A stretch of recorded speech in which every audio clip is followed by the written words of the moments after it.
beef? Why do you have such a problem with me?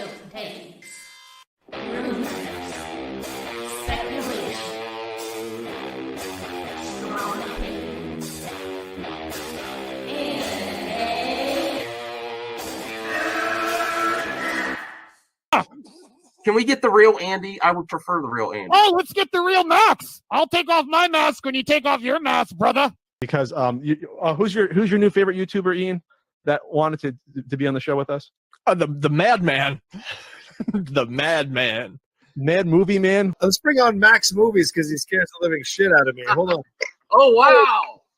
Mad Max says, I think you should apologize. Right? I'm sitting here in a goddamn torn down pool house. I don't even know who the you pool house are. is torn apart. Okay, it's torn apart because I'm remodeling on my $70 webcam. Okay, I'm no better than you. Movie Madness Entertainment. Welcome, everyone. We got a hot topic here, not about Henry Cavill and James Gunn. Woo!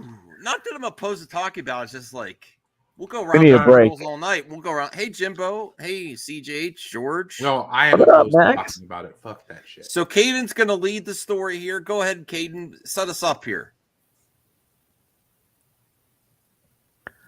Oh, that's awesome. Way to All go, right. man. Thanks, Caden. Thanks, Caden. Let us know when you're back. How are you doing, Jimbo? What? Jimbo. Oh, he's Hey, Jimbo. I'm starting taking people out if they don't answer. He said he'd be RB. Okay, well, when you get back, let me know in the private chat. Hold on, me bitches. I Wow, died, Senior, so I had to pause the game.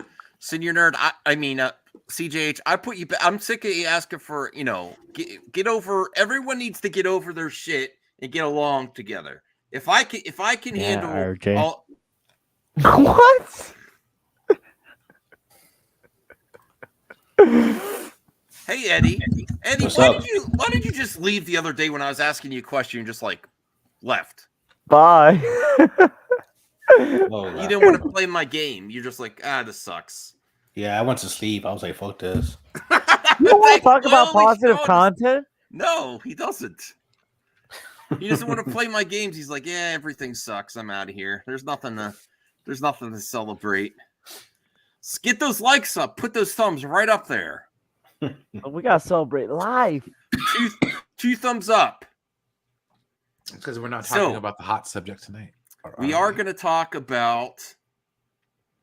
Oh shit! I forgot to load up the image. Hold on a second here. Oh, there's too many. There's too many overlays. Hold on a second. I had to delete some. All right. Here. Well, why are you off camera, Eddie? I like seeing your face. You could drink on That's camera. creepy. No, what do you mean? It's creepy. It is kind of creepy. That's us. I'm getting hungry now for my, my burger. Okay, so people told me to shut up today. I'm saying stop defending failure. The reason is it costs people's jobs, it costs investor money. All this shitting around, not getting shit done is costing a lot. It's costing entertainment, it's costing movies. How much did they spend to get Star Wars? $4 billion? Yeah, and they made it back billion. in the first two movies. Yeah. And if the rumors are to be believed, Kathy never made another Star Wars movie after Rise of Skywalker.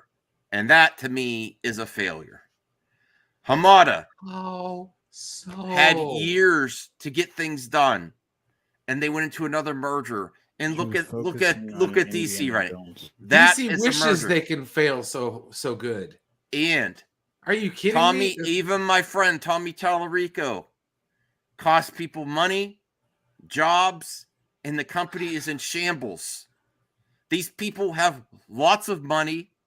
They have more opportunities than anyone else to accomplish their goals, and they still can't get it done. I'm sorry.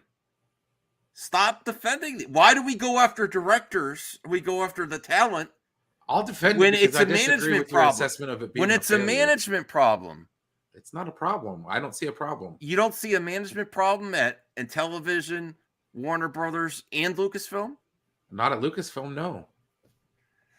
Well, how about this? With Lucasfilm, it's more they got their act together with TV, but it's movies that they got to figure out in a post Rise of Skywalker. Still doesn't matter if they're putting in the conclusive unit. All they have Maybe. to do is build the television to a movie, and that's what I've been saying, and that's what they're gonna do. Maybe they're working on Indiana Jones, so that could be Kathleen Kennedy's hurrah. That's what it seems. Okay, that's fine. Walk out with grace, but I'm just saying, like, dude, to assume that what she did under her tenure is in leadership up till now is a failure, that is blatantly obvious. And then to compare or false, and then to compare it with freaking what happened over at DC. No way. DC actually came out with movies. So did Star Wars. And had movies and TV shows on HBO Max. And so did Star Wars. No. Star Wars has Star Baby Wars- Yoda. And it was better. Mad Max, Are you all right, the Eddie? Mandalorian. Are you all right, Eddie? Yes, it's Ask something. him. Is, yeah, it's man, this cold air, that's. Oh, okay. I thought you were having a problem. Okay. All right. Oh, you didn't know we went live? You didn't know we were live? To be fair, I told you to shut up. We're completely unrelated. That's pretty funny. Oh, man. Listen, it's not. You don't have to listen to me, Brian. If the rumors are to be true, I'll show you what are saved believed, it's the Star board Wars. of directors at Disney that's not happy with her either.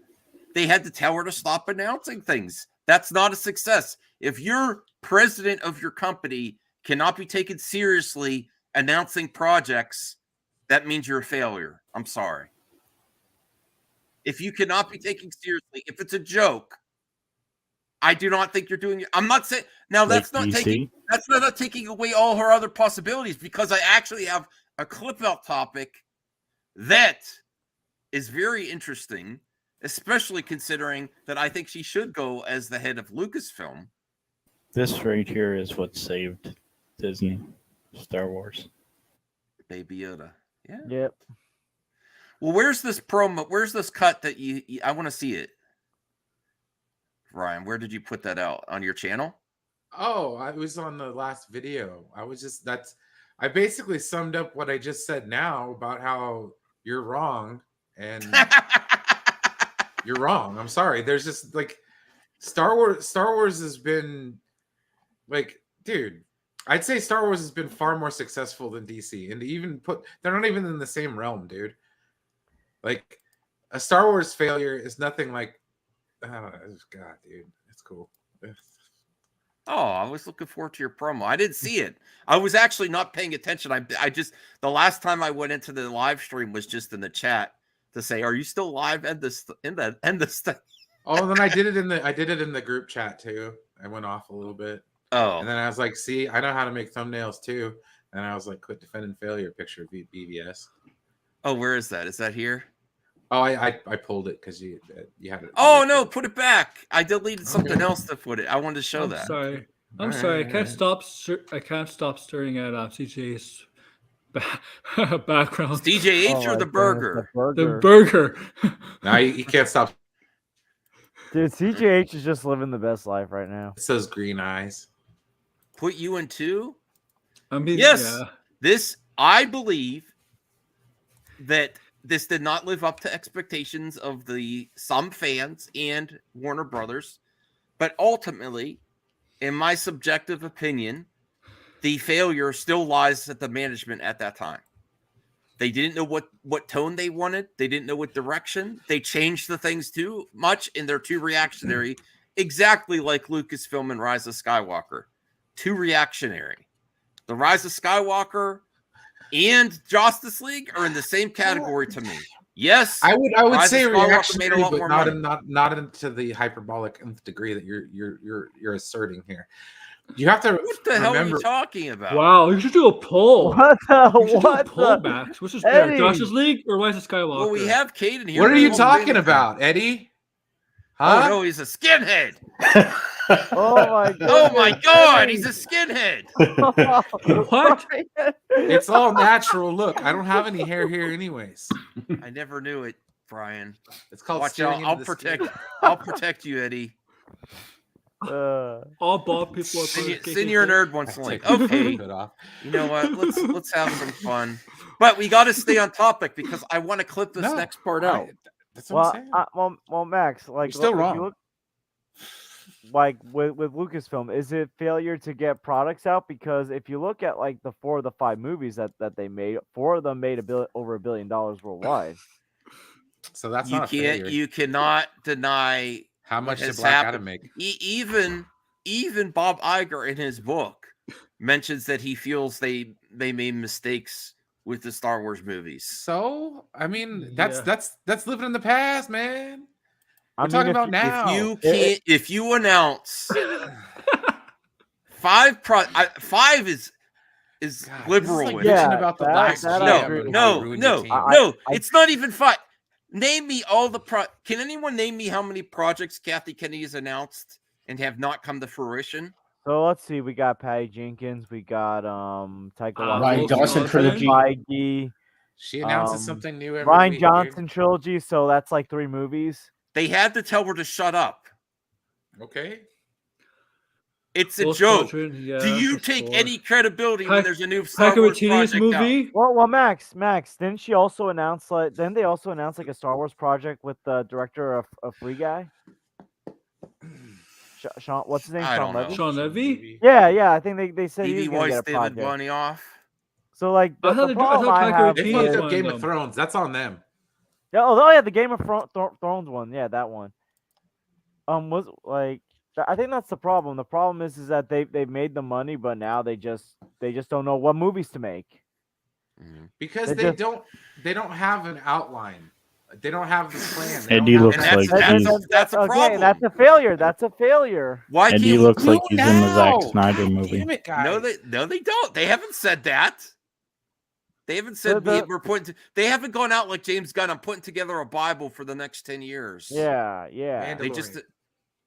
Yeah. Book of Boba Fett. And what's the The difference shows, there? the Coming shows, Ahsoka though. show. John Favreau. Obi-Wan Kenobi. Acolyte. Do I need to go on? Andor. Dude, I could keep going. These John- are all fantastic shows. John Favreau and Dave Filoni, when they came in and started work on Disney Plus, that was a difference. Tales of the Jedi.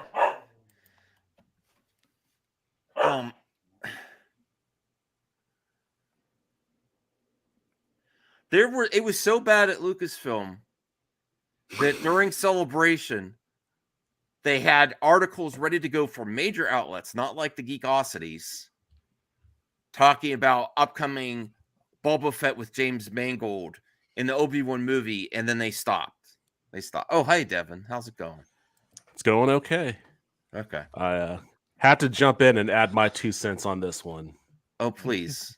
Because I side with Brian on this. Like, I don't think failure is not at all a word that I would use to describe what's going on in the Star Wars universe right now. Like, failure is very, very, very far from Not what's with happening. TV shows, but if you can't execute on a movie and you announce stuff and no one can take it seriously, But I if don't- you've got bomb ass TV, why do you have to have a movie?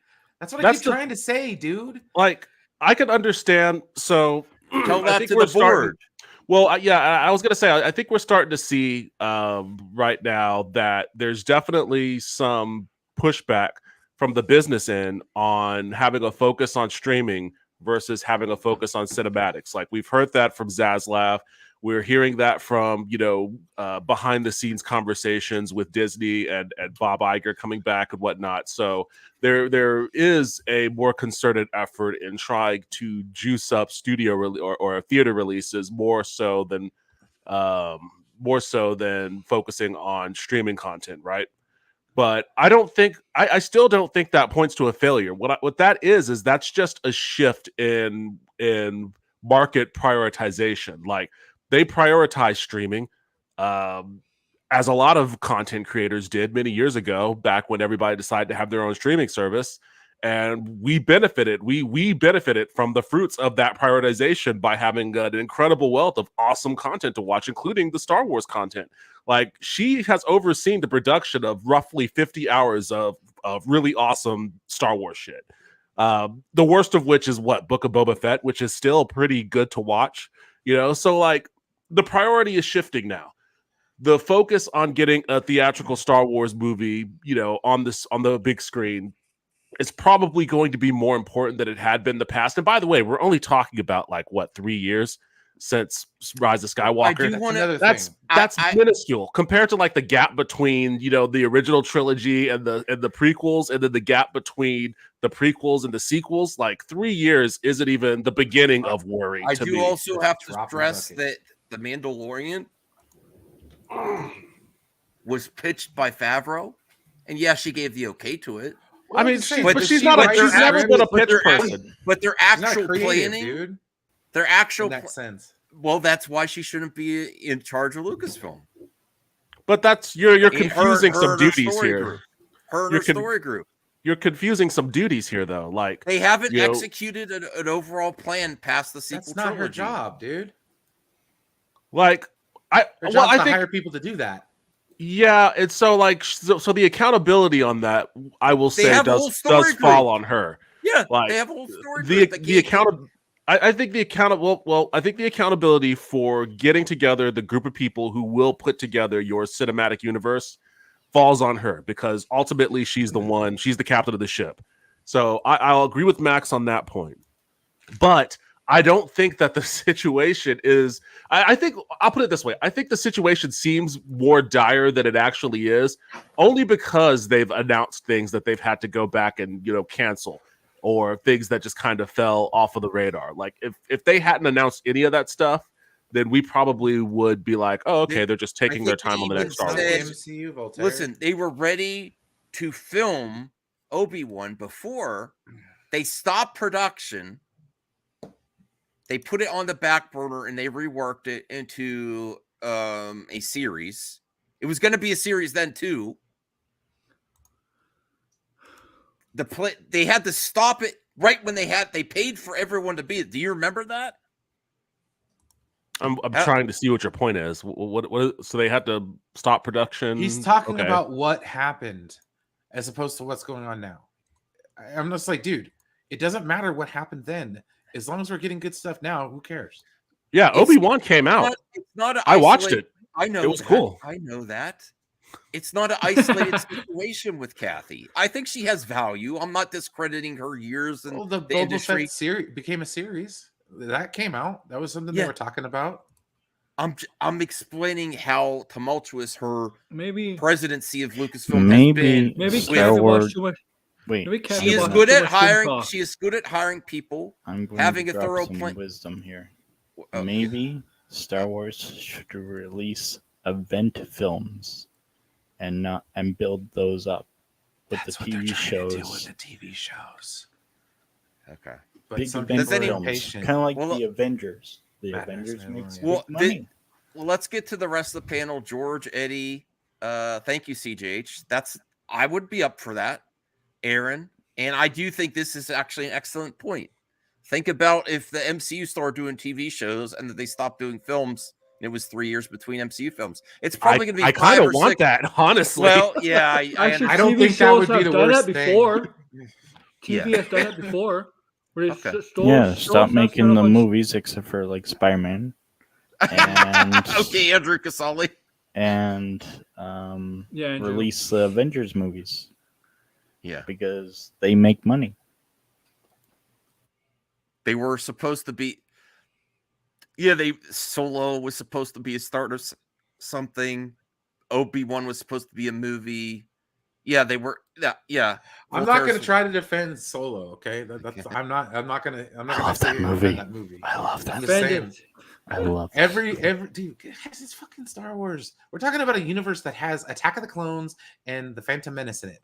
Okay, enough said. Phantom End of Menace discussion. Really, moving on. Well, I personally like Phantom Menace. I got a nostalgia bias. The prequels were awful. Yeah, same here.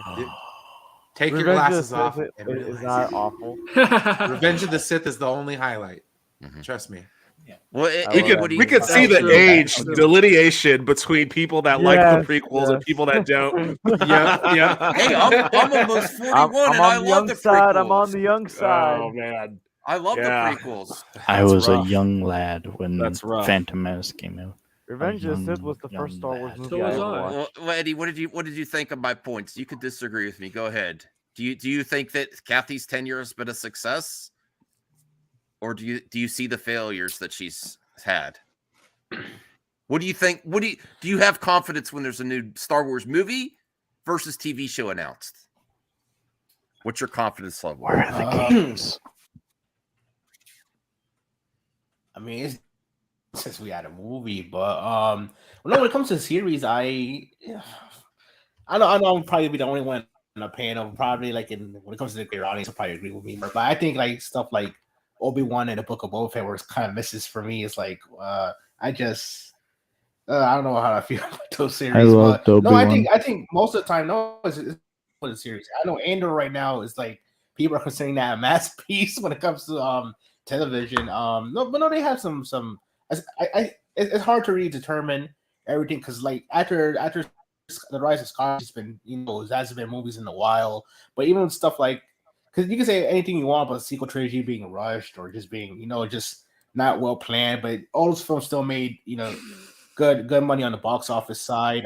Even Rogue One being something different was successful. I mean, Solo, I guess it wasn't that high, but again, it was Y'all gotta reviewed well. rewatch But Solo. I think It was awesome.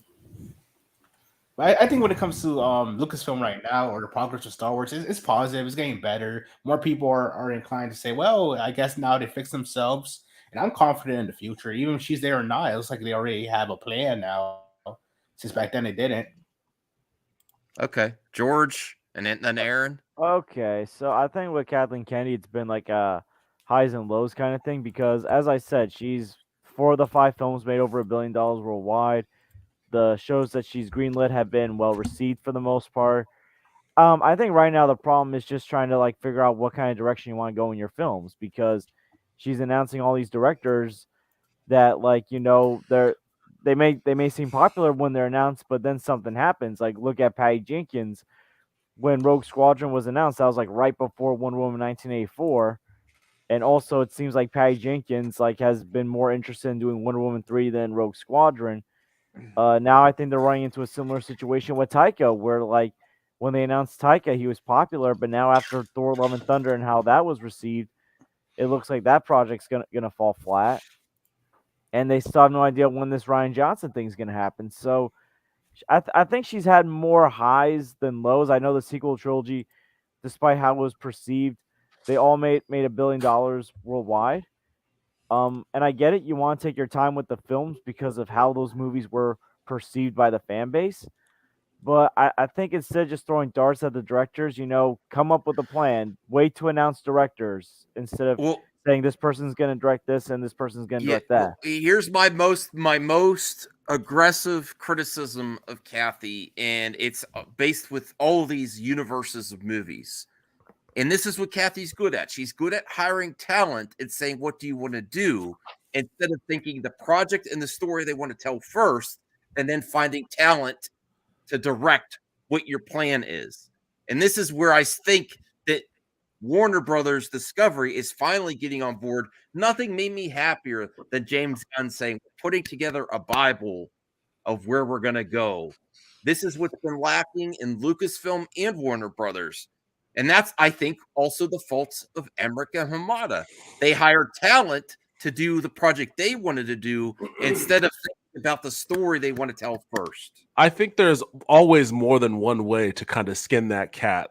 And it's definitely kind of like an old school Hollywood sort of mentality to do it the way that she's been doing it. I think it doesn't work that way. Look Oh, at it works that way. It can work that way. It's worked that way for generations. Only recently have we come into this universe where a Kevin Feige type is like an overarching, lord of content. That's the difference, though, Devin. Thank you.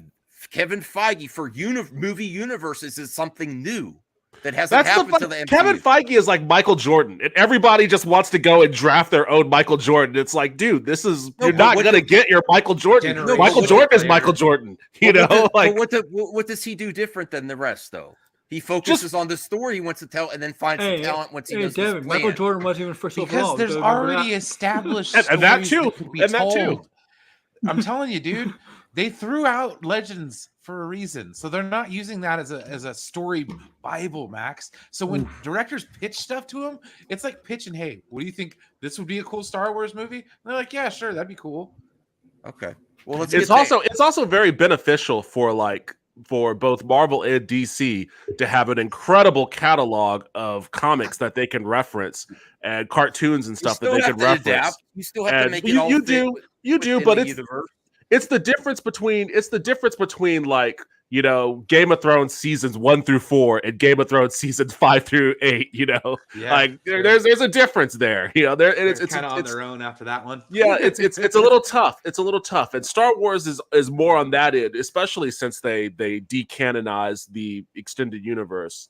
Like everything that they have to do going forward has to be okay. We're working from scratch, basically. Like what can we do? And Kathleen Kennedy isn't a writer. Like she's gonna have to go to creative talent in order to figure out where where those ideas. She hired a story group. She does, yeah. You know, sometimes it works out, sometimes it doesn't.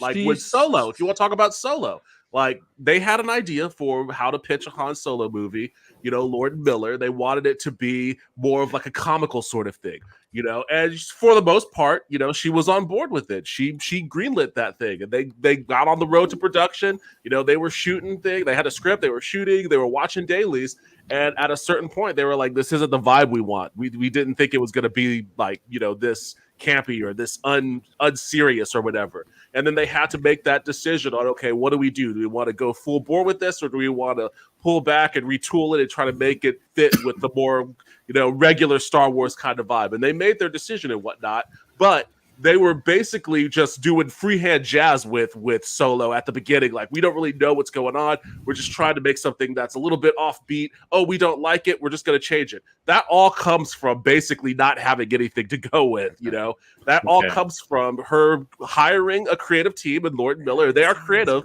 They won an Oscar, I think, for their Spider-Man movie, you know? So it's not like she hired trash off the top of the heap. You know, you want to talk about all these other talents that, you know, Patty Jenkins, Wonder Woman 84 sucked, then Colin Trevorrow and all of that. Like, she's hired people that have won Oscars too, you know. So it's a hard dice roll to you know, pitch your franchise behind, because you never know how it's going to turn out until you actually start looking at the dailies, really. Because of all the Solo hate.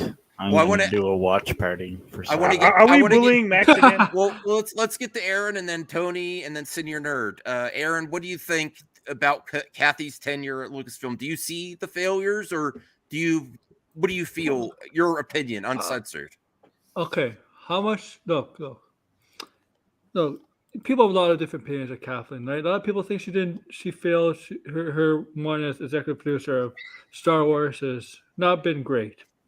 But she did make Star Wars, the sequels, whether you like them or not, did make a lot of money. Now, maybe Rise of Skywalker didn't make as much as I thought it would be, but it still made over the $1 billion mark. And look, Mandalorian's a hit. I thought Boba Fett was okay. Andor's good, very good. I did a Kenobi, and I'm looking forward to Mando season 3. I think, and we'll see with Indy 5. That's a big what if for me right now. Indy 5. I think she's done an okay job personally. Obviously, we're not going to get a film right now, but I don't believe she's leaving after Indy 5. I don't believe Campy either, because I think maybe his source is Doomcock or somebody. Look, she's been successful. She's successful in her before. Like, how many major films has she been a part of that we enjoy? I heard Doomcock. I'm here. And I want to say that I've been predicting this day for so many years. Okay, well, we do need to stay on top, Doomcock. So We're trying to I do- have sources. I have Okay, Disney sources. Okay. Who's Well, I wanted to get who's can't be a to source? Senior Nerd and then Tony next because they've been waiting. Senior Nerd, what's your thoughts on Kathy? What do you feel about the way she's handled Lucasfilm projects? Do you have confidence in her? This topic pissed me off so fucking much. Okay, then Tony. If it pisses you off, you don't. You must Wait, not wait, listen. wait, No. You said it pisses you off. I don't want you to No, be but pissed. I'm letting No. be pissed. Go ahead. I'm not going to. Okay, go Let ahead. the rage. Oh, you're not going to Met Jarble me? Okay, good. Don't worry, you're safe. But these Star Wars fans, which I hate them with all the passion. You guys are the worst. Want to paint this picture of, hey, the Star Wars the sequel trilogy are the worst thing in the world, and everybody hates. Everybody hates. They're like snuff films. People hate to watch them. Wait, what? No. Okay, Doomcock must leave. Look at the sun. You cannot look at the Star Wars the second trilogy. It will burn your eyes and your brains. It does. No. Trying to follow Rise of Skywalker. Yeah. I'm like, what the hell? No. Yeah, I'm sorry. They made a lot of money. People love them. Guess what? People, especially The Last Jedi.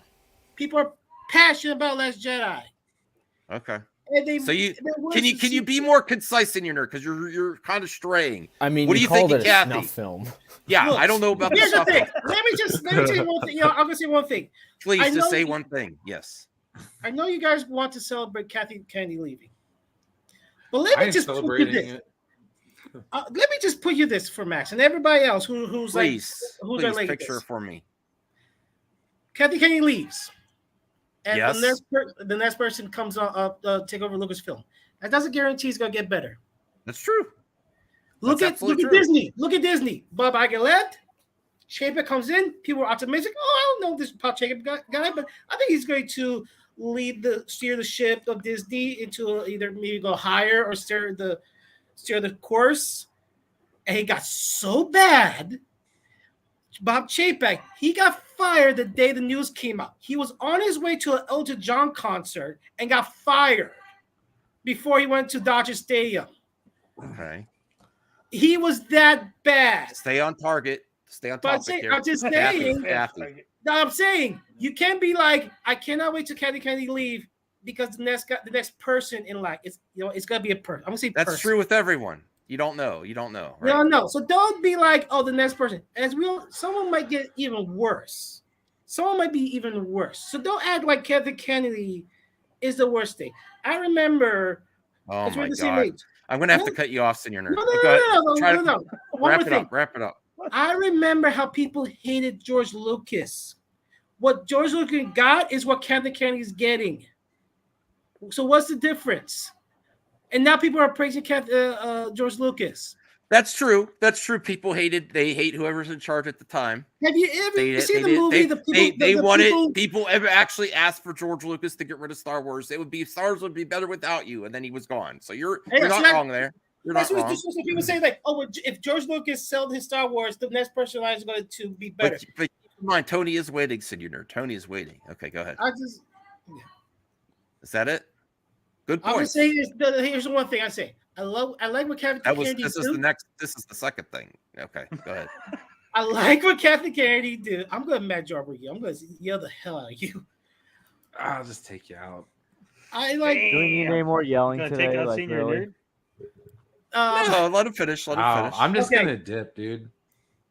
Listen, the only thing I like about Kathy Kennedy, that he's making Star Wars fans suffer. I like what she's doing. Nice.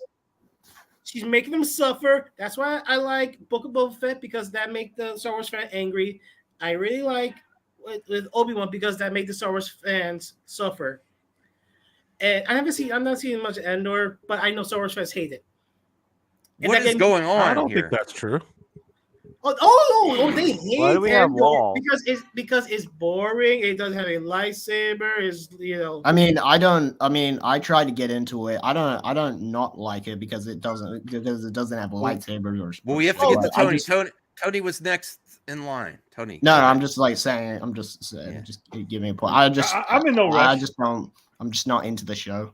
Like I'm only a few episodes in. I still haven't really got into it.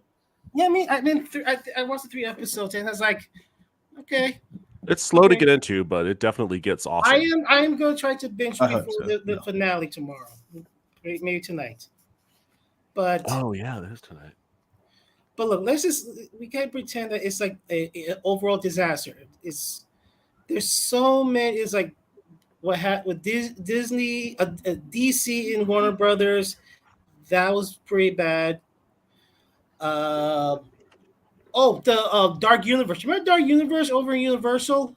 Yeah. Yeah, that did not. Oh, right. I'm going with this is a new thing for the industry. Turbo's having trouble there. How about the Fast and Furious? Is movie universes, connecting things. Yeah, the Fast and Furious. I think you strayed a little far off topic, Senior Nerd. You've gone. Yeah. Well, the topic is about Kathy Kennedy. And I'm Yes. I'm just saying, I'm just saying, you cannot expecting good if she leaves or she does leave. And I'm saying that I think We don't know. Yes, I get I that. think she did a good job. It could have been better, sure. She's not Kevin Solo Feige. was a good movie. This and is we're taking gonna 10 do a minutes, watch Senior Nerd. party. Thank you for your comments. This thing is stupid. This thing is just so stupid. These people Turbo is trying to over this woman she produced the Indiana Jones trilogy and Who Framed Roger Rabbit and E.T. Yeah, but that wasn't under Lucasfilm. But she gave us so many great movies since we were Okay, born. Senior Nerd, I think we have to have a timer. We have to have a timer. I fucking hate you, Star Wars fan. Can you go? Oh my God. I left for like 5 minutes and I come back and Senior Nerd still talking, bro. Okay, Senior Nerd. Okay, we have more. I there's literally more than left, just you. bro. Okay. No, Senior Nerd, what are you doing? Don't flick out. You're actually Yeah. flicking off the audience. That's what you're doing. That's right not now. a flip. That's a snap. Pretend this is the gauntlet. Okay. All right. Tony and then Matt. Oh, my God. Oh, You just Tony, snapped us. Jimbo, and then Matt. I'm sorry. You're really done. Woo. Wow. That was a lot. Jesus. It's therapy. How do I follow that up? What do you think about Kathy Kennedy? Has she been a success? Do you think she should still keep her job? How do you feel in your confidence when she announces movies versus TV shows? Go ahead. Well, I think Kathleen Kennedy has been put into a very tough situation. I know everybody's all like, "Oh, the extended universe, they have so much," but Disney doesn't want to pay. You see, what you guys don't understand is Disney doesn't want to pay the extra money to license those books, those characters, those storylines. So they had to come up with new things, and yeah, they didn't always work.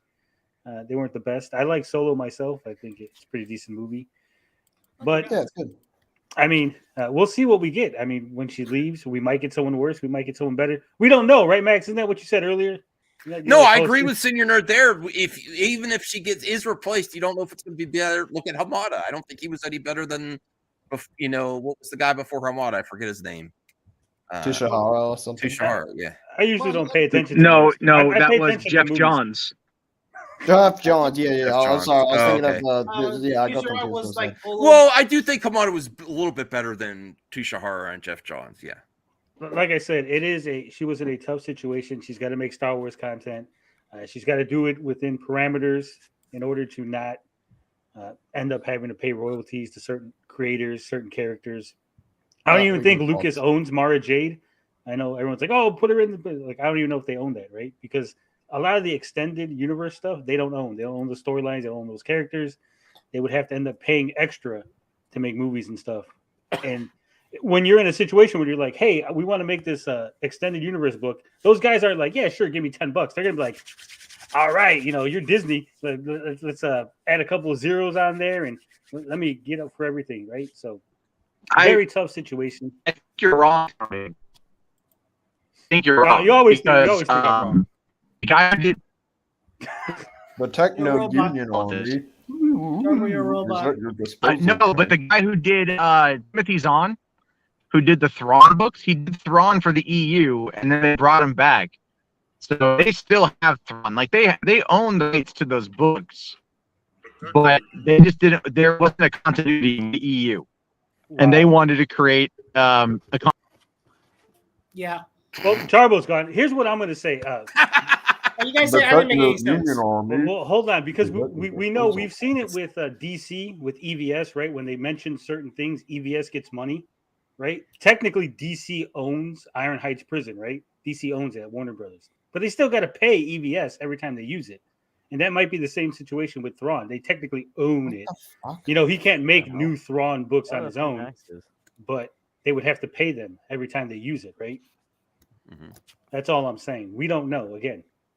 And want guys, stop tic-tac-toe. bullying Max. Stop bullying Max. I seen want earlier tic-tac-toe. Tic-tac-toe. I seen earlier 2 streams. You guys are bullying Max, telling him he's stupid. He don't know anything about Cavill. Leave the man alone. I never said that. I wasn't paying attention. I wasn't even on that stream. Thank you for defending me. I just want to say thank you. I You're really welcome. appreciate that. Okay, Jimbo. Thank you, Tony. Thank you for defending me too. Let's bully Tony now. You can't bully me. Jimbo and then Axel. What's your thoughts on Kathy Kennedy? Honestly, I think people just need to leave I her don't alone. even know where you are. I don't even know where. You don't need to know. But the thing is, it's just like, I think she's doing fine. I mean, yeah, like the sequel trilogy was just a giant, like, cesspool of just And I just think they could have done better. But I mean, she's still doing her job. She's still giving us great content. And I think it's just like people like Doomcock that just make her come out or like make her seem like a villain or something and just ruining everything. And it's like, no, what? I just leave her alone. I think she's doing fine. I mean, I don't really know the extent of everything that she's done, but still, I mean, just, man, people are a little too critical of everyone. Movie madness. All right, thanks, Jimbo. Axel. Wow, that was like the complete opposite of Senior Nerd. Max is like a virus. Look at him. That was my point. Thank you very much. I All wanted right. that to So, come across. what do I think of Kathleen Kennedy? Look, I know she's not well loved by fans. Look, I never really. I mean, I know I've never really had like a biggest problem with her. Like, I know she's like made like some questionable decisions, but I'm not thinking that she's like the fucking devil or anything. Like, or like she's just a producer. Like, she, I don't really care. Okay, nice. I have a. Let's seriously examine this topic because it is still a rumor. Like, There's what a has she multiple done to make source- her like the devil? That's why I want to know. Like, what truly, like, yeah, the The sequel sequel trilogy, The Last She betrayed Jedi. God. Literally, the Last Jedi. Everything was fine until the Last Jedi, and then now she's worse than the devil. Okay, all right. So I have a clip now. He's Saddam Hussein. I have a He's clip worse off than the subject. devil. Now That's try to Worse stay on than topic, Hitler. Senior Nerd. Hey, listen to No. Max. This is- Which Max is that? I'm going to clip Yeah, this which out one? for extra content. Jeez. And we'll go with Devin first on this. Now, there's a rumor that she might be leaving after. If she does, where would she go after Lucasfilm? And I'm going to tell you my thoughts. Now, this might be complicated because if the rumors are true, the board isn't happy with what she's doing at Lucasfilm from rumors.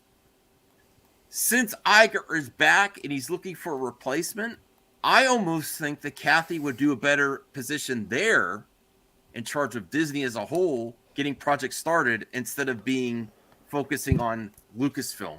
Well, you open up Pandora's So box. I actually think No, that's from. that's to say if the rumors will be true that the board's actually really upset with her.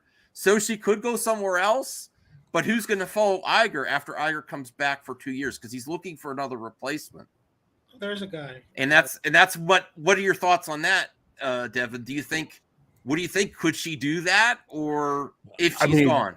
Running the whole of Disney is a completely different animal. I mean, you've got to Yeah. consider a whole host of other things, like the parks and stuff that, I don't think she has any experience with. So I don't know if that would be a move that she would make. I mean, how old is she? I mean, it might be 68 or something like retirement that. time by the time, she leaves. She's She might not go anywhere. 69. So, Nice. Clip that. so what? 2024 is when Indy 5 is releasing, right? Mm-hmm. Next year. Oh, is it next year? Is it 2023? Yeah. She wants Indiana Jones We'll to let be him her finish. hurrah. Yeah, and if that is her last hurrah, then she probably just retires and lives a happy life with her Why? millions and millions of dollars. Because she's a woman, she's got to retire. All the men. Where'd the woman thing come from? I'm joking, Devin. I'm joking, Devin. I'm joking with Cancel you. I'm joking back. with you. I mean, because she's 65. Wait, has that stopped any of the men in the industry? I think she's. I She's think so. 69. I mean, it just depends. Like, somebody could always make her an offer that she can't refuse. And who knows where she'll end up going from there.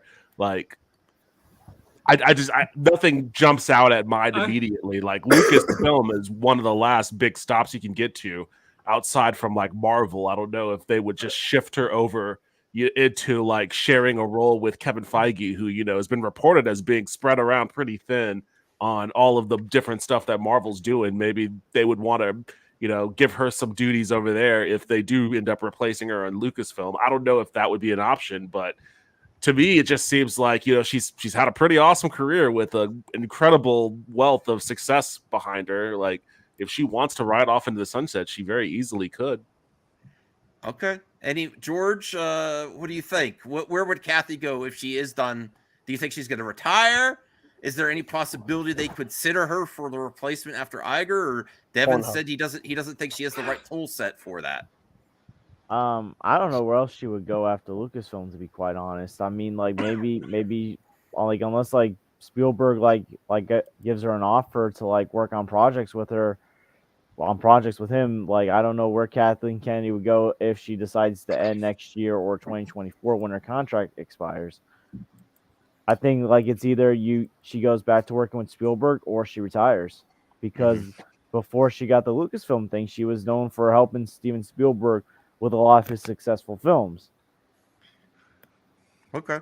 So it could be possibly helping Spielberg out, but I think that might be the end game. All right. Tony, Axel, any other comments? Aaron, what do you think if she is done? If she is done, go ahead, Tony. Kevin Feige does need a replacement. Oh. Oh no! Oh, I got even one better. She's gonna go to DC. James Gunn is there for 4 years. What? They can't always add an extra producer. Well, Paramount just got Hamada, didn't they? Yeah, they did. Yeah. No, that's for like the horror movies. Yeah. So it's not like the entire film industry. She could go to CW. Tony, what do you think? If she wasn't right for Lucas, do you think there'd be any consideration for her to be the first female president of Disney? No. No. How could you go from a lower position and saying that the board doesn't like her to giving her a promotion? She's no way. I'm just seeing I was just examining where she could go next. I'm asking how that makes sense. I said if that's to be true, that might be hard. But I did present the topic like that, Tony. I'm saying why would why would your thought even go there? Why would she get kicked out of her position to go to a higher position? One report said that the board is upset with her. Other reports is saying she's done after Indy. Not everyone is saying that the board is upset with her. If she is done after Indy, what could it be? And is there any potential there? Because someone has to take over after Iger. His stay is temporary. After Chapek was gone, it's going to be 2 years. He's going to be looking for a replacement. And I just wanted to examine it. I thought she could probably. I think that's still too early. If Iger is going to be there for 2 years, we're way too early in this conversation to even consider Kathleen Kennedy to take over for Iger. Well, we're almost at 2023. That's going to be the year that Indy goes out. Then you got whole another year before. You really want Kathy Kennedy to want Disney? Is that what you want back? Not necessarily what I want. I think it would be. I actually think it'd probably be a better fit than just doing Lucasfilm and Star Wars, where she connects people. She has a lot of connections. I do value her connections as a producer. You know who else had a lot of connections? Tommy Tallarico. Well, not all of them are proven anymore. Not all of them are proven. CJH, that looks horrible when you do that. Come on, we have high quality here. Come on. This is distracting. Okay. Yo, Max, check out what I'm sharing. Better not be. I have sources. Okay, that's funny. I mean, Wither does prove his sources, though. He does. Aaron, what do you think? She's not going to want Disney. I'll tell you that. That's what I think. You think she if she is done, she's just done. Or move She'll on to retire. something I don't else? know. I mean, she'll join retirement with George Lucas, and they'll have like sit on the beach, have a bunch of pina coladas, enjoy the sun on the beach, in Hawaii or wherever they are, with her husband. Run George Twitter. Lucas. All right, Jimbo. Did you have anything? I mean, I don't really know as much about like all the horrible things that she's done at Disney or Lucasfilm, but I mean, I could see her running at least just like kind of like being a producer for Spielberg again. I mean, but I don't know. I definitely think that she could earn like a higher up position at Disney because she does have a good track record, but taking over like being the replacement after Iger goes, I don't think so. Like I don't think she's like that level. But I think she definitely would do a better job than Chapek. Who would be then? Who could replace Iger? Tell me his business sense. That could. I don't know. Someone who at least like that's the thing. They hired Bob Chapek because he had business sense, and it turned out that that's all he had. And I think it's pretty clear from Bob Iger's note that he wrote on his return that he wants to reinvigorate the creatives in Disney. So he's probably going to be looking for someone or some group of ones, if it needs to be that is more focused on creativity and imagination and being able to revitalize the Disney spirit more so than just somebody that knows how to count beans. Well, no, the thing is with me is like I think like with Chapek, and I don't know if he was. I think it might have been Iger, like the start of Iger. But it seems like with them, they're it's just I could definitely see like the reinvigorate the creatives because I feel like all they've been doing is regurgitating old content and just making it live action. I just would like some original animation stories, kind of like because like they just like they came out with the Little Mermaid live action 2018. Now they're doing it again. It's like, bro, like they have no ideas anymore and they just do the same things. It's just like the Cinderella. They just did that as well. My thing is like get someone that has obviously creative like ideas and let people come out with original projects and kind of give more power to the people that make them their business and creatives and like is Caden actually there? Because No. we have someone that wants to get in. Okay. Yeah, just looking at That's the problem with just coming in here and sitting when people want to get in. Okay. Hello. Hey. Hey, Crazy Joe. Crazy Joe, are you here to defend Kathy's honor? I absolutely am. I've Okay. said it before. I say it a million times. I will die on this hill. Kathleen Kennedy has made more good Star Wars than George Lucas ever did.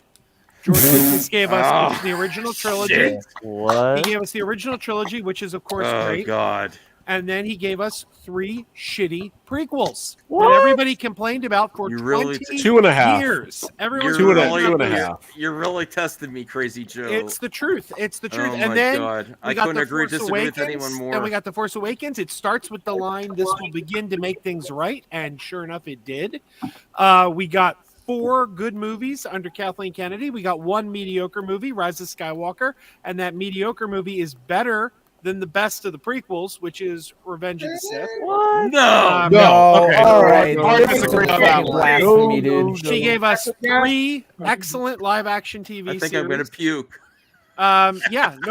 We have officially gotten more good live action Star Wars under Kathleen Kennedy than we ever did under Lucas. And in fact, I'm giving Lucas credit for the original trilogy, but let's be honest here, he didn't direct 2/3 of that trilogy. The best one was made by Irving Kershner, so he probably gave us less than 3 good movies. If we're being honest here. Well, he couldn't do it for business reasons. Otherwise, he would have directed them. But Well, thank God he didn't, because we And saw he the said- Phantom Oh, Menace and we saw Attack of the Clones.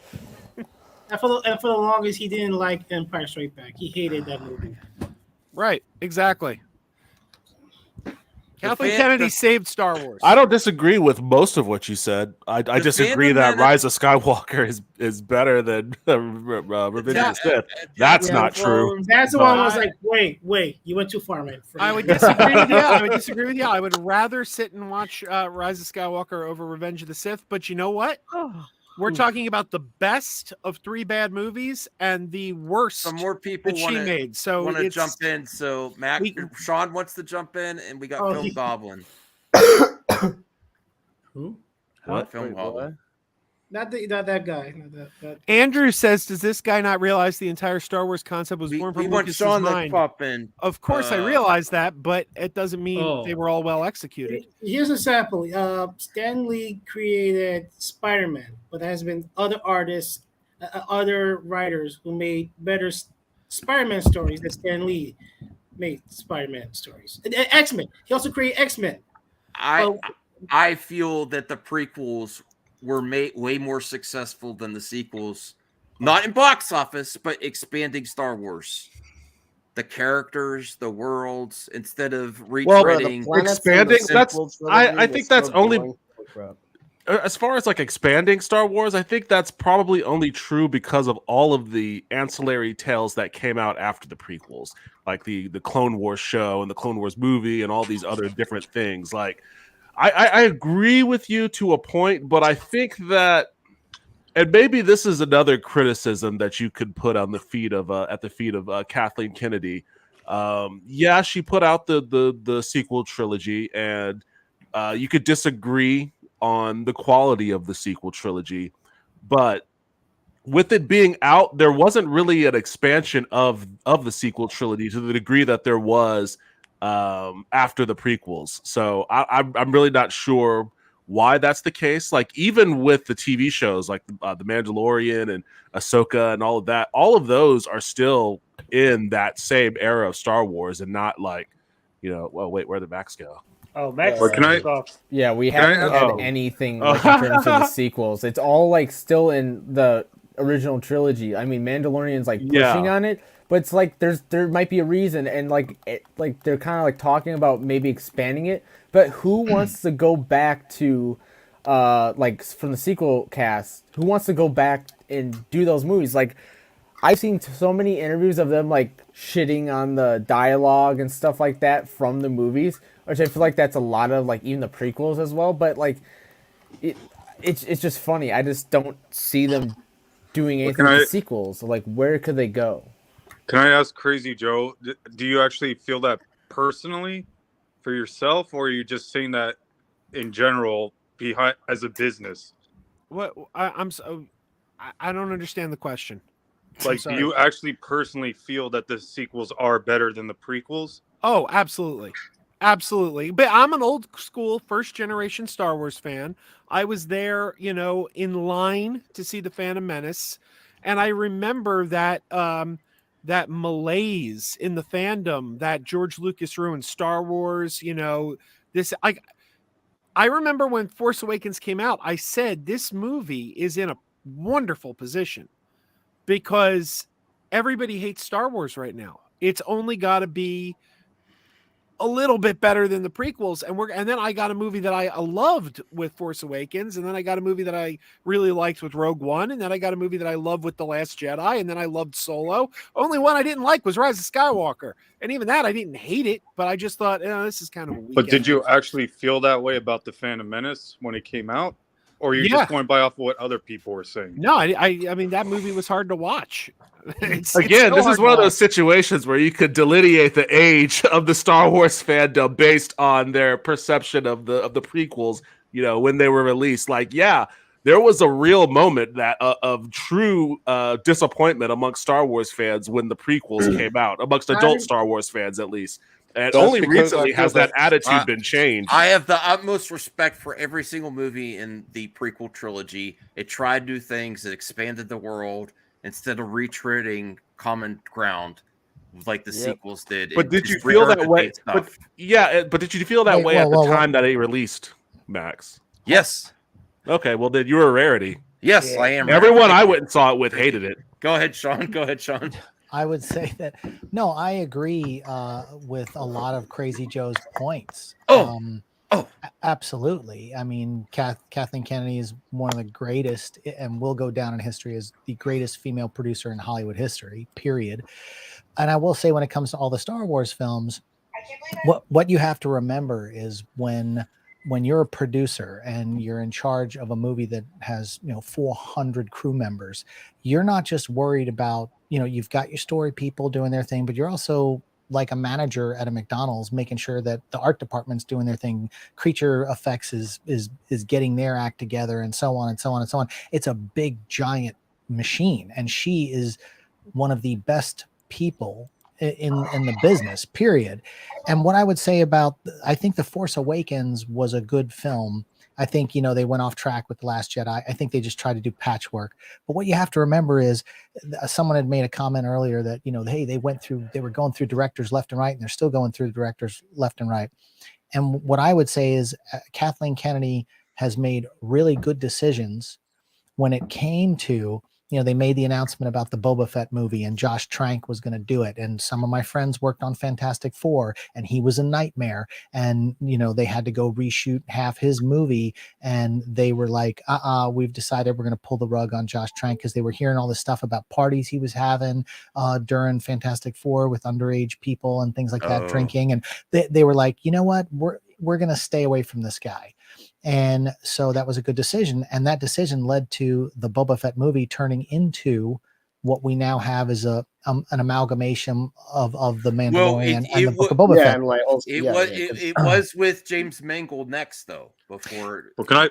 Right, but also pay it. I hold on, because I've got a thought track. When it came to Lord and Miller, those guys, what they were doing, which was really upsetting, was Lawrence Kasdan's right there on set because of Writers Guild. He's in what they call Video Village, where he's looking at this computer monitors, and he's there with the other producers. And what was happening was, Lord and Miller would do a take with Alden Ehrenreich with the script that was written. First of all, Lawrence Kasdan wrote Raiders of the Lost Ark. He wrote Empire Strikes Back. He knows Han Solo inside and out. He wrote this film Solo with his son, and they know Han Solo better than anybody. And what he would do is they would let Alden Ehrenreich do a take with Lawrence Kasdan's script, and then they would say, all right, now let's just try this and say this line. And see, you don't do that when you've got an Oscar-winning screenwriter sitting in Video Village, and you're letting people. You just can't, by the rules of the Writers Guild, go off the script unless it's something that, and so that was a punch in the face. And so you got these two guys. Now, they did really good with the Spider-Verse, and that's fantastic. They made a lot of money. And that was the thing, as a producer like Kathleen Kennedy, what you do is you find people that are hot in Hollywood, and you have conversations with them, and you kind of see if they're a good fit. But not until you get into the meat of it do you find out that maybe things are a little off. It's kind of like Gareth Edwards. He gets all the credit for Rogue One, but Tony Gilroy came in and rewrote a huge swath of that, because Godzilla was a hit, $500 million, and they were like, this guy gets it. He loves Star Wars. He's a great guy. But when they got into the actual filming of Rogue One, he did a lot of shaky cam, just like his found footage movie that made him famous. And the aesthetic of what he was shooting didn't match the rest of the Star Wars films, because it looked too much like Saving Private Ryan. And they were like, yeah, no, and it wasn't working. The ending wasn't working, and they weren't jiving. So Tony Gilroy, who writes Andor, and we can't and produces that and is works on that, you can't say this guy's not a good writer. And he comes in and he polishes this thing. And if it wasn't for him, we would not have gotten that epic scene with Darth Vader at the end. That was not in the original script with Gareth Edwards. That was Tony Gilroy's addition. So for me, when you, as a producer, Kathleen pivoted, made a decision, brought in Tony Gilroy, boom, done. Okay. And the thing with Solo, Ron Howard, in order to get full director's credit, had to have shot over 75% of the film. This is the same thing that happened with when they did the Justice League thing. You know, they had to shoot so much and reframe. That's why Zack Snyder's thing, he never envisioned it to be shot in 4:3 or whatever that was. That's BS. That he had to reframe stuff because they couldn't make the footage match in order for him to get full credit on his cut with all that extra footage that he had shot. And so there are things that the Directors Guild makes you do. There's things that the Writers Guild makes you do. And these are things that people don't, they just fire people or it didn't work. Well, can I ask, did they push back the release date for Solo after Lord Miller left? No, they did not. They made sure that they hit that target date, which I think was a problem. They should have made that a Christmas movie. What they did was Disney made the decision to have Mary Poppins in that time slot because they thought that would be a bigger film for them that Christmas. And that was a mistake. I think if they had waited till Christmas, the movie would have done way more than two very similar circumstances with Solo and Justice League at that time. They changed directors and they kept the date. And I think the times of reworking a film to that degree are over. Like the cost just is not there. It just doesn't justify it when you double your budget to try to save a movie. It's better to release it as is. Well, also keep in mind, Disney doesn't spend its own money to produce movies. Okay. They borrow money, even though they're the biggest company on the planet. None of these studios actually fund these things themselves. They borrow the money. They have terms of the agreements. So when you have a release date, that's when you have to start paying back the note. Okay, well, that's what I was going to say. So it's a business thing when it's like they have to hold on to the release date if they don't renegotiate the terms of the loan for the movie. Because I mean the shareholders, they're not like, oh yeah, let's spend $200 million on a new movie. No, they want to keep all that money in the bank. And what you do is you take out a line of credit based on what you have in the bank, but you have to pay that back. And so that's how the business works. And so, well, how much different is Lord of Miller's Solo than the one that we got in theaters? Would you say? Alden Ehrenreich, somebody did make the comment about it. It was too funny. It was like coming off as a comedy. The improv stuff that they were asking Alden Ehrenreich to do, he complained to Kathleen Kennedy that he felt like he was acting like Jim Carrey in Pet Detective. But he wasn't comfortable with that. There were also a lot of reports that his acting ability wasn't up to stuff either, though, because they hired a acting. I don't believe that. I don't buy that at all because he did the movie Hail Caesar before he got cast in Solo, and he was the standout in that film. Everybody was doesn't mean every role's the same, though. No, I think you could have a different, I don't buy it. Listen. It's not unheard of in Hollywood, even big people like Brad Pitt, to hire acting coaches everybody on hires set an acting coach to get them where they need to go. I have a friend of mine, Tammy Arnold, who is a professional acting coach and gets hired on feature films all the time to work with people, whether it be to try to get an accent down or something like that. It happens all the time, guys. They should have gone an acting coach. That's not that big of a deal. I guarantee if you go through half the movies in Hollywood, you'll find acting coach, dialect coach, all in the credits, but people don't read the credits. But these people are getting credited. They do. They get people that they bring in to help them finesse or to focus on a character. Alden is a good actor. And he wasn't the problem with that movie to the extent that that movie had problems. So like I don't buy that was an issue at all. Well, just funny because Solo is the only Star Wars movie I've liked out of the Disney franchise. Sports. No, I'm sending you money for you and your father to see it. You have to see it. What's the other topic? No, I like I've enjoyed a lot of the Star Wars stuff. I mean, there's like for me, like the Kenobi series, I like 3 out of the 6 episodes. So it was 50-50 for me. Andor, I've enjoyed every single episode. It was a little slow in the beginning, but I warmed up to it. But even The Force Awakens, and somebody had said, oh, well, they were trying to do something different. Well, look, if you look at the original trilogy, Luke Skywalker, little boy found in the desert, has to destroy a big thing that's a big evil weapon. The Phantom Menace, a little boy, he's found in the desert. The prequel trilogy, a little girl found in the desert. She has to, she's the chosen one. He's the chosen one. He's the chosen one. Even Lucas always says they play on these circular themes that are cyclical, that keep coming back. And so there's not much difference between any of the trilogies if you break them down to basic plot points. And so it's just really the push of special effects. That's been the only difference between the Star Wars films. And I will say that Irvin Kershner, that directed Empire Strikes Back, that is clearly one of the best directed as far as acting performances of any film. But he was also a professor of film, and Lucas trained under him, and so he asked him to do it.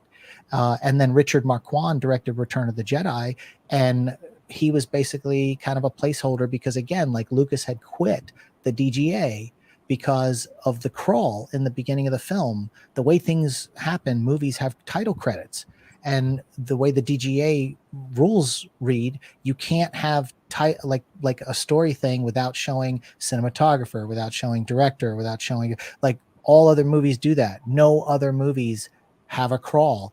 And so that's why he had to leave the DGA in order to make the movies the way he wanted to make them. So anyway, that explains that. And that's why Irvin Kershner came on board. And that's why Richard Marquand came on board. But, you know, you could, but remember, Lucas is very involved in the editing room. So, you know, you could basically say he kind of directed Empire and Jedi, but Irvin Kershner, there are stories that are factual stories of Irvin Kershner locking Lucas out of sound stages because he didn't want him coming in while he was directing. And I think that's why that movie turned out so good.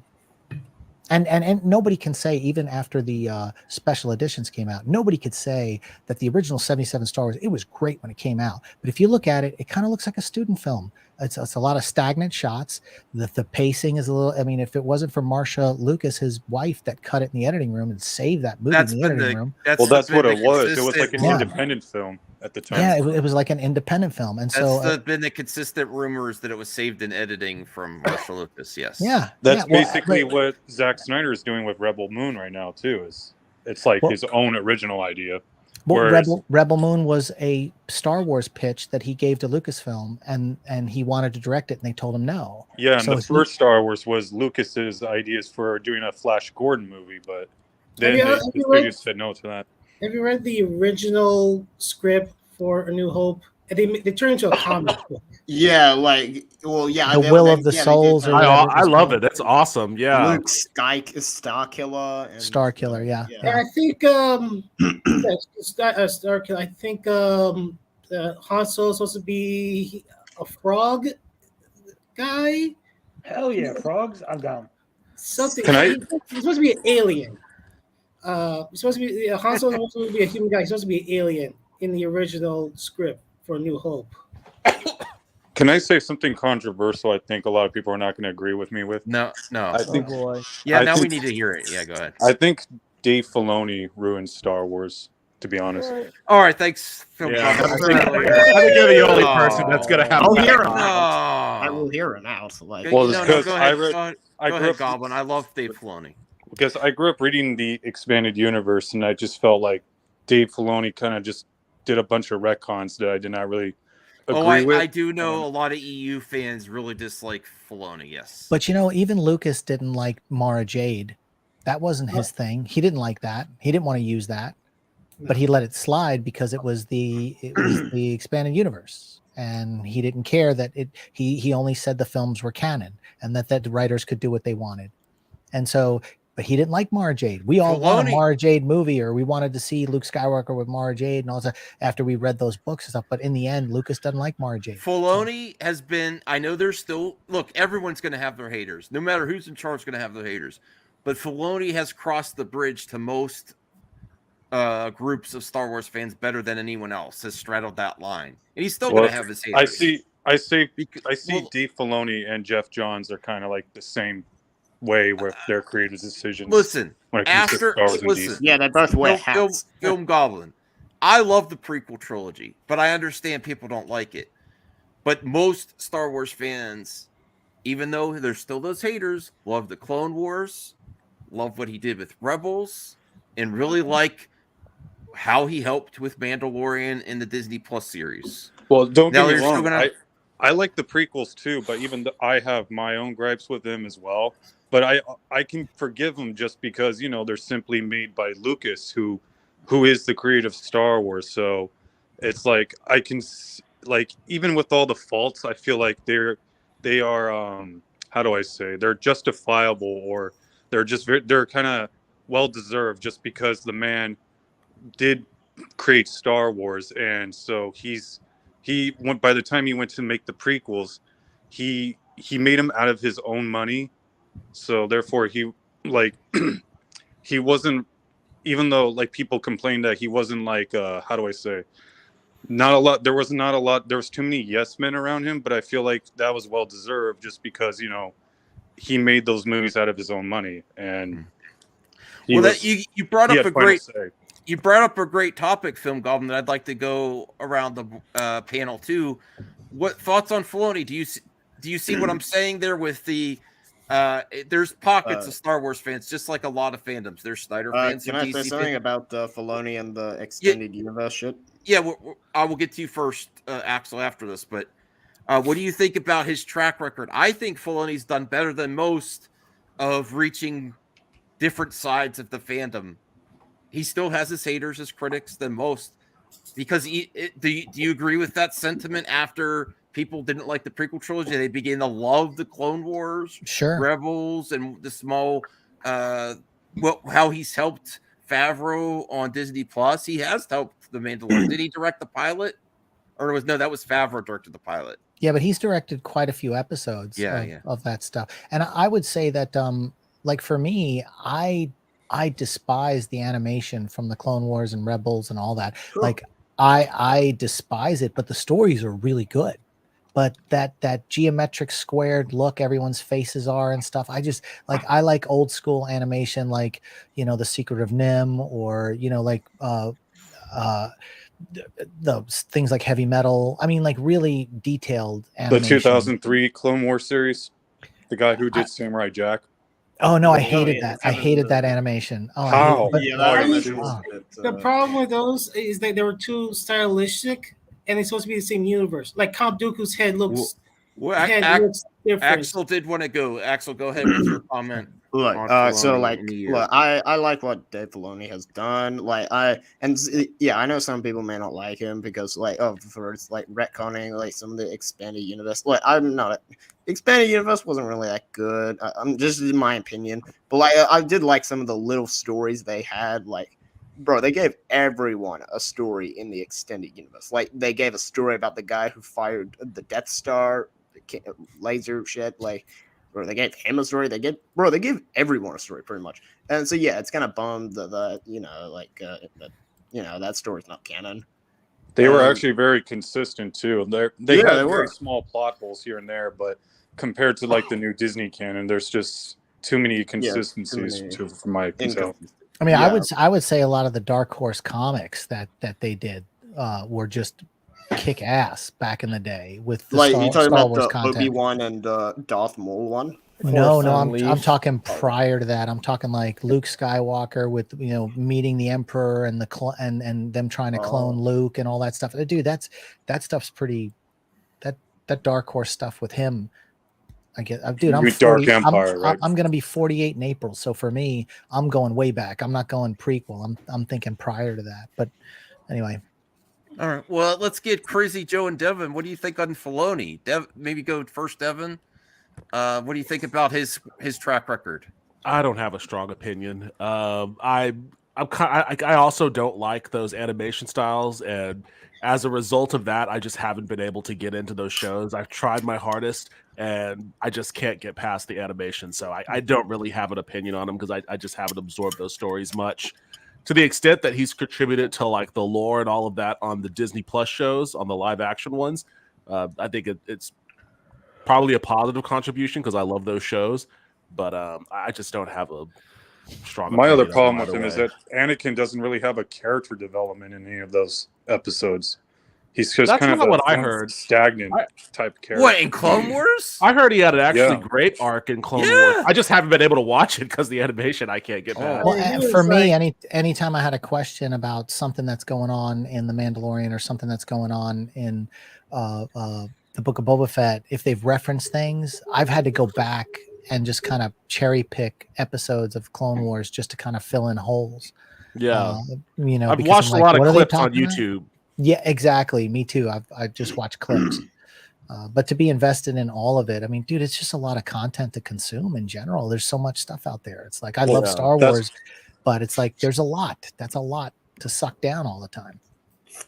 Well, that's what I was saying. It's the 2003 Clone Wars. It's just like, what was it, 2 volumes between Attack of the Clones and Revenge of the Sith, and you get better character development with Anakin from seeing him be like, you know, becoming a more experienced Jedi Knight, and for him becoming Darth Vader just before Revenge of the Sith and the Filoni series.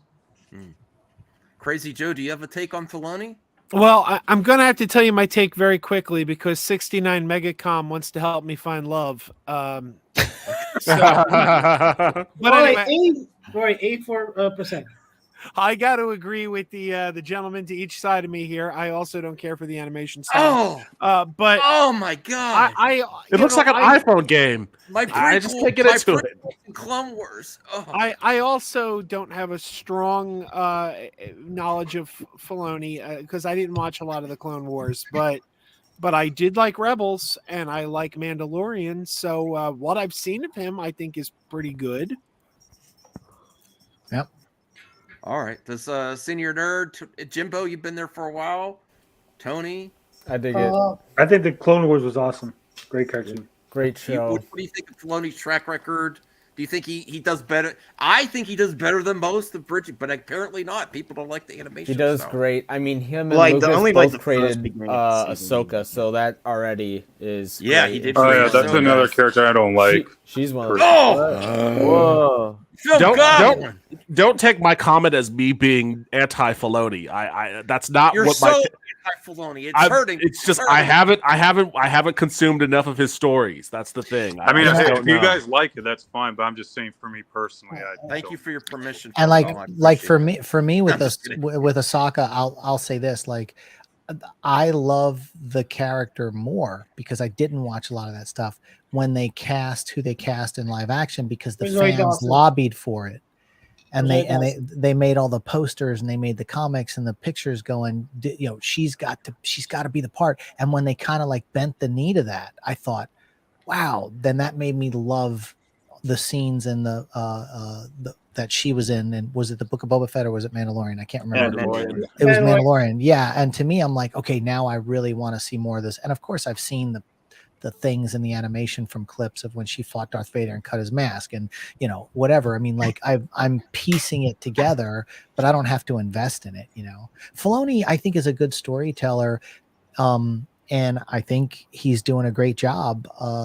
But I don't think he's just now directing for the first time this last couple of years, you know, so he was an animator before that, just, drawing sketches. He also did. He also helped with Avatar: The Last Airbender before he came to Star Wars. Just the first season. Yeah, Okay. but as an animator, that doesn't make you qualified to run Lucasfilm. I think if anybody, I'll make a prediction here because some of my predictions have come true. I think Jon Favreau will be running Lucasfilm. Oh yeah. I think that's a smart choice. When Kathy Kennedy steps down because she's not going to get fired, she's gonna, when her contract's up in 2024, I think she's just gonna bow out, and they'll have big parties for her, give her a lifetime achievement award at the Oscars and all that kind of stuff. And I think Jon Favreau will take the reins. I'm sorry.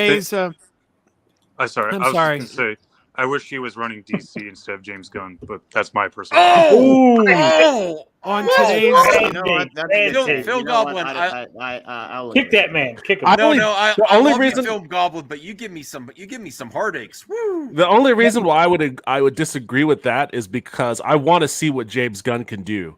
Like, I love what this James is a new role for him. Gunn Like are. I've seen Kathleen Kennedy run a universe. He's I want to see what James Gunn can do. He's got balls. I like the way he just talks to people. No, I mean. Well, you know, I just think I don't blame Dave. What's his name? Sorry, Jon Favreau for Iron Man 2. I feel like that had too many studio interference. It's still a good movie. Oh, I liked Iron Man Okay, 2. but what about the Lion King remake? The what?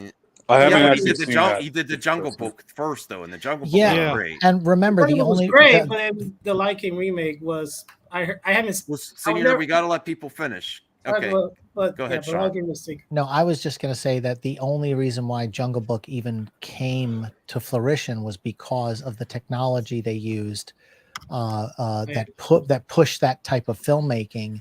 And then it was like, oh, well, maybe we can do The Lion King after this. Maybe we can do. So again, like, remember, Lucasfilm and Disney, they're all about pushing technology and how to shoot things. And that's why we've got things like the volume and that everyone's starting to try to clone all around the world, the LED screens and stuff like that. So like, this is a technology push. The Jungle Book was a complete technology push. That was not like, hey, we want to remake, because they could have remade it and shot it conventionally like a normal movie. They didn't. They shot it with this crazy system where you could walk into the room and set up your shots ahead of time, and they'd not done that before. So something to think about. Well, I want to get to this part with Axel. No. I'm not even here. If I could just say super quick, talking about who could replace Kathleen Kennedy on today's John Campea show, Robert Meyer Burnett threw out a good name, Peter Rice, who was just fired from Disney by Chapek. He said that he'd be a perfect choice to come in and replace Kennedy, and he really would. I'm not sure who that is. I'm not sure who that is either. Well, I think you heard wrong. He was supposed to be. He was Iger's right hand man, and then when Chapek came in, he fired him, and a lot of people got upset. Okay. He was, and now people are saying that with Iger 2 years running Disney, he's going to groom Rice to be the guy heading Disney. That's what they speculating. Just get someone who I agree knows with Sean. the, That I think the lore Favreau's going to to run run Star Lucasfilm, but I Wars. How think about that? not alone. He's going to have someone else help him. Okay, Just because I don't here's see what Favreau. I don't think Like- Favreau is going to want to do it. Favreau is a creative. He wants to make stuff. I don't think he wants to be a studio head. I do. I like Favreau. He's hit and miss to me with his movies. I really love some of his movies, but I'm not a fan of other things. I really want to see him to do more movies. Him controlling a studio, he's gonna do less of that. Well, look what he's done, like with The Mandalorian, when they showed the behind the scenes, him sitting next to Kathy in that round table. He seemed like he was more than just the creative there. He seemed like he was ushering in, making connections. He really, I think he helped more execute on the diversity of different directors and the accomplishments that Kathy couldn't get done. I'm sorry. Yeah, but there's a difference Deborah between. Chow, he had what's her name? Bryce Dallas Howard. He did a lot of stuff that Kathy said they were going to do and actually did. Now you could say that Kathy was involved in that too, but I think he's more. I'm speculating here. I don't have proof, but I think he's more than just creative there. I think he's really he's also a producer. Yeah, he's producing that, and he is lining up directors, as far as we know, without any real issues, doing different episodes, getting a variety and diversity, and it's being executing on a whole nother level. You mean like running a studio? And like Ryan Lands is saying, I mean- Gunn is a creative too. That's true, but Gunn isn't doing it alone. He's got Peter Safran. He's got there Peter with him. Safran. Yeah. Now, if you said Favreau and someone else, okay, then I could see it. But I don't think Favreau just wants to be the studio head guy. Well, Lucas never wanted to be the head of Lucasfilm. Lucas didn't want to start THX, Skywalker Sound. He didn't know anything about sound. He hired the right people to do it because he wanted a better quality sound. So I think like the idea that just because they don't meddle in a certain area doesn't mean they don't or can't find the right people. And if Favreau is proving himself by finding the right directors to fill these roles in The Mandalorian and stuff like that, and he's proving himself with the technology that he embraced with when it came to shooting the Jungle Book, and he's acting it a little bit kind of like George Lucas did in the infancy of Lucasfilm, where, and even if you've watched behind the scenes, the Light and Magic on Disney Plus, Lucas didn't know much about any of it. He would just walk in and say, "Hey, I want to do this." And the guys would go, "Well, that can't be done." And he'd say, well, go think about it for a minute, and he'd walk away, and then they would figure out, the engineers, how to get it done and then present it to him, and he'd be like, see, I knew you could do it. It was just, I wanted, it. So I like, for me, Favreau, I think, just has that temperament, and when you see him in the round tables, sure, he's a creative, which makes him even better. Because I would say, like, someone like Bob Iger, just in general, I'm talking about Disney. The new trend too is getting Gunn as a creative. He's a creative, so you want creatives to understand the IPs that they're trying to push. Hopefully they do a co, just like Warner Bros. Hopefully they adopt that, because that would even be better. I don't think you'll ever see the DC characters overlapping into No. I mean, Marvel. I mean, Lucasfilm do something similar to what Warner Bros. Discovery did. Is James Gunn and Peter Safran do a creative and have him partner with someone else? That would be beautiful. Yeah, I mean, and you kind of could go Filoni and Favreau. Remember, Favreau was a producer before he was, always the creative. I mean, he was an actor first, and actors make the best directors. And then he produced his own movie Chef, and then that led to him producing the Chef Show, which is on Netflix, because he has a love of food. I mean, this guy's dabbling in so many different things at one time, and he still manages to hold it all together. It's wild. Well, you guys just reminded me of something. Is that Kevin Feige's Star Wars project still happening? Who knows? We don't know. We're not I don't think anybody knows. I think that's supposed to be the Taika Waititi. Well, to be fair, if there are issues with Marvel, that I think they're overblown. But if they're taking a step back, they really want to make sure to get I don't know if he's even going to have the time right now. Well, remember, if they are reevaluating things, Well, remember Kevin Feige, they did that. They went public and said that they were doing a retreat so they could plan out the next 10 years. And no one knows what happened at that retreat, but something tells me they've got a plan. And I do want to get back to the panel here about really examining Favreau during that first season of Mandalorian, and what an amazing thing it actually was, and also the environment for Star Wars. What was the consensus about Star Wars before Mandalorian dropped? That brought back a lot of people to Star Wars that were disgruntled about it. Maybe you think they didn't have a right to be or not. It reached a lot of people. It had Baby Yoda. That was also, they kept the surprise, a huge success, and all those different directors lined up for all of season one. Bam, bam, bam, bam, bam, without any potential, not any issues, at least we heard of. It was an amazing thing that happened there. And kept the vision throughout, mostly through Mandalorian season one. There might have been a few episodes where not the best, but consistency that I don't know. It's, it might, we'll go back to the sequel trilogy there. At the end, it didn't stick the landing, at least for a lot of people there. Well, so this was an amazing thing that happened, and it accomplished all the diversity that Kathy had promised years and years. I'm going to get a female director. Didn't it happen first in Mandalorian? Yeah, it did. Bryce Dallas Howard, and Deborah Chow. Deborah Chow. Yeah, I mean, they knocked it out of the park. I will say it's interesting that, like, some of the rumors that were going around when Disney was, they're not going to cut off limbs anymore, and then the Mandalorian, they're just slicing people in half and cutting them in half with doors. Like in the first episode, that guy gets pulled right through, and the doors go and then cut him in half. I mean, it's like, no, they're not cutting people in half. They're not cutting limbs off. Oh, because it's Disney. It's like, no. Well, yeah, he beheaded someone in Book of Boba Fett. Yeah. Well, Matt, I want to get to your comment here. Well, why do you trust Gunn then? Because Gunn doesn't necessarily have that experience either, but he's going to go head DC, Warner Bros. Discovery. Well, yeah, but he's got Peter Safran with him. Yeah. So I'd be fine if Favreau runs Lucasfilm if he has another guy. But Favreau's had a long history, especially at Disney. He also, besides Feige, is the most instrumental in the beginnings of the MCU.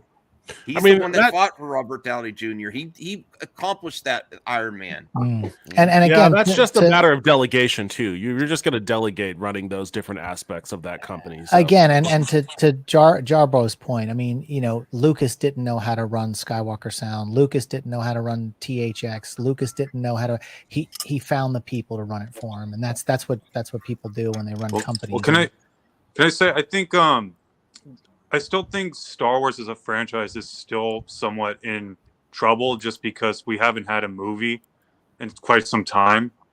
Even though they're It's only doing been good 3 with all years. these, yeah, if we haven't, but there's not even one going into production. It's going to be 5-6 sorry, years. do you mean a good movie All in right, production good. or just Yeah, that's what I'm basically saying, a like- movie? Because I mean, there's a difference between movie and good movies. well, no, that's what I'm saying is, sure they're doing well with the series, but I still think they need to redeem like when it comes to the movies, like where else can they go with the story moving forward though? Well, again, I just see Jarbo jumping in the comments. Jarbo's not wrong. I mean, you know, he's not wrong when he says he's only handling the entertainment side. Lucasfilm is a company that oversees other companies. Yeah, but that doesn't mean you can't learn that skill.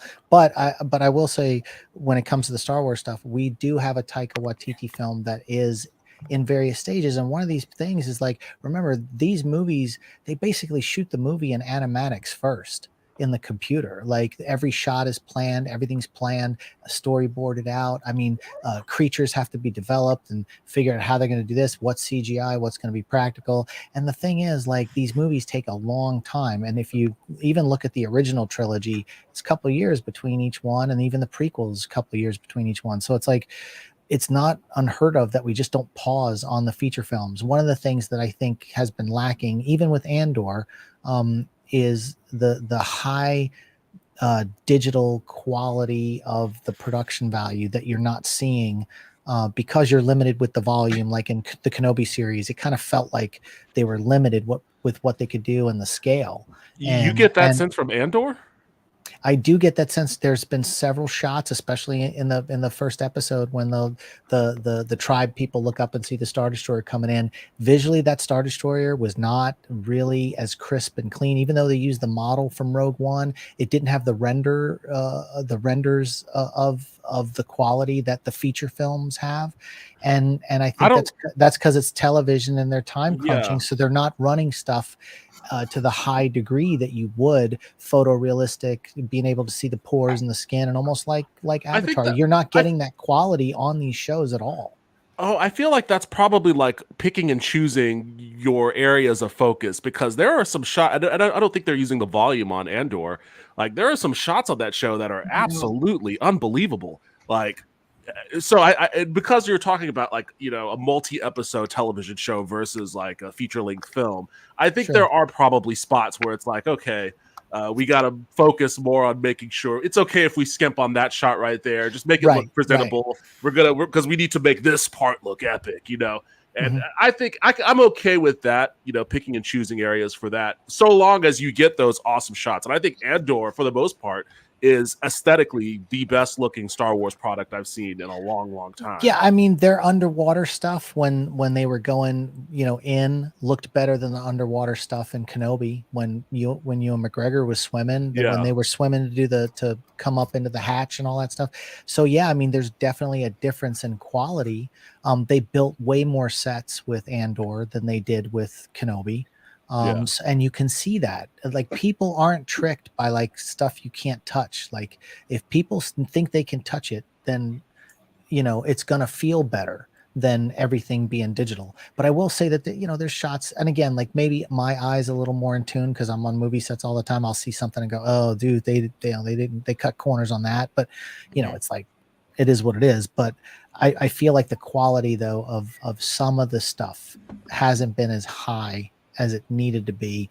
And with the feature films, they really put, like, and that's why you spend 200 million. You know, look, you spend 90 million making the Kenobi series. You spend 200 million making a feature film that's 2 hours long. So you're very specific about what you shoot. And the other, you know, the Kenobi felt like, you know, they could have been cut down to a 2-hour movie, and maybe all the money they spent could have been really focused, like, on the shots that would have turned out better, I think. The volume I think is a great tool, and Andor did use the volume. A lot of the shots with Mon Mothma sitting in her living room, the windows behind her with the those were the volume digital LED walls that showed Coruscant and the cars flying by and stuff like that. That was, so they have used it. It's just not being used to the degree that like the other shows were. Right. Well, one thing I will say is I think going forward they need to either the next movie or something, they got to go post Rise of Skywalker. Because then there's no continuity ceiling. Like all these shows that are like, well, this is between Jedi and Force Awakens. You have to worry about more. You got to worry about contradictions. You go post Rise of Skywalker, the sky is clear. You could do anything. You could tell any story, and you don't have to worry about, well, is this going to contradict that later on down the line? But there is a potential issue there, which in the history of Lucasfilm they like to do is they like to do the next trilogy and then fill in the gaps for storytelling. So if you if you start to do a series, no, I know, but that's what that's their pattern. If they do stories after the Rise of Skywalker, that could handcuff them on what they potentially might want to do with 10, 11, and 12. I agree. That's what I would what I would want to see. Yes, but based on their pattern, they might not want to do that, because what if they do something with Kylo and they get Kylo back? Then they can't. Well, Kylo's not back. I'm sorry, dude. Adam Driver's not coming back. No, I mean Rey. No Stop speculating, Max. I forgot what happened at the end of Rise of Skywalker. Yeah, Kylo's gone. What if they bring back Rey in a series or Poe? Then there's no There might cut off opportunities. I don't know. Why don't they just? Let's be real. They're gonna do 10, 11, and 12. Why don't they just go away from those characters? I don't think they're gonna do Finn because John Boyega is just done with the way they do his character. Let's forget about all those characters. The universe, it's the Star Wars universe. Why are we focused on like 12 characters? Right. I want some Old Republic shit, dude. That's why I like Star Wars Visions. That could really bring and branch out Star Wars if they ever touch the Old Republic. 'Cause that could, they could be doing projects and movies for a long time. Because I mean, the Old Republic has so many different characters and so many different stories to tell. It's like an untapped market that could bring in so much money.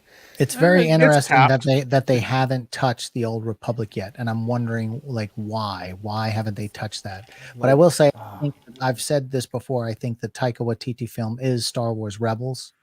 And one of the reasons why I say that is because, you know, the Ghost showed up at the Battle of Scarif, the Ghost showed up in the Rise of Skywalker, and they're sprinkling things. And the fact that remember, like they've got, you know, they did Falcon and the Winter Soldier, and now they're launching from there the new Captain America movie, and they've introduced characters. Same thing with Mrs. Marvel. She's going to be in the Marvels.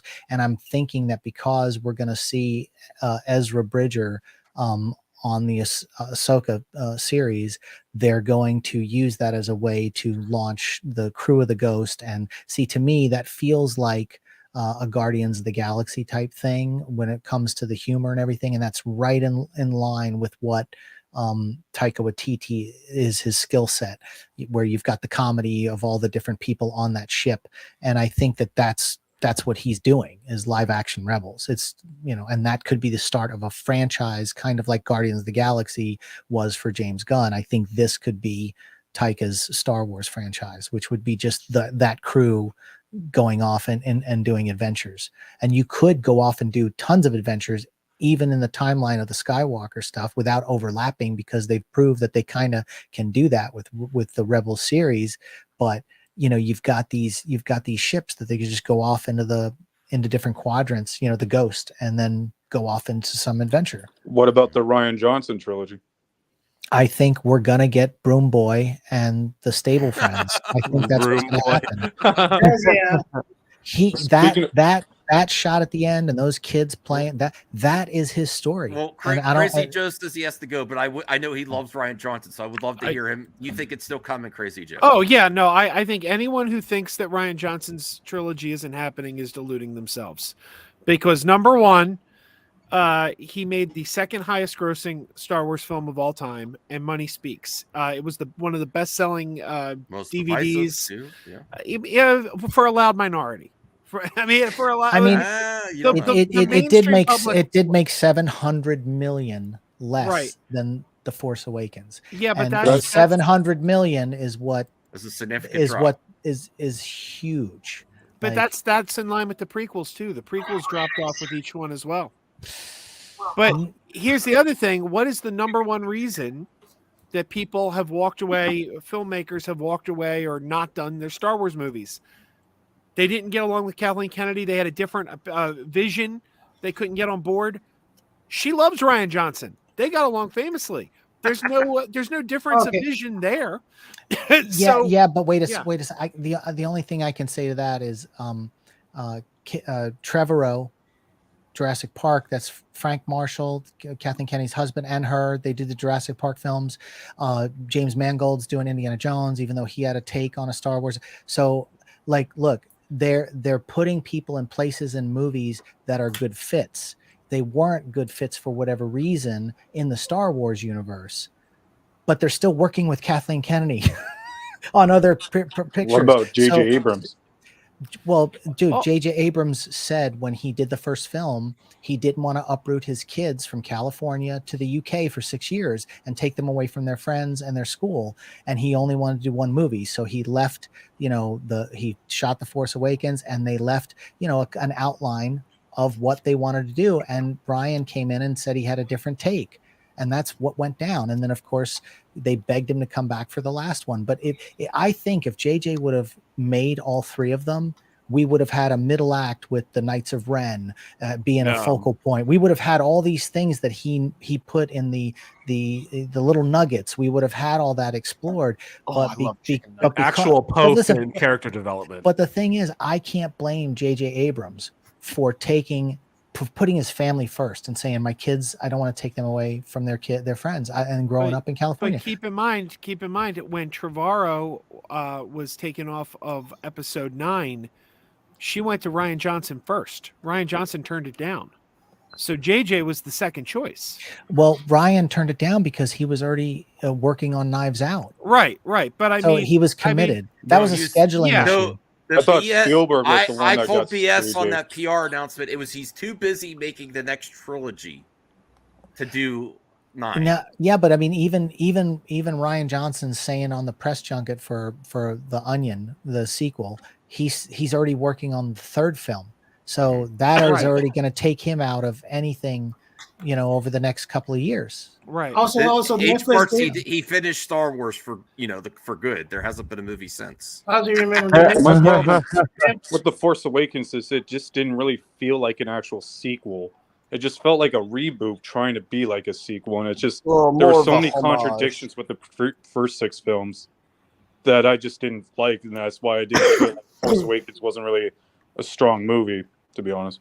Oh wow. Okay. Yeah, I love The Force Awakens. I'm also not a diehard Star Wars person, so I don't get hung up on. I can still put the Blu-ray in for The Force Awakens, and my hair will stand up in certain scenes, but I don't feel that way about the other films. I mean, no one can. The Rathtars, that entire sequence with Han Solo when he's reintroduced, and then he's fighting the Rathtars. That is some of the best Star Wars. But that there. scene looked like something from Guardians of the Galaxy to me. See, maybe the costumes of the gang's members really. Whenever I hear people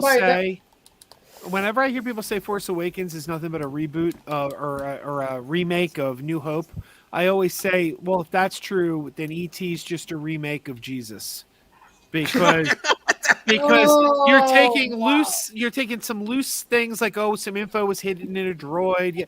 But it's not the same story.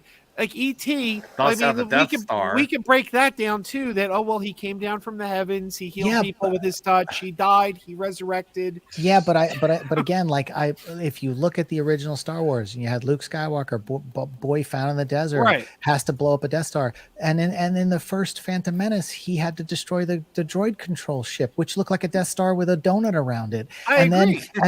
So for me, it's cyclical, like it's poetry. Even Lucas says it rhymes, and that's what they were trying to emulate and they wanted to give the new fans something fresh, but the old fans something familiar. And I think they walked this line that seemed to be okay. And I mean, Han Solo was the Obi-Wan Kenobi who got sacrificed and killed with a lightsaber.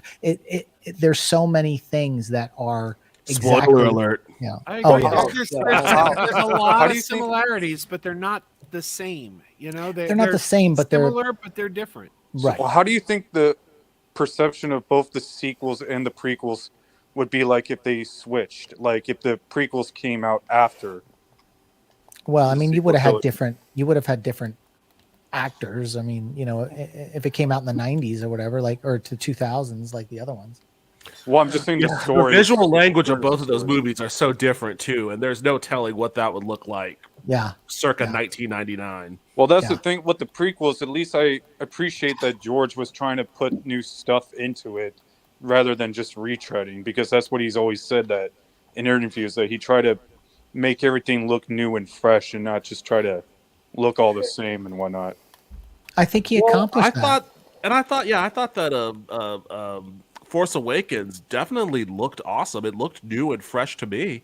As Well, far I mean, as they had a black X-wing instead of a regular X-wing. I mean, there was a lot more visual design that went into even the Phantom Menace than the Force Awakens. Creatures. No, I wouldn't say more. I would. It's just different. It's different. It's a different. I wouldn't say more or less. I would say different. I would just say Star Wars was always at the forefront of pushing technology. That didn't happen in the sequel trilogy. Nothing against Steve Lloyd, but I do JJ agree that Lucas should have casted someone a little bit older for that role. I'm going to disappear now. Okay, I'll miss your bad takes. No, I'm just kidding. I love you, Crazy Joe. And Jake but I Lloyd completely definitely did not disagree with you deserve to most get of the time. harassed too either. Yeah, you know me. I got to come here and tell. Oh, you it got like it Mortal is. Kombat? The arcade? Oh, it's the it's the Legacy machine. It's got like Paperboy on there and Gauntlet. Oh, that's so cool. Yeah, That's cool. I got the Star Wars one to my side over here, but I got to keep turning the screen. Now I'm gonna knock everything off my desk. Nice. Yeah. That's cool. Of course, yeah. You don't know all the stuff that just fell off my desk in doing that. Good. Since we're talking about VFX too with Star Wars, I'm currently watching Dune, and I feel like that's how Star Wars should look like, what terms of their rendering. Tony, are you okay? You've been quiet for a long time. I got nothing to add to this. This is Well, I think they were going like the feel of the original trilogy with the sequel trilogy. I remember in Comic-Con, JJ says were hardly a blue screen film in front of, and the audience clapped, erupted in applause, because that was the big criticism of the prequels, where it was pretty much 90% was in front of the blue screen. They were talking to a tennis ball, and Yeah, I mean, you hear the story. Senor Nord might be referencing this, but you hear the story of Terrence Stamp, who played the Chancellor Valorum in the Phantom Menace, and he was like all the way in a different country. He was so excited because he thought he was going to be in scenes with Natalie Portman because he had seen her in La Professional, and he was like, "This girl's brilliant. I can't wait to work with her." And then when he got there, they had a stick with a tennis ball on it, and so he's also one of the only people in the history of Star Wars that said he would not be in the movie unless he got a full script to read. So they sent him a full script, and Lucas was really ticked about that, because normally they just give you the pieces that you're in so that you don't leak the story. But he said he wanted to read the whole thing, and they lock him in a room and he read the whole thing, but he was really disappointed. So his performance is very bland, because he said he didn't care, because they didn't care to give him someone to play off of and to be in the same room. And I think a lot of the performances you see in all of the prequel films feel a little bit wooden. Yeah. I also remember when Ewan McGregor talks about when he filmed the last scene in Revenge of the Sith, when he had to give baby Luke to Aunt Uncle Owen and Aunt Beru. You remember when he said that? He's like he brought his friends and he has to ride in a saddle thing in front of blue screen and pretend he's seeing the two sons of Tatooine, and it was like he felt silly. He said he felt silly filming that scene. He had to hold like a fake CGI baby. I think the baby was also CGI in that scene as well. And Look. yeah, like he doesn't know which end of the beast he was riding on. Like which one is the end, which one is the back, and which one is the head. Yeah, when he even talks about that behind the scenes of Kenobi, and he says the volume is great for actors because it puts you in a place where you can now, okay, I see what I'm looking at, I can do. Yeah. So of course you're going to do a better job as an actor. But if you're in a place, and I've done this, man, I've been in rooms with green screen. It's hard, man. It's hard to emote and to connect if you don't have anybody in front of you. It's got to be hard. I think that is better than most productions that were green screen oriented, and they've kind of moved away from just green screen. I think they were trying digital. Lucas was trying probably trying too much. And CGI, and also and the clones were all CGI. But there were some other movies that during that time that were filmed completely green screen to see what they could do, and they do all feel a little bit less with the acting ability because there's not a lot to act, and Yeah, and even Robert Rodriguez, when he did those comic book movies that were in black and white, those performances are very wooden. Sin City, yeah. And I get it because like they want to be able to control everything, and then it doesn't cost a lot. It's show business. When you shoot in one spot and you don't have to do a company move, which is like every production vehicle, and you're not crossing and putting people in planes to go to Tunisia and all, dude, it saves so much money. Well, can I say it's definitely easier on your location scouts too. Can you absolutely? Can you really blame the green screen or just the directing? Because not every scene in the prequels were in green screen. They were obviously on set too. Well, even the acting in those scenes were wooden. Everybody always complains, and you can even go back to footage during the original trilogy. Lucas gives very little direction except faster or slower, and it's very frustrating. He's not that great a director. He's a great producer. That's why some of the films that he's a great idea, and let someone else do it for him, like Empire Strikes Back. But for him, he's better off giving his ideas to someone else. Ibrahim, I'm gonna do members mailbag at the end. Yeah, we actually. Well, that's because I think he was getting back into the groove since he hadn't directed anything since the first Star Wars in a long time. He did Howard the Duck. I mean, he did some. I mean, I worked on a movie with Lucas, and he did some of the second unit directing, and that was in the 90s. I think it was 93 or 94. It was a movie called Radioland Murders, and I got to meet Lucas on set and everything. So, I mean, he never really got out of it. But I mean, but no, it didn't matter if you go back to 77 or you go back to any behind the scenes stuff. It's always faster and slower. He just doesn't give, because the thing about it is he's a lot like Clint Eastwood. Clint Eastwood hires actors that he knows are amazing, so he doesn't have to do a lot of takes to save money, and so he's like 2 takes and he moves on. And Lucas has that same idea, is like you get Liam Neeson, you get Terrence Stamp, you get all these amazing actors because you don't really have to tell them much. You on the side, you tell them the story and what's going on, and because they only got a section of the script, and you got to warm them up. But then when they shoot, you're like, oh, that's good, that's a good take. Sounds like it's a byproduct of coming from an era where you have to worry about how much film you're burning up. That is so right. I don't know what you mean by this, Jason. He's the kid, Luke. Is there a question? Why is a good idea from the kid Luke? He's talking about Kenobi. Yeah, but what are you talking about? The kid Luke? Kid Luke's alive. Well, the thing about Kid Luke, I will say, if you go back and you watch Kenobi, he never saw a lightsaber. Oh yeah. He doesn't know what's going on. He's just running into the dark, and he never saw anyone with a lightsaber coming at him. So, I mean, that's and then he gets knocked out. Yeah, as far as I'm concerned, he was probably told it was like a Tusken Raider coming after him.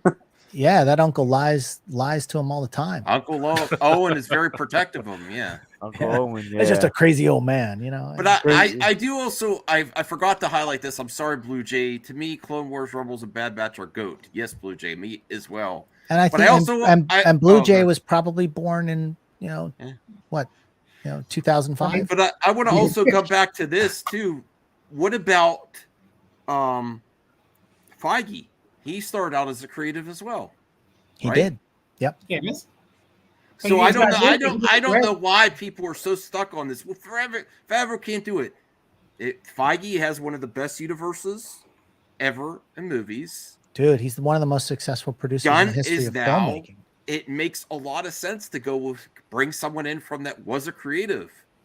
I'm And sorry. if you think they're just sitting at a desk as some big puppet master and it's only them, no, it's not. That's not how it works. Studio heads don't act like that. I would like to go around. George, what do you think about that? Feige, do you agree Feige started out as a creative and be one of the best universes there? Yeah, I mean, look at. I mean, I know we talked about James Gunn a lot, but like James Gunn, like is now the DC Films president. If he can do it, I'm sure Jon Favreau can like. And Feige was also that. So like, and look, Jon Favreau's been in the industry for quite some time. Remember, he made the first MCU movie. Like he's been involved in big franchises before. He was a producer for some of those Avenger movies. So like, he knows he has the experience. And like he's been working on these Star Wars shows, so it's like he's got the Star Wars experience now. I think he can do it. Well, thank you, George. Well, not only because you just agree with me, but thank you, Devin. Now thinking about that, do you agree that Feige started out as a creative, and should creatives be considered for these positions? Look at Gunn, Feige. Yeah, of course. Obviously, like. I mean, I don't think there's any. Again, there's multiple ways that you can handle these situations. And if a creative proves themselves capable of being a both talented writer, director, as well as being a talented producer, then sure, put more on their plate, see what they can handle. Like the Kevin Feige benefited from not having he's the originator of all this. He's the prototype, basically. So like when they started shoveling more onto his plate, there was no cinematic universe. There was no Marvel cinematic universe. He was just producing movies that ended up being woven into a greater cinematic universe. So he had the benefit of being able to kind of, build on that as he built up his experience. Like it's going to be a little different for James Gunn because the expectations are already there at the start. He's coming in to be, and I guess that's why they paired him up with the producer, with Safran, because they're coming in to be what Kevin Feige had to build himself up to over time. Also, they have a more difficult situation than Feige because Feige started from scratch. They kind of have so much baggage, so you're going to need more than. Yeah. That's why I said they need to do a full reboot. But also something else to keep in mind is Spielberg started in television. He directed some soap operas, and then he directed the made-for-TV movie Duel, and then he got Jaws. And who would have said 25 30 years later he'd be the head of the studio DreamWorks Entertainment with David Geffen with him. And then you've got Ron Howard, started off on the Andy Griffith Show, and now he owns Imagine Entertainment. Like anyone can go from A to B over time and get there. And that's why I think like Favreau or even Filoni, like these guys, they're surrounded by some of the best people in Hollywood within their own groups. It's not that hard. It's like, dude, it's like if you've never ran a McDonald's before and you start working there, and then you train on the fries, and then you train on the grill, and then you train until finally you're the manager. Dude, it's that same logic applies to these big productions as well, because you when you start a movie, you hire a production supervisor or a UPM, a unit production manager. They're the ones that hire the crew. You don't hire the crew. They give you suggestions, but they're the ones that find the people for you and present them to you. And everyone has their jobs. And so a studio is the same way. It's like you hire the right people to do the jobs underneath you, and everything else falls into place. Tony, are you still there? I'm here. Okay, what do you think of Matt Jarbo's take? Favreau doesn't know how to run IOM with the. Do you also agree that Feige started as a creative, Gunn is a creative? Do you think creatives should be given these chances, these opportunities for these high-level positions to run these whole universes? Well, first off, Why are you calling these people creatives as if that's the only thing they can do, Max? Like you I just didn't pigeonholed them. No, into no, this, like, I didn't pigeonhole them, but other people. Oh, they can't do that. They're just creatives. That's the argument. They're just Like- creatives. They shouldn't have the. Go ahead. like, I don't know if he does. I don't know want to how. pigeonhole. I don't know what his qualifications or his education level or anything. Maybe he could. Maybe he couldn't. We'll find out if he gets the chance. Right. I think we Mhm. should just step back and stop second guessing everything. We're not in the boardroom like Devin always likes to say, right? We're not in the boardroom making decisions. We don't know these things. Well, it's like what happened today with James Gunn when he called out the geekosity that said Henry Cavill's new contract says he'll be doing television and crossover things, and he gets on there and he goes, "Dude, just shut up, stop it. You know, you don't know where you're getting that stuff from. Somebody lied to you because it's not happening. Blah blah blah." And yeah, someone Degrassi had jumped in the comment section and had pointed out Sugarland Express, which absolutely that was one of Spielberg's early films. It was, I think it was after Duel, and then before Jaws was Sugarland. I think, yeah, good movie. So anyway, But if you haven't Max says seen it, that we don't know that there could be a Henry Cavill contract. Ain't that right, Max? well, yeah, I mean we've talked about this before. I think there's something brewing, but I mean I don't think they're going to tell anybody. Yeah, I believe it's my opinion that he wouldn't just do what he refused to do before. Well, how do you know he refused to do anything before, Max? That's where if I've been covering movie talk for a while, that's what the reports were. He would not. They wanted him to do the Shazam cameo, and couldn't come to terms Because it was going to complete his 3-picture deal So or whatever it was. I'm saying, why would he come back and just do a cameo now, just to complete it without something else promised or some type of agreement? Or are they just operating on a handshake? I don't believe so. I think something has changed. Listen, what changed between now and then? One of the things people forget is there's lawyers, there's management, there's all these people that have to go through this in order to even. All right, I'll give you guys. I'm in the process of getting a project off the ground, and I've got 3 contracts coming this week that I have to hire an entertainment lawyer at $750 an hour to go over.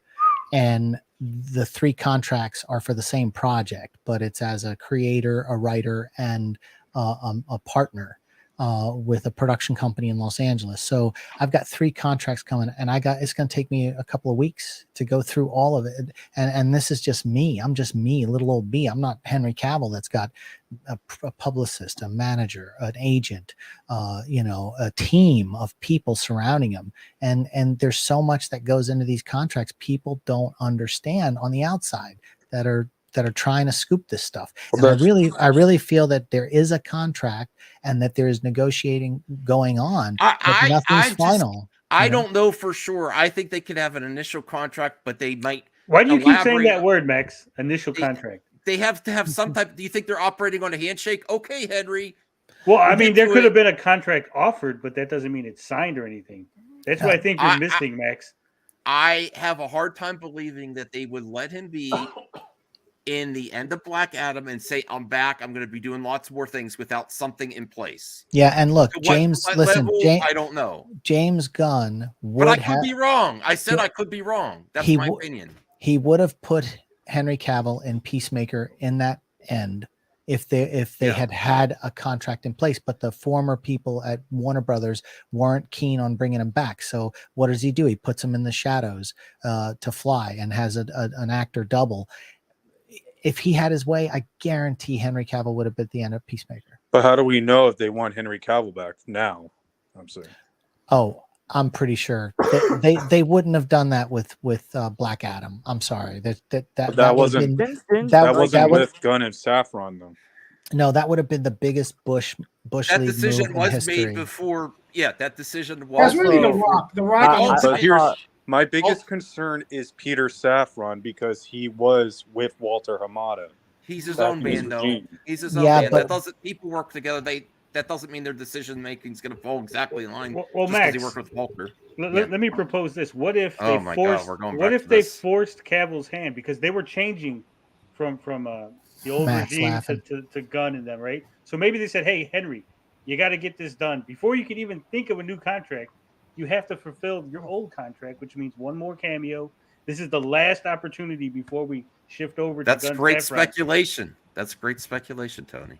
And again, I'm telling you, like I when the dust settles, Henry Cavill will also be a producer on the next Superman film. I think And that's if why it's taking longer, and because if he that's wants the more. case, he will have a separate contract as a producer from his acting, and it's going to take a lot of time to hash that out. That stuff doesn't happen overnight. Some of the reporting from before is that the other reason that he held out was that he wanted a say in how Superman is going to be. And if you look at Marvel and MCU, they reward their talent. Once they get to a certain point, then, you know, they give you producer level and a say with the character, you know, not a complete say. And you know what's the other thing, Max? You got to think of what if this was you know, you got to give us something, Henry. You know, we need some good faith out of you. Show us that you're willing to work with us going forward, right?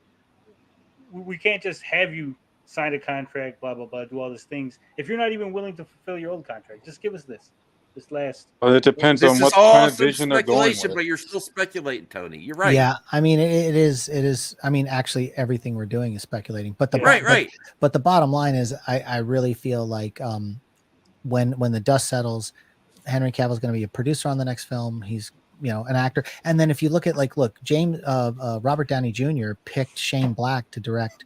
Iron Man. He got to that point where he could pick the director, right? Exactly. And some would say that movie wasn't very good, but he still got even though it did a $1.3 billion, that then in the end they were like, oh, screw it. It does. I mean, we know the story wasn't good, and they kind of botched the Mandarin and all that kind of storyline, and really didn't stick with the comics, and it upset a lot of the faithful people. But we made 1.3 billion, so I guess it's okay. But you haven't seen Shane Black come back for anything else. Yeah, Max, can I ask you a question? Because you always like to say we're just speculating here. We're just speculating. Mm-hmm. Can you agree that there's good speculation and bad speculation? Subjective. So if I said, hey, Jaleel White is going to be the next Superman, would that be bad speculation? Based on what? Oh my God. Exactly. So you would say, hey, this is a stupid conjecture. Why would you even bring this up, right? But if I go, hey, Max, I'm just speculating. Why are you mad? Why are you even disagreeing with me? I'm just speculating, Max. Jaleel White's going to be the next Superman. Right? It sounds stupid. That's what I'm trying to get in your head, Max. Sometimes you speculate from a place of just there's no basis for what you're saying. You just say things. I didn't say in this instance, Max. I didn't say in this instance. Okay. I said in some instances you will speculate from a place where there's no basis in reality. Well, you just say things that you want. Tony, to your defense, it could have been as easy as a handshake behind the scenes. Hey, finish your contract out, and then we'll do something going forward. I doubt it. Though. I doubt it. I'm just saying, like, listen, that's a legitimate thing. Based on how long I've been watching this happen with Cavill. So you're the only one that's been watching this long? No, I didn't. You're making all these straw man arguments. I never it's said not a straw man argument. I never said I was the only one. I said based on the years of what he wanted. You're saying based on you watching it so long, as if you have some unique perspective that no one else has been watching it for this long. So that's the argument. Saying why are you making that argument? Based on what he said, what Zaslav said, Superman's going to be a focus. Yeah, Zaslav definitely said it. They introduce him at the end of Black Adam, and then him himself saying that you're going to be seeing more of me. We're going to get a hard reboot. I don't believe that's not out of the blue speculation. That means that I'm taking that in, taking all those factors and saying they're working on something and they have some sort of agreement. At what stage of agreement? I don't know. CJ, please stay on top. Yeah, but Zaslav wasn't the one who got Henry Cavill to come back. Right. I'm just so depressed. The Peter Dinklage will be the next Flash. I saw that in the comment section. I'm trying to hold back from laughing. No, laughing at that match is like CGH for God's sakes. I mean, I was in the middle of it. I don't know what CGH was even saying. No, he's so hard. Poor CGH. Max, he's going with his theory. Look at actually, he's playing Max on PlayStation 5. Like he's not even paying attention to us. No, Look, I think something's in the works with Henry Cavill, and because it hasn't been published and everyone's speculating, but there is something that's brewing, and they're gonna present it. And again, like James Gunn's not gonna backpedal on what just happened in the cinema. I want to They're get just back. not going to do that. I want to get back to you, Tony. But To that me, didn't move the needle, to as Matt would say. in my subjective opinion, saying that Cavill is going to come back on a handshake agreement after all these years with going back and forth with Warner Brothers of whether he's going to be Superman still, that is kind of ludicrous to me. Oh, a handshake. That's it. All right, I'm coming back. But it wasn't a handshake, Max. He had a contract saying he had one more appearance to make. He right? did, Yeah, and he did. And he did then too, and he didn't do it then either. Yeah, but this is this would have What's been the different? last opportunity. What's different is we just told you they're changing regimes, and they say, "Hey, this is your last opportunity to fulfill the contract that was written in the regime that the contract was made." Okay. I mean, there's some truth there, I believe. And you know, one of the things when you see Henry Cavill talking about when they presented this to him, he wanted to use his original Man of Steel costume from the first film because it felt right, and you saw the passion behind it and everything. And then when you saw that interview that he did right after that, and all the stuff he's been saying on the Enola Holmes 2 kind of press junket, he's been given little nuggets, but not really. But he keeps saying, "I can't say anything." There's a lot going on, and again, like he can't out and out say this because James Gunn is piecing it all together. They're trying to figure it out. They're trying to figure out the storylines. Are we going to take from this comic book series or this one? Or how are we going to build this, that?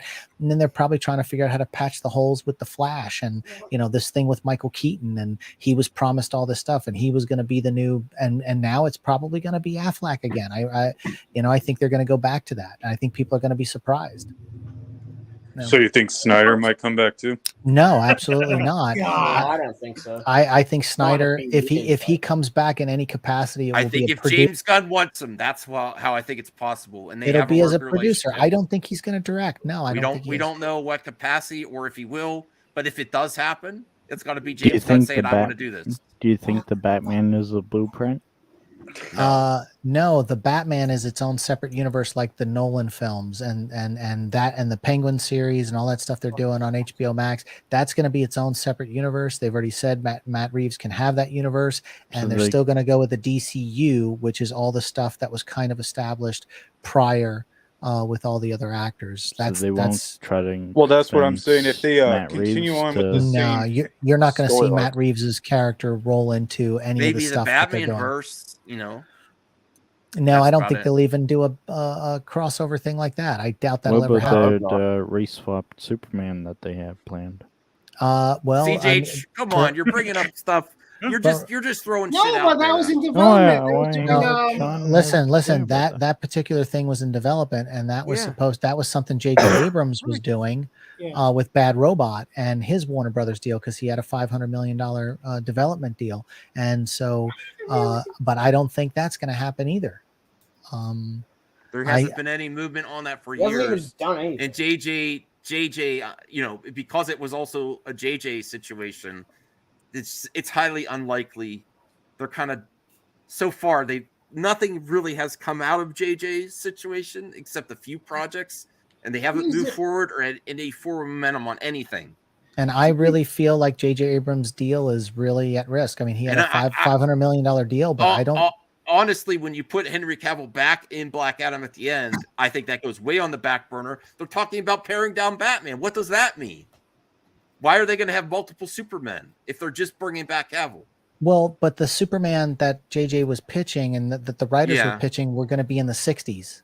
Yeah. During the racial tensions and all that kind of stuff in the 60s. I mean, they still could. So it would be a period but piece based on what Zaslav said. I mean, it does have to go through Gunn now too, but based on Zaslav, we want to have less Batmen. So I would assume they'd want to do that with Superman too. I don't know. Why would you assume that? Because they're paring everything's down, making it less confusing instead of all these pocket things all over the place. I don't think it would be confusing if you had a black Superman. I don't think people would be confused as to why there's two different Supermen. No, I mean, because if you did go with the Man of Steel when Doomsday, when he died and all the people split off and they had all the different things, you could roll that in.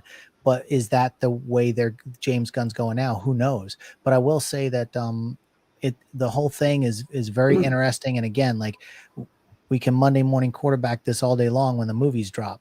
But I mean, right now it's like, if we give these guys till the first quarter of next year, the plan will be in place. We're talking April of next year before anybody hears anything. That's April. That's, I mean, we're like 6 months away. So do you think a hard reboot is happening? Oh my God. No, I don't think a hard reboot's happening at all. I think they're just going to keep going with DCU, the characters, and just create the stories and go forward. And look, they've already said that the comic books that come out in January are going to be interconnected. DC's new relaunches interconnected with everything they're doing now with the DCU. So that's going to be a mess then. I don't think so, because then you're bringing in DC writers and James Gunn. These guys are huge comic book fans. But Marvel's not even doing that with their comics. Marvel tried it. But has that always benefited Marvel? Well, who's gonna get recast? Well, Marvel tried it with comics, making it interconnected with the movies, and that failed.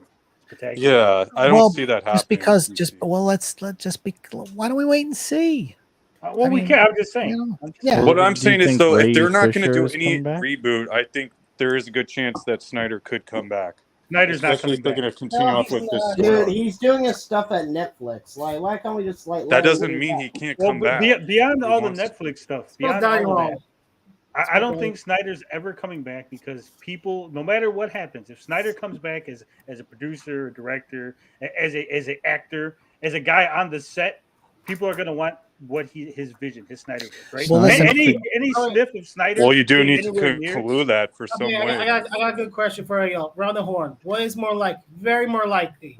Are you Jarpson? You know what the hell's going on? Let's go around the horn. Okay. Wait. Just seriously. What is more likely? Zack Snyder coming back to DC, or the Ryan Johnson Star Wars trilogy? That one. I'm gonna have to Zack say Snyder. the Ryan Johnson trilogy. Look, I'm gonna say I think. Look, do I want Snyder to come back? What the fuck? Yes, of course I did. But You like, said come back to DC. I think in some capacity, yes. Like Nah, shut the fuck up, I'm talking about, Ryan Johnson trilogy. Justice League So, 2 like- and 3. Him coming back for Justice League 2 Do you and 3. think Zack Snyder will ever direct a Marvel movie? No. Why are we getting off topic? Unless again? it's Daredevil, then yes. That would. Thank But you, like, George. can I Thank just you, say, George. like, No, can we like because, let like, Snyder be at this is about goddamn DC. Netflix? Like, because he's happy there, and like, I don't want to like. Okay. Listen, yeah. the other thing that happened recently was Zaslav had a meeting with Christopher Nolan and Spielberg. Yes. Okay. Now, remember, Nolan left Warner Brothers very upset and has his new deal as with the Universal, because he's doing Oppenheimer. And for him to take a meeting with Zaslav says a lot. And to have a meeting with He has the link, H Spielberg. parts. He can come in anytime he wants. But I do have a. But that breaking- doesn't mean it was for a DC. I do have a fan requested what fans are asking for that I would love to get everyone's opinion. We'll start with Devin first on this one. Robert Downey Luther? What? Not. I did see that he shaved his head, and I was like, "Oh wow, he's Yeah, going." he I shaved- feel like it might be. I feel like he might be gearing up for like a Jeff Bezos biopic. Yeah. But No. following his surprise reveal of his bald appearance at the Governor's Awards, DC fans are calling for Robert Downey Jr. to play Lex Luthor in a You Superman mean movie. Marvel fans are calling? Devin, would you want to see this? And this is just, fan fun. I would love to Sure, see why it. not? I mean, I like Robert Downey Jr. I think he could. I would love to see him play a more evil It's character. mostly Marvel fans saying this. Wouldn't you love Wait, to see would what he that could throw do? out? Would that throw out the Yes, Snyder? I Oh my hope goodness, Luther was right. CGH. This is Well, what do you think, Sean? I think, well, first of all, he is doing that for another Yeah, film. yeah. I know. Yeah. But I would say no. You would not like to see Robert Downey as Luthor. Because, all right, so when Robert Downey Jr. did Iron Man 3 here in town, and I had friends that worked on Iron Man 3, he has a very unique way of acting. And he always has an earpiece in, and people feed him his lines because he improvs a lot. and he just has a style that's very quirky and I just don't know if that translates to Lex Luthor. Lex Luthor. Now, I'm not saying that he can't pull that off because he's done amazing dramatic work, but I feel like the world knows him as Tony Stark, and I feel like that would be a hard transition for people to make. But he's bald. But also, that doesn't mean you can play Lex Luthor. What if I shake my head? Does that mean I can play Lex Luthor? Does that mean Brian If you think can about play it, Lex Luthor? Lex Luthor is pretty much evil Tony Stark. Like, he's a billionaire. No facial hair, no hair on a face at all. It's different.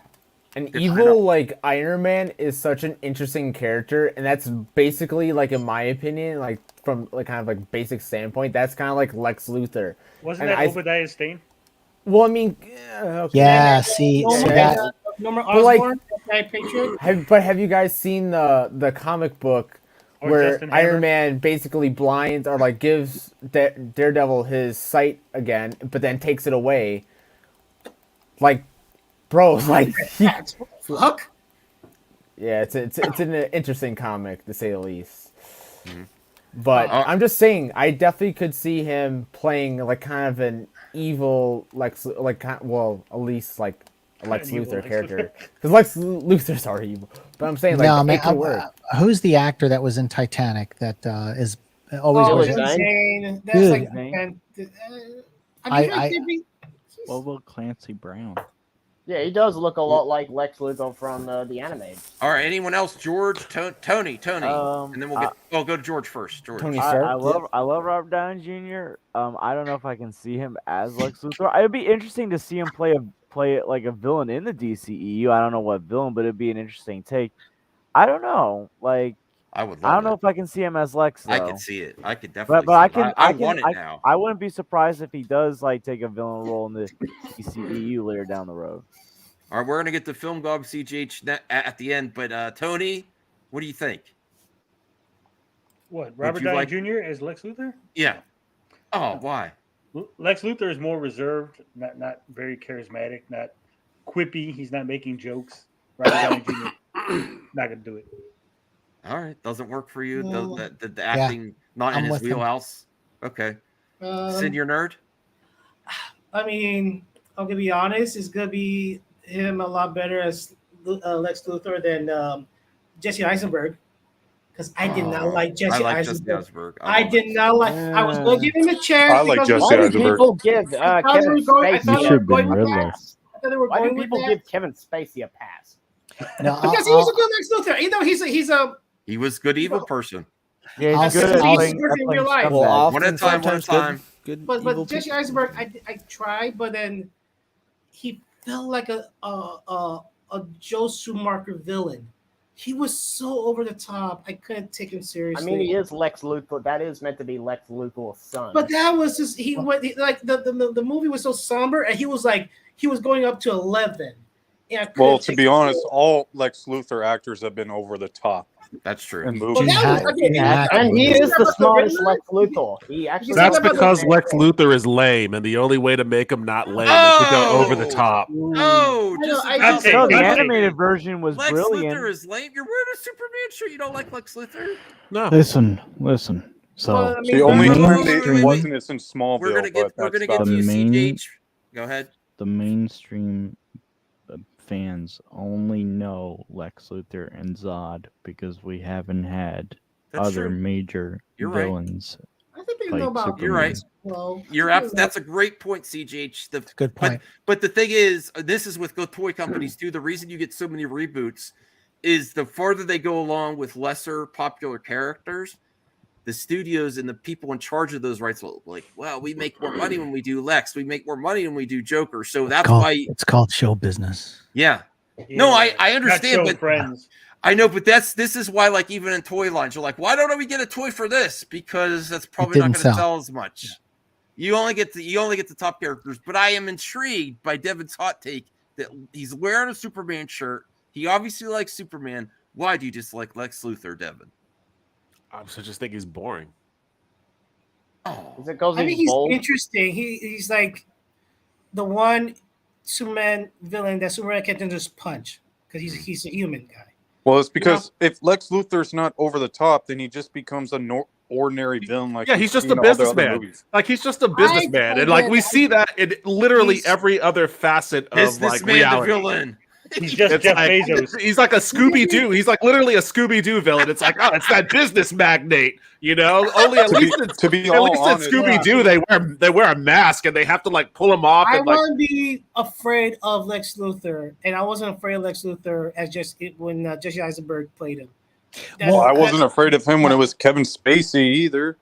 I'll say Kevin Spacey was scary. Well, then again, Kevin Spacey is scary. Or even just Gene Hackman. generally, He wasn't so. scary either. Okay, Sean, go ahead, Sean. Go ahead, Hammond Sean. was I'll like, say Wait. this. Go ahead, Sean. All right, I'll go say ahead. this. I didn't like Jesse Eisenberg throughout the film until he went to prison and they shaved his head, and then I bought into and then that he was. That's just bald phobia. That's a problem. They should have him like that was a wig the whole time, and that's just one scene when he confronts Superman. You do know he had hair in the comics too, right? Yeah, he Yeah, had but, the like, red hair, identical red hair. That was recently. He always been bald. No, he hasn't. No, he first appeared with the hair, actually. Yeah, but even then he But, should have been. But everybody know Lex Luthor with Everyone bald who's head. bald has had hair at some time in their life. Well, CGH, I want to get CGH. There's like a CGH, condition. what do you think of Robert Downey as Lex Luthor? Sure, why not? Okay, cool. But, At this point, you could cast what Donald about Trump all as Lex these Luthor and it would villains? work. Hey, That's wait a what second. he is in real life, really. Someone in the comments section said something very interesting, which the figure drawing that no to Robert Downey Jr. as Professor X. His acting would upstage Cavill. You know what? That is a fair statement. No on Robert Downey Jr. because he would steal the movie away from Cavill. Yeah, that's true. That's like Heath Ledger that stole the movie from Christian Bale. Yeah. Well, I mean, to be fair, you can say that. What about one of I don't know if he these stole That was that also movie. I mean, that was was also the best Batman his movie for vehicle. a lot of people. Because Well, of here's the Heath, thing, of but, Heath like- Ledger. Yeah, True. good. I think that was I the wanted- point of I that wanted character, to- though. Like, I want a was villain his to movie. upstage the hero. I want a villain that great. Yes, I want that. What about one of these villains? CJ, can we? I was going to ask Film Goblin. But This better be yeah. all right. Same with Jack Nicholson too. You can argue Yes. that he was better. Yeah, like my problem with the Oh yeah, Michael way Keaton better than films, Michael Keaton in that.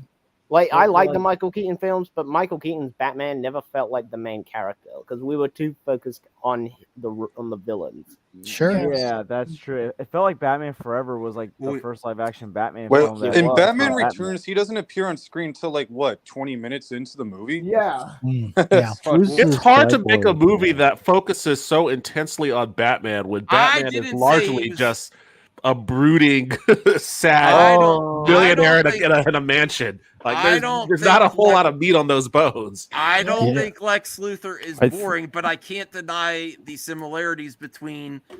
I think the dis- super. disgusting businessmen that are alive today. Yes, there's a. I there's think a- At least with can I Jesse say, Mike Eisenberg, he was the Fantastic? only Lex Luthor that didn't try to buy land. I think the only. Thank reason- you. I think the Thank only. you. Evil land. The only reason we think Superman is a boring character is because we haven't had a good Superman movie. Who said Superman? Now what? Superman's boring too? No. Superman's Well, not listen, boring. Matt Jarbo, and if there's one thing I can agree with him on, I don't even know if he feels this way, but Oh, I misread that. He said Superman. No, but- Superman's not boring to me. Henry Cavill's not the greatest actor in the world, so that is He's good. He's decent. a little He's stiff. serviceable. He's getting better. I'll say that. Yeah. He's getting I mean, better. he's not. Oh, He's not. No, I can think of. I think every role that he's in, I'm drawn to. So I don't know. I loved him in The Witcher. I loved him in Man from U.N.C.L.E. He made What a was big his impact first in Mission movie Impossible. that he appeared in? I forget. We're what. trying It to was stay like on a horror movie. CJ, we're trying to stay on topic because I'm going to I Film am. Goblin I'm next. talking about Henry Wait, can Cavill. I know, say but I was something? going to ask him about Film Goblin because I'm cutting this out, CJH. This is what I mean. Film Goblin, what do you think about this idea that fans are suggesting? The fuck did Ethan Vance? No, say? I don't. Fans act too much like fanboys, and this is just too much of a fan dream. Like, just no. Just no. Yeah, but look at I'm the sorry, I Ahsoka misread casting. that. Look at the Ahsoka casting. I mean, sometimes I, with fans, again, I don't like And Ahsoka, so I don't really care. Film Goblin. no, what Yo, I'm Max, what can I I'm say getting at is the fans pushing a certain person that they would like to see in a role. It could make sense if the It demand was is also Rosario Dawson also wants to play Ahsoka in live action. She was Yeah. also pushing it. Well, we don't know if Robert Downey Jr. doesn't want to be Lex If Luthor. anything, I'd rather have Tom Cruise since he did a good job of playing Les Grossman. You can have him play Lex. Why not? Honestly, I'm role. going for that campaign. Wait, Fuck can I it, say let's something? do it. Movie. Les Grossman. That they're going to do about him. Max, can I say something? No. The Les Grossman movie. Go ahead, Axel. My choice for like a young Lex Luthor would be Will Poulter. Axel. Oh. Will Poulter? Oh no, he's gonna be in Yeah, I know he's MCU. gonna be Adam Warlock, Yeah. but like, yeah, I think he would be a good Lex Luthor. But do you think I worked Jason with him Momoa on is gonna on Where the be Millers. Lobo? Oh, really? Oh, right. Yeah. Because Bro, that movie's I had an funny as hell. interview with like a film company, like an Australian film company, about like. Actually, I don't know if I could say it, but like, then they're choosing and they're thinking of picking him for like a movie about like with the first female pilot in Australia. So, yeah, yeah. Okay. Well, let's move on to some rapid fire topics, shall we? Because and then I got the mailbag. So there's some interesting topics besides the. Hold on, let me bring this up here. Oh, we do need to get to this because I want to hear the reactions. It's coming up this week. Oh, I got to stop this screen. Hold on. Sorry. The It's Guardians really of the funny Galaxy. that Ryan said the fans fixed Sonic because it just makes me think of that Paddington Bear. Like the fans also hated how Paddington looked. I in the actually CGI. think But they didn't change Paddington, and that movie went on to be a blockbuster. I think that was too planned, that Sonic thing. I don't think that was all organic. Oh, the fans No, asked to fix it. We no, fixed it. I think that might have been doubt it. There was I marketing. think that could have been a genius marketing plan. I don't know. No, because I they don't made think they so. went and they made plus choice of that original Sonic design and a lot of posters. Yeah, it was a mistake. The Guardians of the Galaxy first reactions to James Gunn's holiday special are full of festive cheer. I think James Gunn even retweeted or messaged about Grace Randolph giving it a positive review. Like, what world is this? Yes. A That was feel so good funny. blast. I laughed nonstop. No, that's Grace Randolph trying to get back into his good graces because he calls her out. Yeah. Yeah. I'm still looking forward to this. I'm going to do a watch party, I think, one of these days. I don't know. When does this go live? This week, I think. Is it this week? Okay. I think before Thanksgiving, so Either Wednesday. Wednesday or Thursday, I think. Awesome. Well, no, that can't be. No, it can't be. No, I think it's no, because is it tomorrow Endor? The final Tonight, episode. I think that's in a 20 couple minutes, hours. right? Yeah. Yeah, I didn't even watch the last episode. I was going to watch it back to back, the last two together, because it's only. Hey, Max, at the top of that screen, was that was that the first photo of Jay Leno with his face all burned up? Oh, yeah, let me see. I mean, he looked better because the way they described the accident was like he could be like a severe bird villain, Let me but see if the doctor did a good job. And there's a funny. I saw an interview with Tim Allen. He was promoting the Santa Claus All series. right, let me bring that up here. Yeah, they're good friends, Tim Allen and I'm Jay glad Leno. I'm glad he's doing okay. I'm happy that he decided to pose for a picture. It seems, let's see here. But Tim Allen literally said he heard that Jay Leno got to accident, he got burned. Hey, call and say, Jay, are you okay? He said, yeah, I'm doing fine. But I heard you got Could have burned. been a lot worse. Like Jay wasn't Oh, look, apparently this hand too. Yeah. Yeah, his hand. But apparently Jay Leno was in good spirit It throughout looks the like whole thing. they took some of his chin off too. That might actually Yeah. be all right. Oh, come on. Too soon. No, Too because the soon, chin Sean. changed him. Nah, you could By the tell way- where they put the skin graft on I his have like breaking lip, news. on the By the lower way, lip. do you know that you guys Well, watched? I was expecting him to look way worse. So Yeah. he They did got really off good. easy. I mean, he was at a describe it? burn center and like a very prestigious burn center, of course. But they did As- really as- good with the skin grafts. It was only a week ago, right? So I mean, in 6 months, he could look totally in such better shape. You know, probably won't be the Exactly. last surgery he has too. They'll probably have multiple Oh surgeries. no. This Yeah. is a very That's rough with important all the skin article. grafts and the severe damage they Hold on, said. CJ. If I have time at the end, I will. I'm trying to get through what I already had planned. So I'm way on the back burner here because those You topics. don't want to know if bumblebees have feelings? What? Max is just being a massive dictator, and it's honestly offensive. What does this have to do with movie talk? What is this? What? These can play. All right. Can we Look what you revoke just the- look what you just did, CJ. Now everyone wants to leave. I'm like, all right, I'm tapping out. Pleasuring myself on my phone. No, Axel. Context. Wait, go back. What he said? Context. I was imitating Andy Signore. Wait, hold on. Can we get a replay on that? No. Me too. I was like, I heard playing myself like, what? Myself pleasuring myself on my phone. Got to give you the context. Stop it, Axel. Stop it. Okay. This was better than the B article. This is way That's better. when Andy Signore said this video that exists. I don't know if they hacked my phone. I'm like, you have a video. Videos of myself pleasuring All myself. right. That's where. That's not me. That's not me. No, I do not have any of it. That Zero sounded videos- like you, Max. Sounded There's just like you. zero videos that exist of me doing that. No.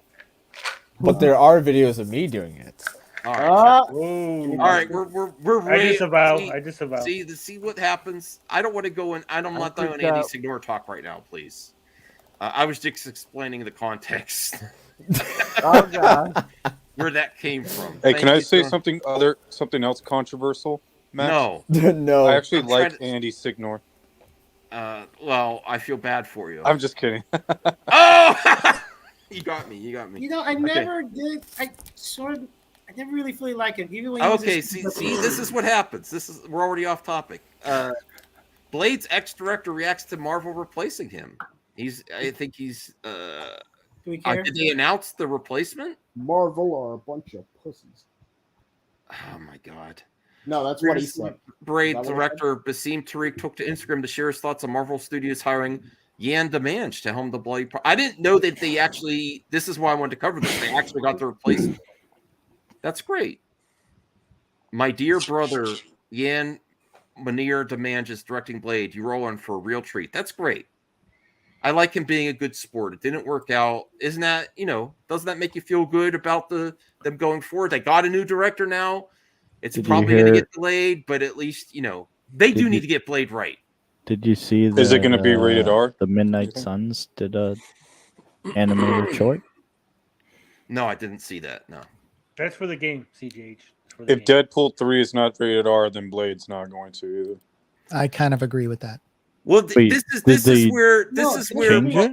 Marvel has Okay, had kind of Deadpool's already confirmed, or Deadpool 3 is already kind of confirmed to be rated R. They already made statements that they're not going to change the way they'll just because of Disney and stuff like that. They already said that they're going to continue doing the style that they've been doing the previous two Although movies. a lot of people are fearing that with Iger coming back, they might Well, change because he's more of having more family contact just- with Disney. I want.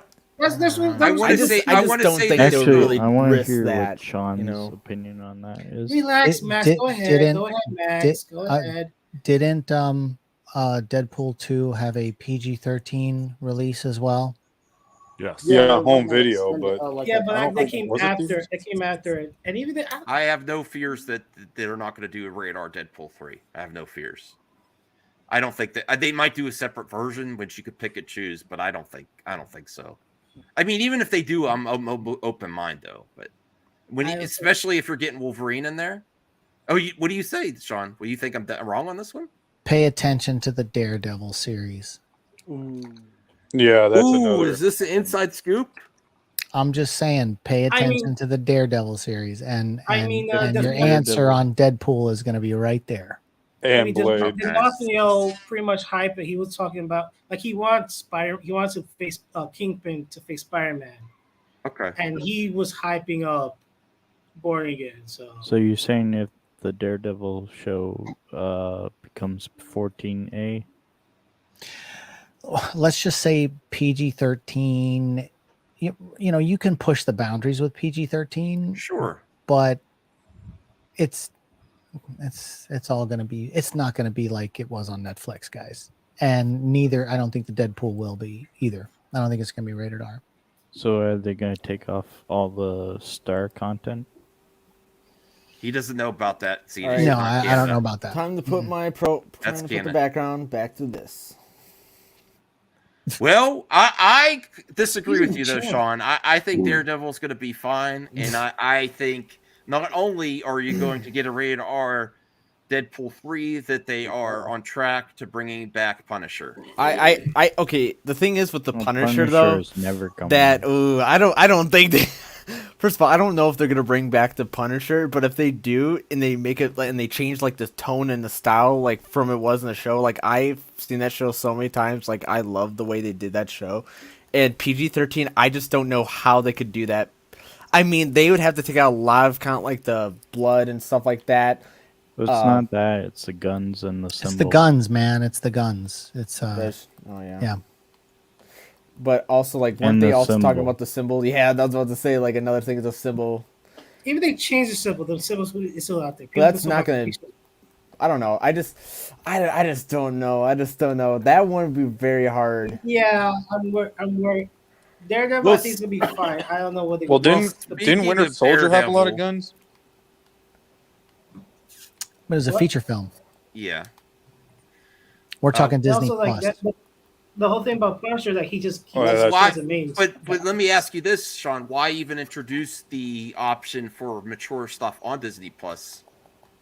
Because they have the content already. No, but what they have that feature. There's a way to do it. You just Absolutely. Don't think they're not going to. You, in your opinion, they may not develop new stuff for that rating. It's to purpose for existing. It's just like you know, they bought 20th Century Fox. They got the X-Men stuff on there, but they call it, what do they call it? They got a different term for its category. It's like Marvel Legacy, Legacy or something. Yeah. I mean, they don't have to stick with that. Like, hold up. When you pull up the Punisher on Google, like, this is like one of the first images you get. Well, figure drawing says that Marvel Zombies is rated there. TVMA. Well, we know about Marvel Zombies up in the air because what happened in the animation crew there. Remember, what's this, Jimbo? I was just saying, like stuff like this. Do you think they'll change, like, especially like the way his vest looks after like extensive combat and like the blood all over it? Do you think they're gonna change that aspect? It's not the blood that they're worried about. It's the symbol. I know, but like all. You just scroll through all this. I don't know if they would use the logo or that they necessarily need to use the logo. He didn't have the logo for part of the Netflix series season 1. Well, he also didn't have the logo on the first. Was it the first Punisher Daredevil. film? Mm-hmm. No, the film, the actual film before Marvel took over. Well, that was with Dolph Lundgren, but that was like so askew out of the comics. It's almost okay. You can't even call it a Punisher film. It's Okay. just it was like a Dolph Lundgren. We'll revisit when Daredevil comes out. I'll contact Sean to see if Sean was right. I just disagree on that one. Though. I just found like an image from one of the scenes. Like, if you guys remember, like where he goes into like the Russian gym and starts beating up people with like dumbbells and stuff like that, and like crushes people's skulls in. Like, I just Actually, you know, do you think Daredevil is still gonna be a TV show? Yes. Well, yeah. It's in this article. Yes. And actually, this is a good segue to this article. What was it? That was my question Vincent for D'Onofrio. Sean. Oh, well, Vincent D'Onofrio. We'll wait a second, CJ, after I read this. D'Onofrio teased how audience would have no idea what's in store for them during the 18-episode Disney Plus TV series, and promised that fans are not going to be thinking about anything but the next episode. I will say, though, you guys have no idea what you're in store for with Daredevil Born Again. I know a little bit more than you guys, and all I could say is during the next series, you're not going to be thinking about anything but the next episode. I promise. Could when still asked be a presentation. what When asked what other MCU characters he'd like to interact with, the actor referred to the name of the hero that he was shouted from the crowd. He responded, Spider-Man. I mean, there's only one real end goal, and I think someone just said who that would be. Hey, So Max, he I'm going to wants to- step out. Okay, thanks for having me on, you guys. Yeah. Take care. Good night. Later. What do you think of those quotes from D'Onofrio about the Daredevil series? I mean, I think he's just happy to get another job. True.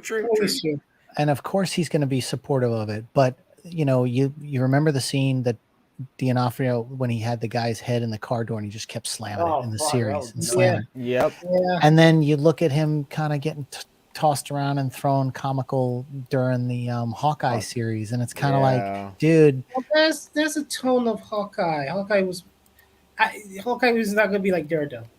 It's not going to be that tone. well, you say that, and then we've seen Daredevil on She-Hulk. Okay, Right, 'cause so walking home, you know, after a one night stand or whatever with his look. All I'm saying is, like, if people get Well, excited, that was definitely the tone of She-Hulk and not really Daredevil. right. Yeah. But I think you're not going to get the Netflix version that you wanted. Is it going to be close to it? Yeah, but it's not going to be that. Yeah, I know it's not going to be like the Netflix series. yeah. But if they get something, I think like something like again, you guys been praising Endor. If it's like Endor tone, then maybe they could put it off there. Why didn't they just recast Daredevil if they're not Oh going to hell keep no! everyone? No. Charlie Cox is perfect. Charlie Cox was The fans love him, and it wasn't his fault that the licensing thing was, you know, how that went down. He's a very great Daredevil. He's and really good. I personally didn't really show too much interest or care into watching the show. I pretty much just watched The Punisher. And the only reason why I kind of watched Daredevil was kind of like, I want to see how the Punisher got introduced. And then like getting to that point, I was like, all right, I really do enjoy this show. Like this show is way different from what I thought it was gonna be, and it's really great. I just love like the action, the story, and just like the character development. I'm like, because the only other Daredevil I seen was a Ben Affleck one, which I'm like, this was horrible, like, bro. So I was like, that's why I just I was kind of standoffish with it, but you know, it was really good. I'm glad that you know he's back. Yeah, and also in what I saw, I think everybody can agree.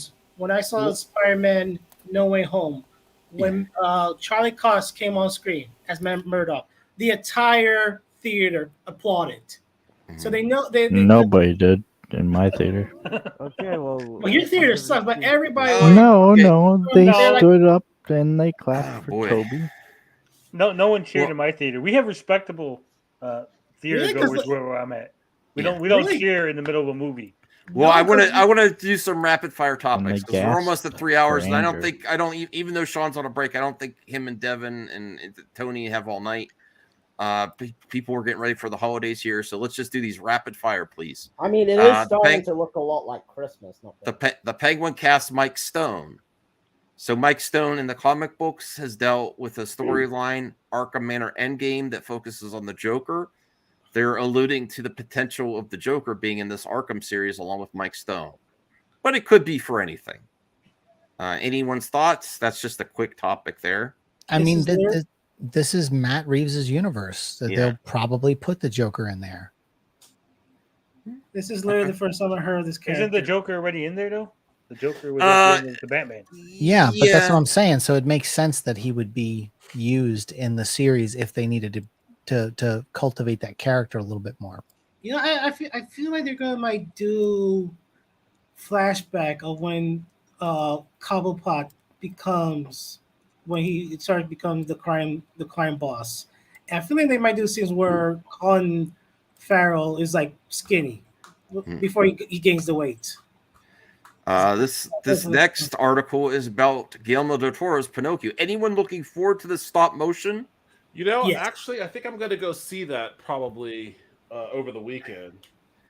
A 10 out of 10. Perfectamundo. Yeah, I think it looked amazing. It lands on Netflix like I just was looking at the what's coming on Netflix, and I'm gonna wait for Netflix, but it looks good. I didn't even watch the one on Disney Plus. Oh, I could barely get through it, but my 3-year-old loves it, and all she wants us to really? do is play the music. How is that? That was a Robert Zemeckis film, and it was like terrible. It was Robert Zemeckis. Yeah, but my daughter, who's 3, can't stop talking about Pinocchio every day. So remember, guys, these things, in some respects, are not made for us. I know, but yeah, I just couldn't believe it could be that bad because it's Robert Zemeckis, the guy who directed Back to the Future, and Who Framed Roger Rabbit, could make a good remake of Pinocchio. It was crazy. Yeah, Didn't he also do Spy Kids, or am I thinking of someone else? No, Robert Rodriguez. Robert Rodriguez did Spy Kids. Yeah. Here's a hot one from Tarantino. Look at this. He's really. Oh, here we go. All right, let's bring this up. And I just noticed this. Part of the marvelization of Hollywood is you have all these actors who have become famous playing these characters. Tarantino posted, but they're not movie stars, right? Captain America's the star, or Thor's the star. I mean, I'm not the first to say that. I think that's been said a zillion times, but it's like, it's these franchise characters that become the star. He's saying the actors that are playing them are not the star. Dude, Chris Evans made that role. Okay. Yeah. As Captain America. Tarantino's a jerk. I'm so no, that's right. I'm so done with him. And okay. And you hear you read his quote about Chris not liking when he used the N-word in his movies? He's just he's a douchebag. I can't What's stomach going that. on? Devin, you think so too about Tarantino? Oh yeah, I've always thought he was a bitch. But Oh! I mean, Wait, what's going on with Quentin Tarantino? Go ahead, I Devin. posted in the private chat a link to I'd never know how to pronounce this dude's name right. Simu Liu? Or Simu Liu? Yeah. He had a response to it, so you may want to read that. Oh, yes. Awesome. We have a I'm response. so sorry about that. All right, let's see what Simu Liu is saying. Look, I love his film, but the guy, he's so... All right. Well, stay on topic. Stay on topic. Okay, I am. He's on topic. Topic, guys. Simu Liu. If only the gatekeepers to movie stardom came from Tarantino and Scorsese, I would never had the opportunity to lead a 400 million plus movie. I'm in awe in their filmmaking genius. They are transcendent auteurs, but they don't get to point their nose at me or anyone. I love that. Scroll down. He had one more reply. He had a reply to that as well.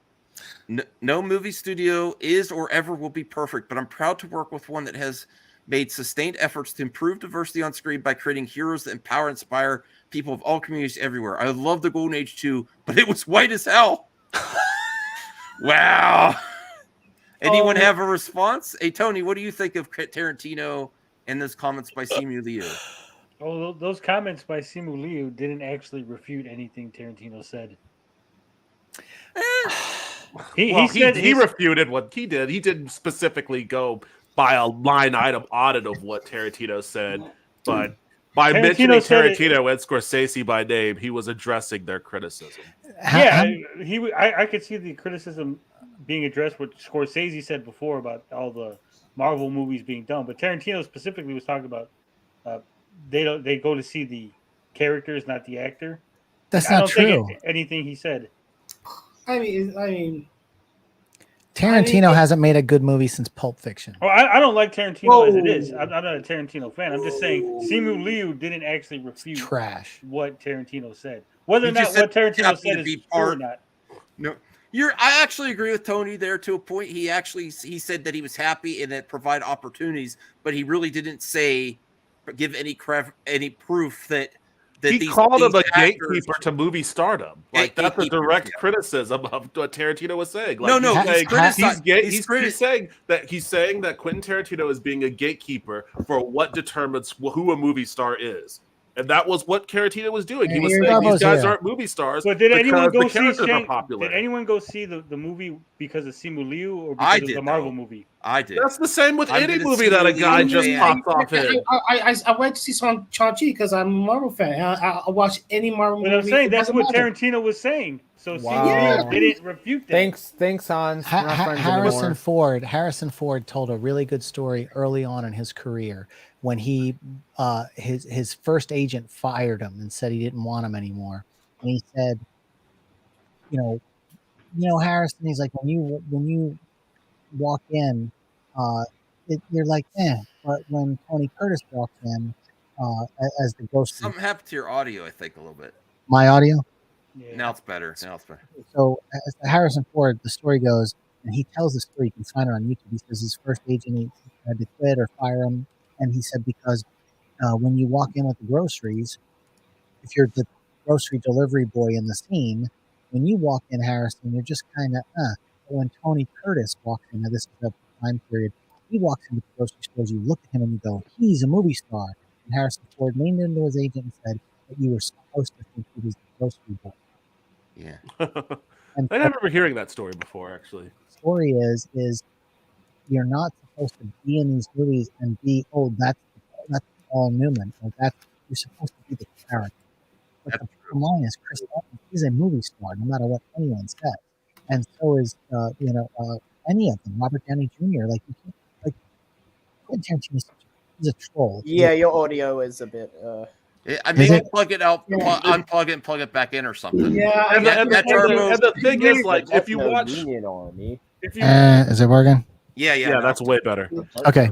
And I think Once Upon a Time in Hollywood is like a perfect example of like the counterpoint that you were just making, where that movie was built on the backbone of, rather than trying to, and there were some good moments in that movie. I didn't really care for it all that much because it was a masturbatory movie about, the glamorization of old Hollywood, old LA. Speaking about masturbation, no, I'm just kidding. Oh, if we're gonna speak about that comes later. masturbation, I mean, hold I up. come later. I come later. Well, I'm assuming Matt has a Talk hot about hot masturbation fat now? No, I was just joking. Oh, Wait, you're assuming I have what? No, we don't want to see your video, Andy. Please. You don't want to see my Jolly Rancher? No. Okay, hey Jimbo, please. Oh Lord. Yes, it was funny for a second, but I don't want to. I don't want to go. No, Axel. No. Axel, are you playing Mad Max? Yeah, it's pretty fucking fun. Yeah. I It's a feel good like that's game. very cliche for you being an Australian and playing Mad Yeah, Max. I got the game a few days ago. This game is really good. Dude, I've this heard. game I is haven't played it. legit amazing. Like, I love Mad Max. I wish they would have supported it. Well, Matt, what do you think of Tarantino's comments? And then RJ See, also says Anthony Mackie said the same thing Tarantino said 2 years ago during an interview, and no one had a problem then. Yeah, Because Anthony Mackie isn't at the same level as Quentin Tarantino. But 2 no, years but ago. Anthony, this was way more than 2 years ago. I said this on Even Twitter more today, so then. actually. I'm all like, Anthony Mackie said the exact same thing, that there are no movie stars anymore.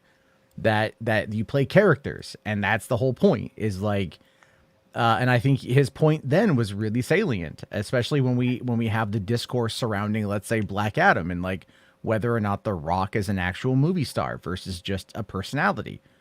Tarantino, one guy today, it's so funny. He's like, he basically said Tarantino needs to stay in his lane.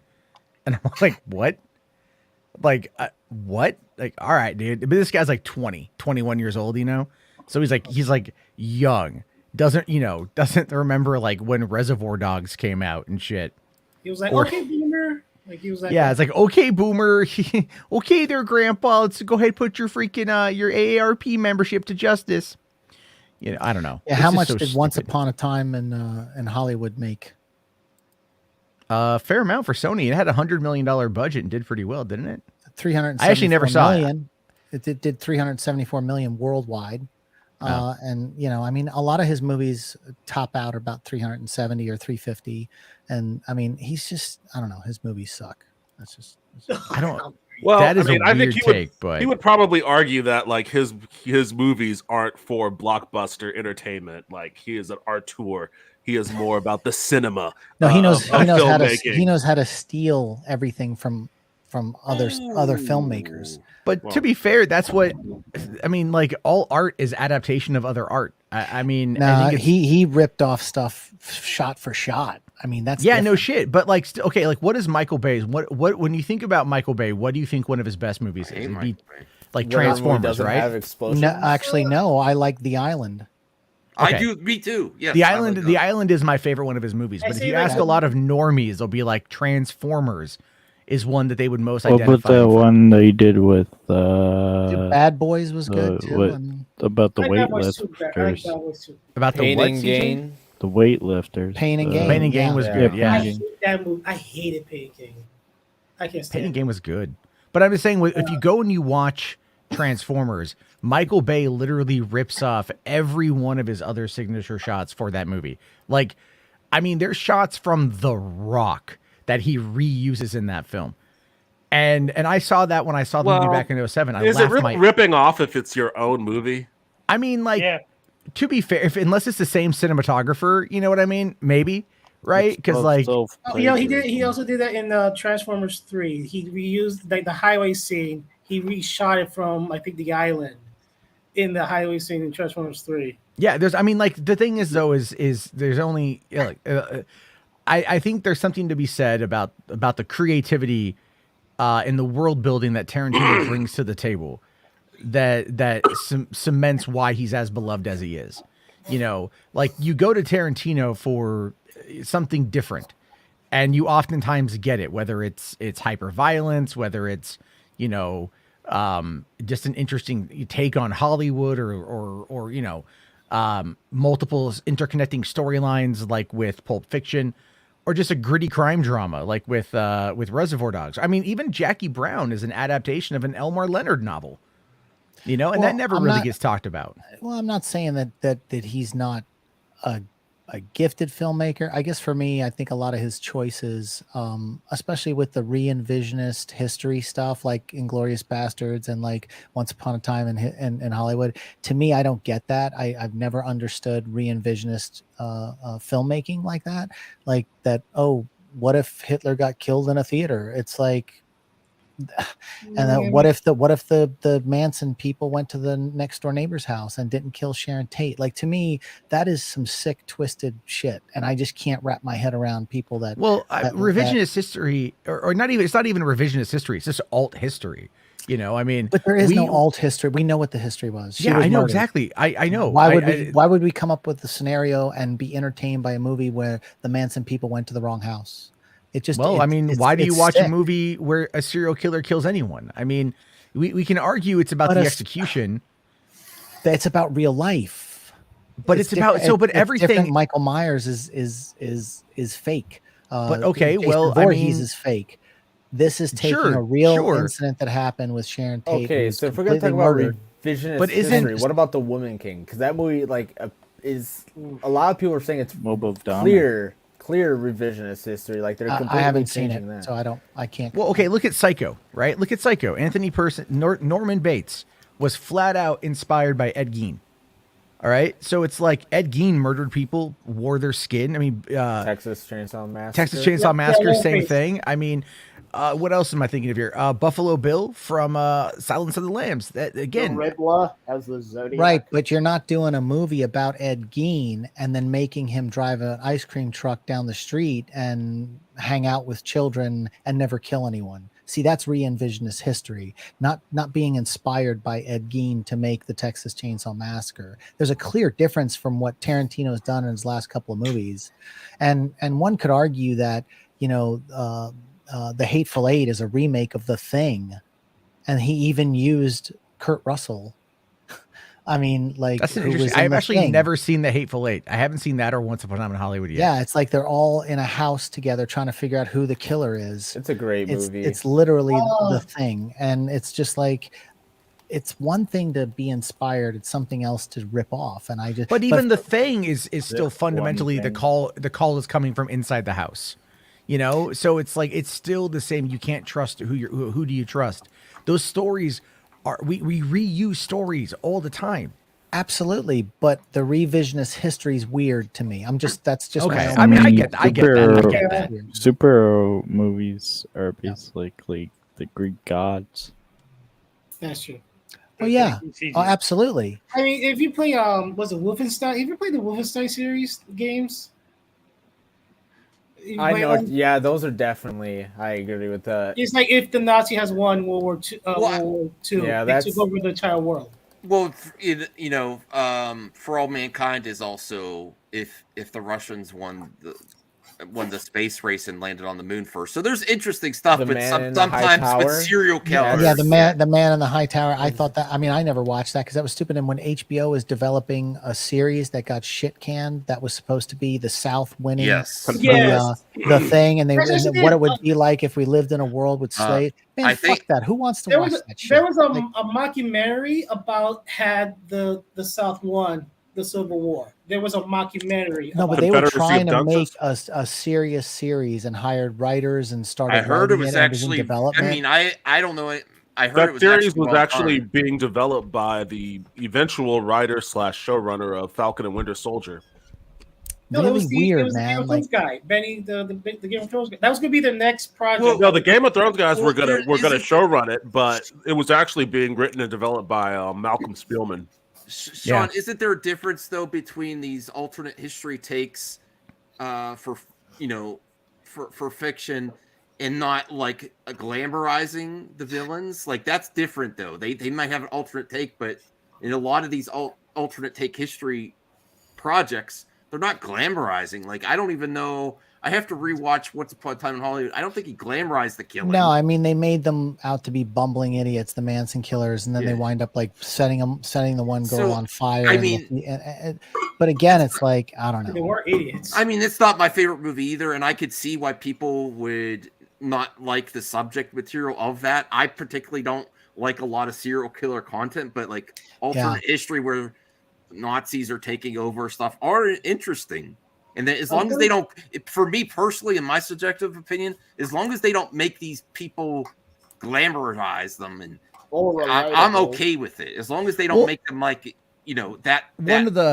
One of the reasons why that shows do this, movies do this, is because we look back to when we had the last great villain.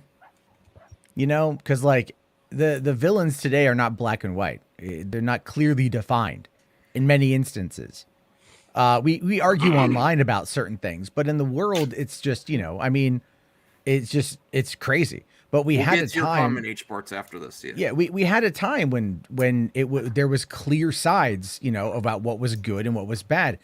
So we like to showcase the underdog and the struggle against all odds. So having the Nazis win, having a story about whether or not the South won the Civil War, those shows, while they might be in poor taste based upon the history, people will look at them and they'll go like, all right, I can get into this because this is watching an underdog story to go against the powers that be. We love those kind of stories. It's just the framing of them. Well, yeah, but like the whole thing with the South winning the Civil War and then slavery being like the country being broken up into two parts with slavery and the one, to me, it's dog whistle shit.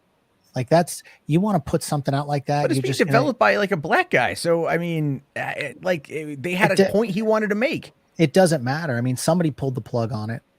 Well, there was social media got wind of it and got real upset. Well, I mean, I think it's a hard sell for a lot of people. I agree with you there. It's a hard sell, man. Yeah. I did a video on that a long time ago. That the ins and outs of why that fell apart really. It's very problematic. I think the movie. Yeah, if you don't land the right tone, the right story, in that might be why no, we're not touching this. It's too difficult, especially with the current climate of lots of politics are getting even more extreme. Well, and they're saying potentially we want another civil war, and people say there's going to be. Do you guys remember 3 years ago with the first episode of Watchmen? Yeah. Right? Like how many freaking like white rednecks got all up in arms about that shit. Mm-hmm. Yeah, I didn't see that first episode.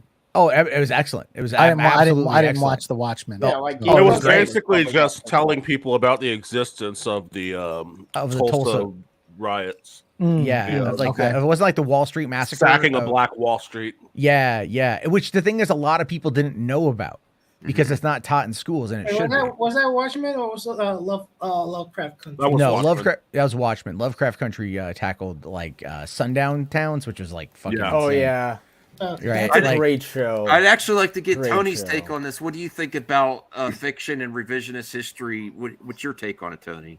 No, I think it's dangerous. Oh, you do? Okay.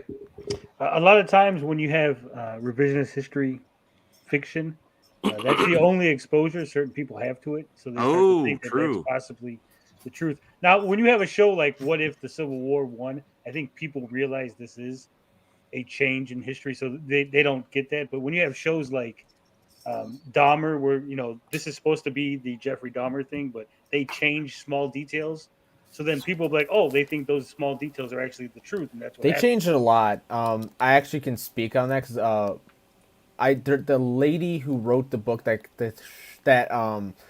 the show is kind of based off of, like the book Monster. My mom's friends with her, and she even asked her about it and said, like this Dahmer show, how accurate is it? And she said, yeah, no, this is one of the worst tellings of the actual events I've ever seen. And she's one who's actually interviewed and talked to Dahmer and wrote a bestseller about Dahmer, so she knows a lot about this because obviously she interviewed him and kind of wrote. This actually, thank you, Jimbo. I appreciate you mentioning that. I didn't know that. Someone I didn't know that. experienced it, but I think we've actually stumbled on a really, really hot topic because this is becoming more and more prevalent. There's people that had issues, even some with Blonde and Marilyn Monroe, about them changing so much. It's always going to be adaptation, but yeah, I've heard people really upset with Dahmer. I didn't watch it, but it seems like they're doing this more and more. Yeah, like Sean said, you shouldn't change history, right? History is history. Fact is fact. If you're going to do a Dahmer story, it should be as factual as possible. Because again, you're going to get people that are confused, and it's like a game of telephone through the years.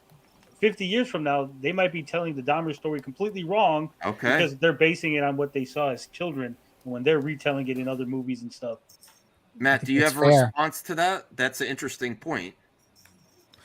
I think that if you don't understand the history of which, okay, in the case of Dahmer and they're portraying it as a true crime thing, as a person who likes true crime, one of the things I really don't like is the altering of details, because I feel like that is obviously, when it comes to law enforcement, that's how things get done. But again, if you think anything produced by Ryan fucking Murphy is in any way, shape, or form reflective of reality, touch grass. All right, he's just horrible nowadays. I'm just sorry. After American Horror Story came out, just horrible. Dude needs to drop that show and just take a little time off. It's just bad. Just stop. Well, the problem is when you get these development deals like he has, you have to churn out stuff, and sometimes it's not up to snuff. Well, Dahmer, Woman King, Blonde, this is becoming more prevalent now. So yeah. Yeah, well, and the thing is, I'm not a fan of I understand that when it comes to adaptations of stories, some things have to be changed because they're just unfilmable. In the case of Blonde, what the fuck? They really took it to another level, and I think that damaged the film's reception, to be honest with you. Dude, I had a friend of mine who watched it, who's been in the business for 32 years. And actually we did a thing we were at set, and he was so fired up the next day that I filmed it with my cell phone and just put it up on my channel. And he was like, this director's a blah, blah, blah, blah, blah, blah. And he really went off about, the abortion stuff and all this stuff that was in it. And he was just said it was a disgrace to Marilyn Monroe. And that's not how we, he was really upset. And this guy, he's been in the business a long time. His first movie was Last of the Mohicans, and he's been on huge films, and he let loose. And I was like, I'm taping this. Seems like a trend, though. It seems like a trend. Blinded Braille says the problem with these shows is movies is it's exploitive and there's no point. I could see that. What's the point if you're not going to do a really true Marilyn Monroe story, and you're going to kind of pretend like you're in her brain and her thoughts and all this weird. I don't know. It's just going too far. Name it something else. It's like it's one thing to take liberty for theatrics to keep the audience hooked on something like Jarbo said about there's certain things you can't film. You have to take a little bit of narrative freedom with it, but to do just weird stuff is just I don't know. Well, H Bart says 2 super chats here. This one's kind of in the topic. Movie $5. Thank you, H Barts. Movies that take place in ancient times have to make stuff up since not all history is written down. He's saying they might have to take some liberties. Yeah, like Braveheart. I understand, but if you have the details, that's different. Some of this stuff, there's a lot of details out there that they're not using. It seems like, right? A lot of these Well, stories not that just not using, but let's be fair. When you ignoring. make Joan of Arc black, it's kind of like, why would you change? She's a French lady, right? We know what she looks. That's true. Oh well, wait. When did that happen? I don't know where that came The from. BBC actually made a Joan of Arc. Oh, series. really? I didn't know Yeah. that. Oh yeah, I didn't see it. Well, I but mean, so if you make it like if you make it like Hamilton, like it's like a fantasy musical where like all the cast either are black or Hispanics. Then I yeah, could but they see- didn't. But they didn't change the characters, like right? Like I mean, they're still playing historical figures. They just may not, look like it. That's different than taking liberties with the history. Is It's it a totally though? different I thing. mean, because if you were to because I get what Tony's trying to say, and one of the problems though is I feel like as we as a society start pushing more towards and better representation, right? I think one of the problems with that is it does get into this like check boxes scenario. And that is something that a lot of these companies are guilty of. It's like, look at the 2016 Ghostbusters. Amy Pascal wanted a female-led movie. So she hassled Paul Feig multiple times until he reluctantly agreed and pitched this terrible idea that she greenlit. And we got that movie that wasn't about trying to tell an interesting story. It was about trying to check the diversity boxes that Amy Pascal wanted. And was it a remake of the first film? It wasn't. No, it wasn't With meant to. female I mean, cast. they literally remade it. They literally remade certain things shot for shot. Yeah, I mean, I saw it. But it was still one where it's like if you go and you read the leaked emails out of Sony that came out during the 2014 hack, you do see a lot of that where it's like they were pressuring him and he was like, I don't really want to do it, and then they did it. But there was a time where, these studios are wanting to push this kind of stuff. And again, I have no issue with representation in any way, shape, or form, but I feel like a lot of it becomes like just, okay, like, are you doing this because it serves a story, or are you doing this because you don't want to piss off Twitter? That's really only a question you would ask if you're bothered by like the aesthetics of someone's appearance. Yeah, no, I get that. And it's like, it's kind of like, one thing I've noticed though is, and this is something you can look up as well, is when it comes to redheads in entertainment, like especially in stories, that does tend to get shifted. Oh, they make up about 2% of all film roles. Well, Right. I said this with the debate with Ethan Van Sciver.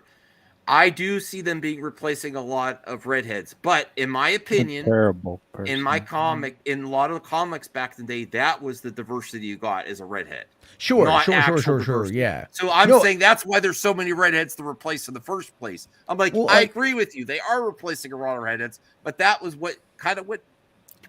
But I mean, when we talk about story, does it serve the story? That's the question.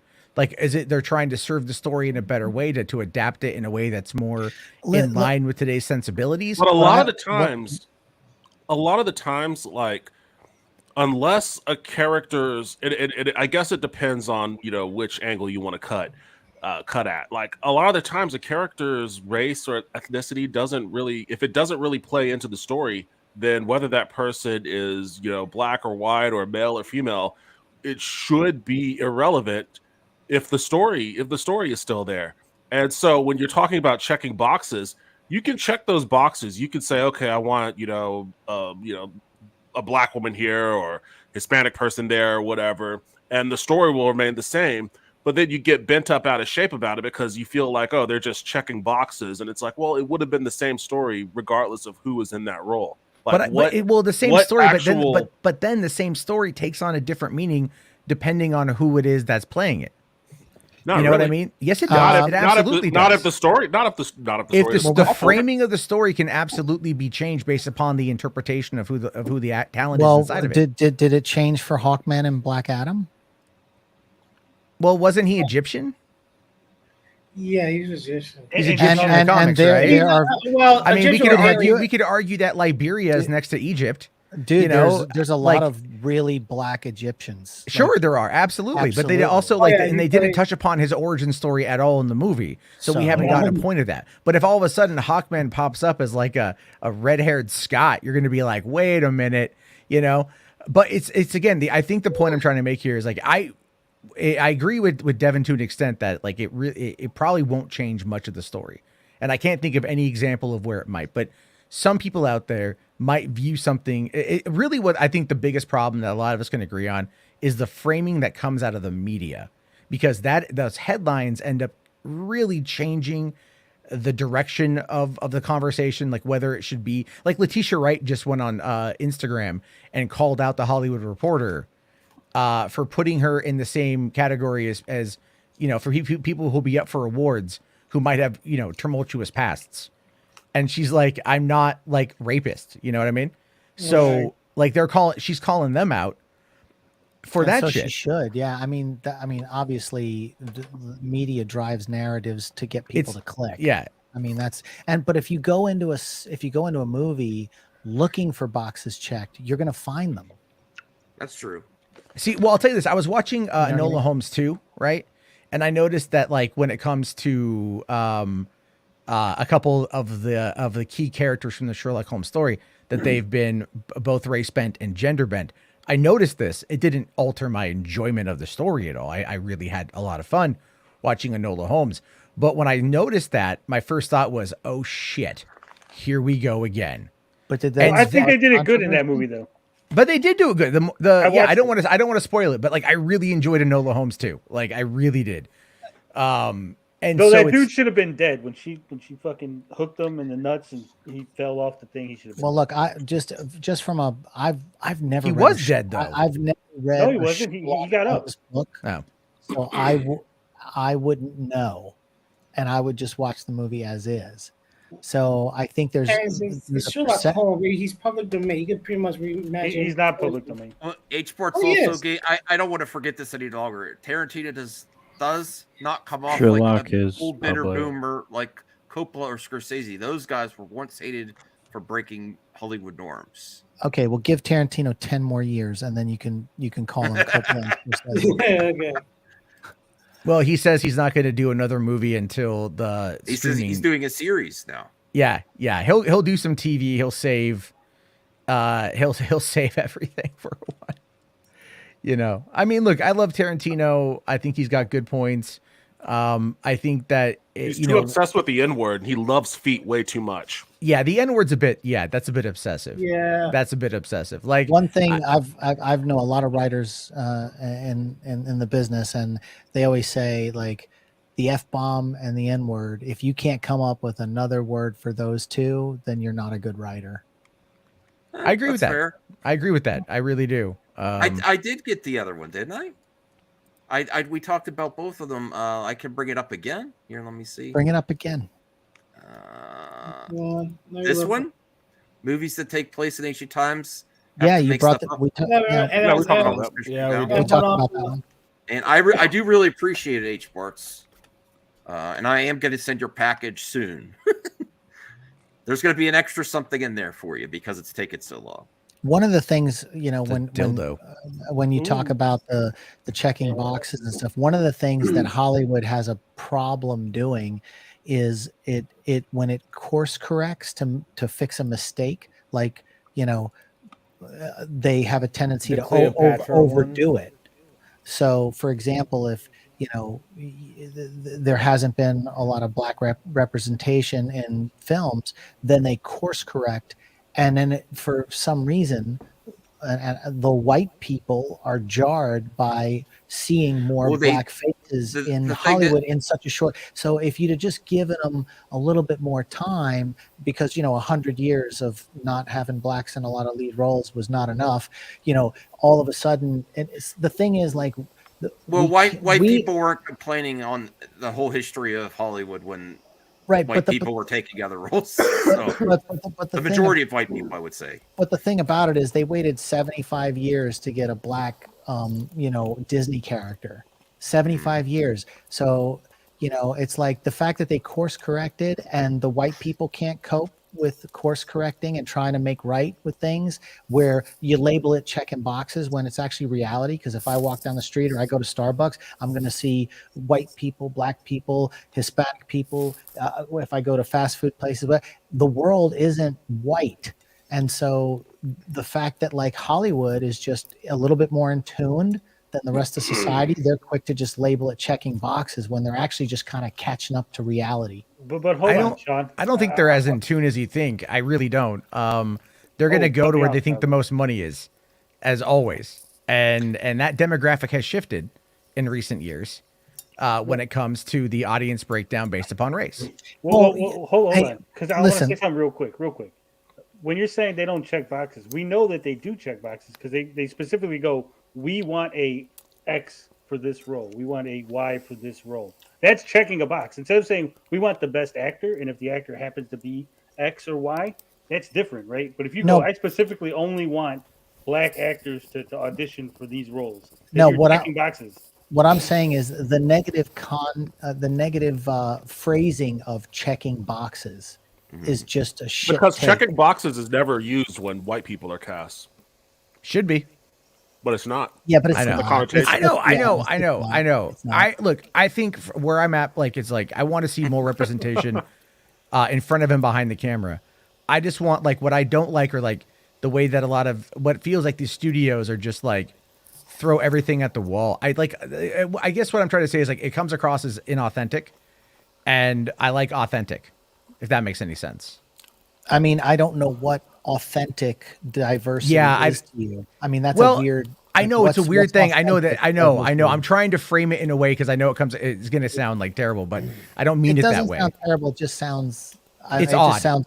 What I think, if you ask me, instead of making a big deal about your not casting, a conservative. No, he's not. Oh God, no. Yeah, I am a conservative, right? We know. Well, what I'm saying, he said this is why you don't put conservatives. But what I think is, instead of making a big deal about the casting, like, oh my God, we've got 20% black representation in this movie, just make the movie and let it go out, right? We don't.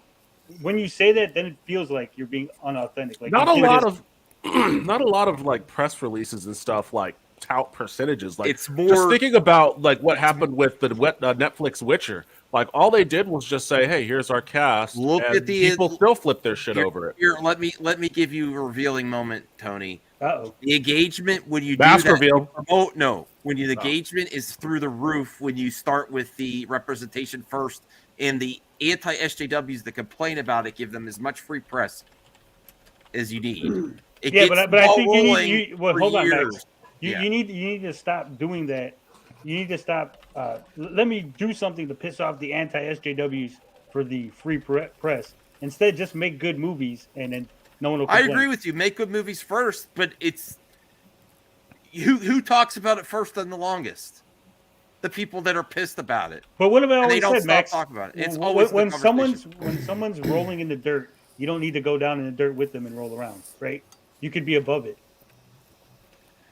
But it's also the sites covering it that continue the conversation because they know it gets the clicks. Besides the but I'm not getting mad. People don't get mad at the sites covering it. People get mad at Disney or Warner Brothers. Yeah. Or the actors, like the actor that played Reva in Obi-Wan. I've never seen so much more engagement than the talk about race swapping or gender swapping or identity politics. Keeps it in the conversation for years, whether you like it or not. This war, everyone's profiting off of it. All sides. Who's echoing? I don't know. All sides are profiting off it, and engagement is through the roof on this specific topic. And when people stop crying about it, you're going to see it less and less often.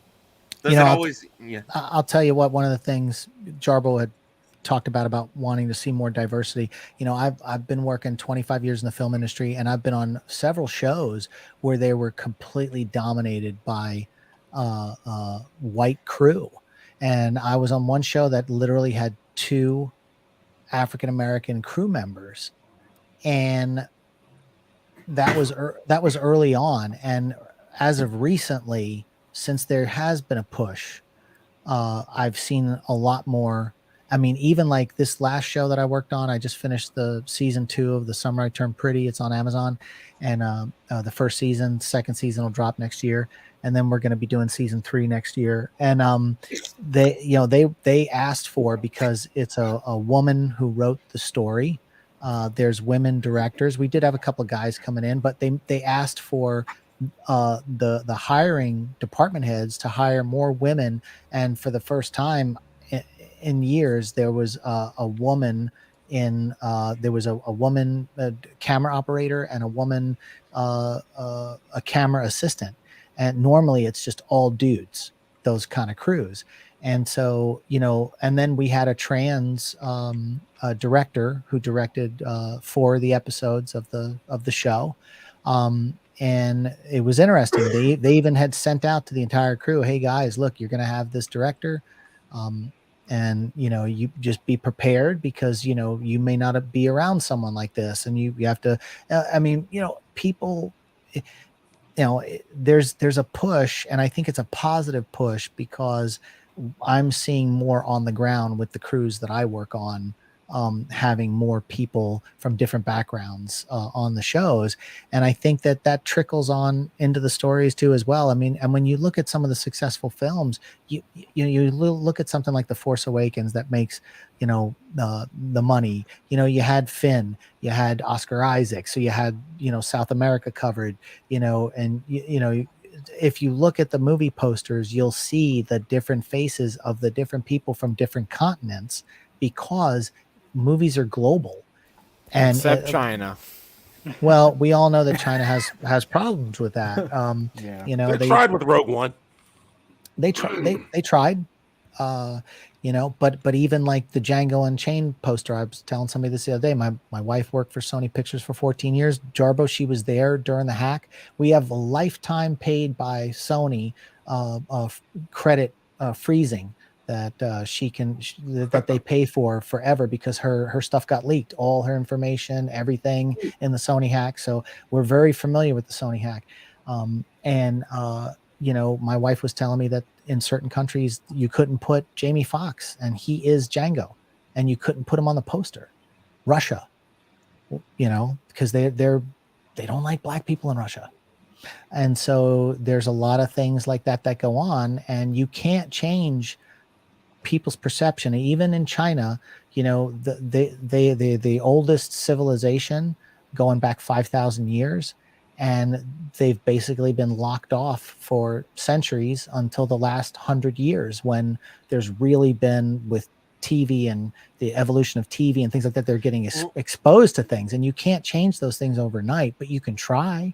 Yeah. And I don't think anyone should complain when studios try to educate or to open people's minds by doing diversity hires. I don't think that's a bad thing. But again, the story has to work. Just putting someone in a role that may not suit it, whatever, I get that. The story always has to work, but everyone should consider having more representation in their projects, period, just in front of and behind the camera. I get bored when it's just the stale status quo of what projects used to be, if there's not some representation there. Interesting, in expanding my horizons with different types of stories. I enjoy that personally. Anthony says, what are your thoughts on Avatar getting a China release date? That makes me think that as long as Avatar does good worldwide, including China, that there's the possibility of Avatar 4 and 5 might happen is still there if Avatar 2 does good box office. Avatar is going to do good box office. An anomaly that actually got through to China. If they have an IP that gets through to China and it does good there, they're probably going to keep doing that project until its completion. But it's mostly CGI blue creatures, and if you have you ever seen the game shows that are on TV in China and Japan and in Asia, it's some of the most insane stuff you'll ever see in your life. And so they eat up something like Avatar. Yeah, they really do. But if they have one IP that actually gets through and it does good there, I think they're going to reconsider each project. But it still has to make a lot of money worldwide. Anyone else thoughts on Avatar 2 getting through to China? Wasn't that the first movie this year? I mean, I think China only lets in 10 films a year. Yeah, but that's the first U.S. film that got through. I think right now they got hit with COVID. But didn't Black Adam get released in China? No, it doesn't. That's why it's underperforming. Timothy Dalton, or I'm not sorry. What's his name? Pierce Brosnan. Pierce Brosnan comments about. It was a comment. He wore a pin. It was about Thailand, I'm guessing. No, he wore a pin that was given by the Dalai Lama in an interview. That's all it took. That's Jesus. Allegedly. Allegedly, Marvel fans brought this. The Marvel versus DC, Chinese Marvel fans brought this up, and they're like, nope. Wow. Well, I'd have to look and see which ones have been released in China this year. But again, their COVID lockdowns are so severe. It's like trying to get a movie in China is pointless at this. But who knows? Figure Drawing keeps repeating this. He wants me to bring this up. Jordan Peele will not cast white leads. I think it works for him. What do you think? I mean, what's wrong? I mean, if his stories don't dictate to have white leads in it, who cares? But I think some people may have issue with the way he presented. He's like, I will never cast a white lead. Didn't even say regarding a specific story or not, because I think he was talking about, in the context of the interview, he was talking about how underrepresented black people have been for so long in Hollywood. He's like, I'm not going to do it. He's got a point. Who can, and he can do what he wants. He makes tons of money, and he can exactly. Make and his movies are great. I mean, Nope, great talent, great actors. Get Out, amazing. Tyler Perry's the same way. I have friends. I got a friend of mine who's worked on like 4 Tyler Perry movies in a row, and he's a white kid, and he is a DIT, a digital. He transfers the footage as a crew member, but he goes. Tyler goes out of his way to make sure he. And again, like because there's not enough opportunities where people are trained to work in grip, to work in lighting, to work. They're not given the opportunities, because it's hard to get into film. But I mean, is there any argument? Do you see any potential problematic thing with that comment? If it was the opposite, that would be pretty offensive. But just based on the history of Hollywood, right? But you're talking about a balance of power, though. Like, it's where the power in the industry rests, and the power in the industry does not rest with black people. No, the power in the industry rests with the last 100 years, and all the people that I mean, it's interesting because it's like African Americans haven't been given a fair shake in cinema for decades. And then as soon as they get a fair shake, now they want to hold on to that piece of the pie. And then everybody's like, oh, well, now you're stubborn about it. Now it's reverse racism. It's like, no, dude, it's like, it would be like me and my best friend growing up, who just happens to be white. And I've hung out since I'm 16 I mean, I'm not offended by it, but it's like, I would have preferred him phrase it like that. Like, we're underrepresented. I want to focus on that. But that's also a headline. Remember, that's the headline. Yeah, it's a click. It's a click thing. I think. Look, Jordan Peele can do whatever Jordan Peele wants. It doesn't offend me. Any filmmaker can do that. I literally just on any front, really. Today. Like if you want to see, like when I was in LA, I'll tell you this. Actually, I agree with Sean about the privilege of getting into work on this stuff. A lot of people when you do the indie stuff in LA, and I'm sure you're at what? Are you in North Carolina or Atlanta? North Carolina. Okay, but I'm sure you have a lot of indie productions out there as well. Yeah. Like you hire someone who's got the gear to fulfill that role, right? So whoever has that gear has to invest the money into getting that gear, which means in many instances when I had first moved to Los Angeles, that was back when 5Ds and 7Ds were coming out. And so all of a sudden, all these like, kind of like fucking trust fund frat boy type guys all of a sudden had these like, these prosumer DSLR cameras with all these lenses and gears and shit. And like, they got all the work, and I did grip work occasionally, but like I couldn't even afford like to get my own sound kit. I didn't have the $5,000, nor did I have the credit to be able to afford a $5,000 loan to get the gear I needed to even get my foot in the door. So a lot of that stuff comes in from people who already have money. And so the lower income individuals, regardless of their, of where they stand, are going to have trouble. But it's going to be even remarkably worse for those who come from an impoverished community. Absolutely. Because they're not going to have those opportunities at all. I mean, I would go work on stuff that was like, that was pretty much done by like kind of like upper middle class Burbank type people, and everything else is stuff I'd work on. But occasionally, like we shot one feature film down in South Central, and there was not one black person on set. Not one black person on the set, but we shot in South Central, and I'm just like, this is weird. You know, I feel like we're missing out on something. Like there should be something here that there's not, and it had to do with the fact that the budget was low, and the director needed a crew, and he knew a guy who had the gear, and that guy knew people who needed to work, and that's how the cronyism goes.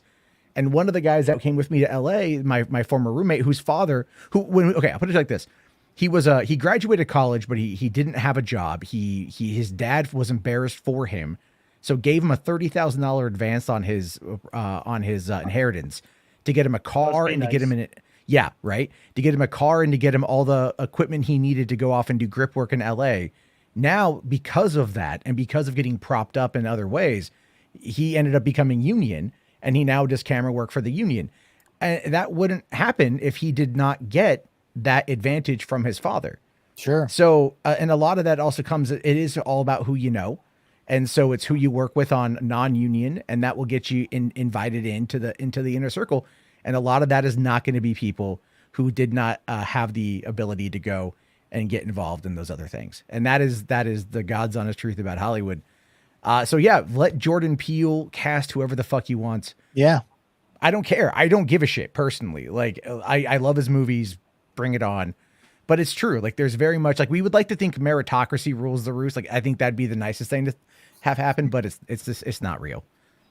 It's not real. I think the thing that always blows my mind is when a Jordan Peele does come along, is that how many other Jordan Peels are out there that haven't been given that opportunity, that shot. Yeah. You know, that check Tubi. But Tubi isn't has that a lot about of everything though. Isn't that like there's how many more Scorseses, how many more Tarantinos?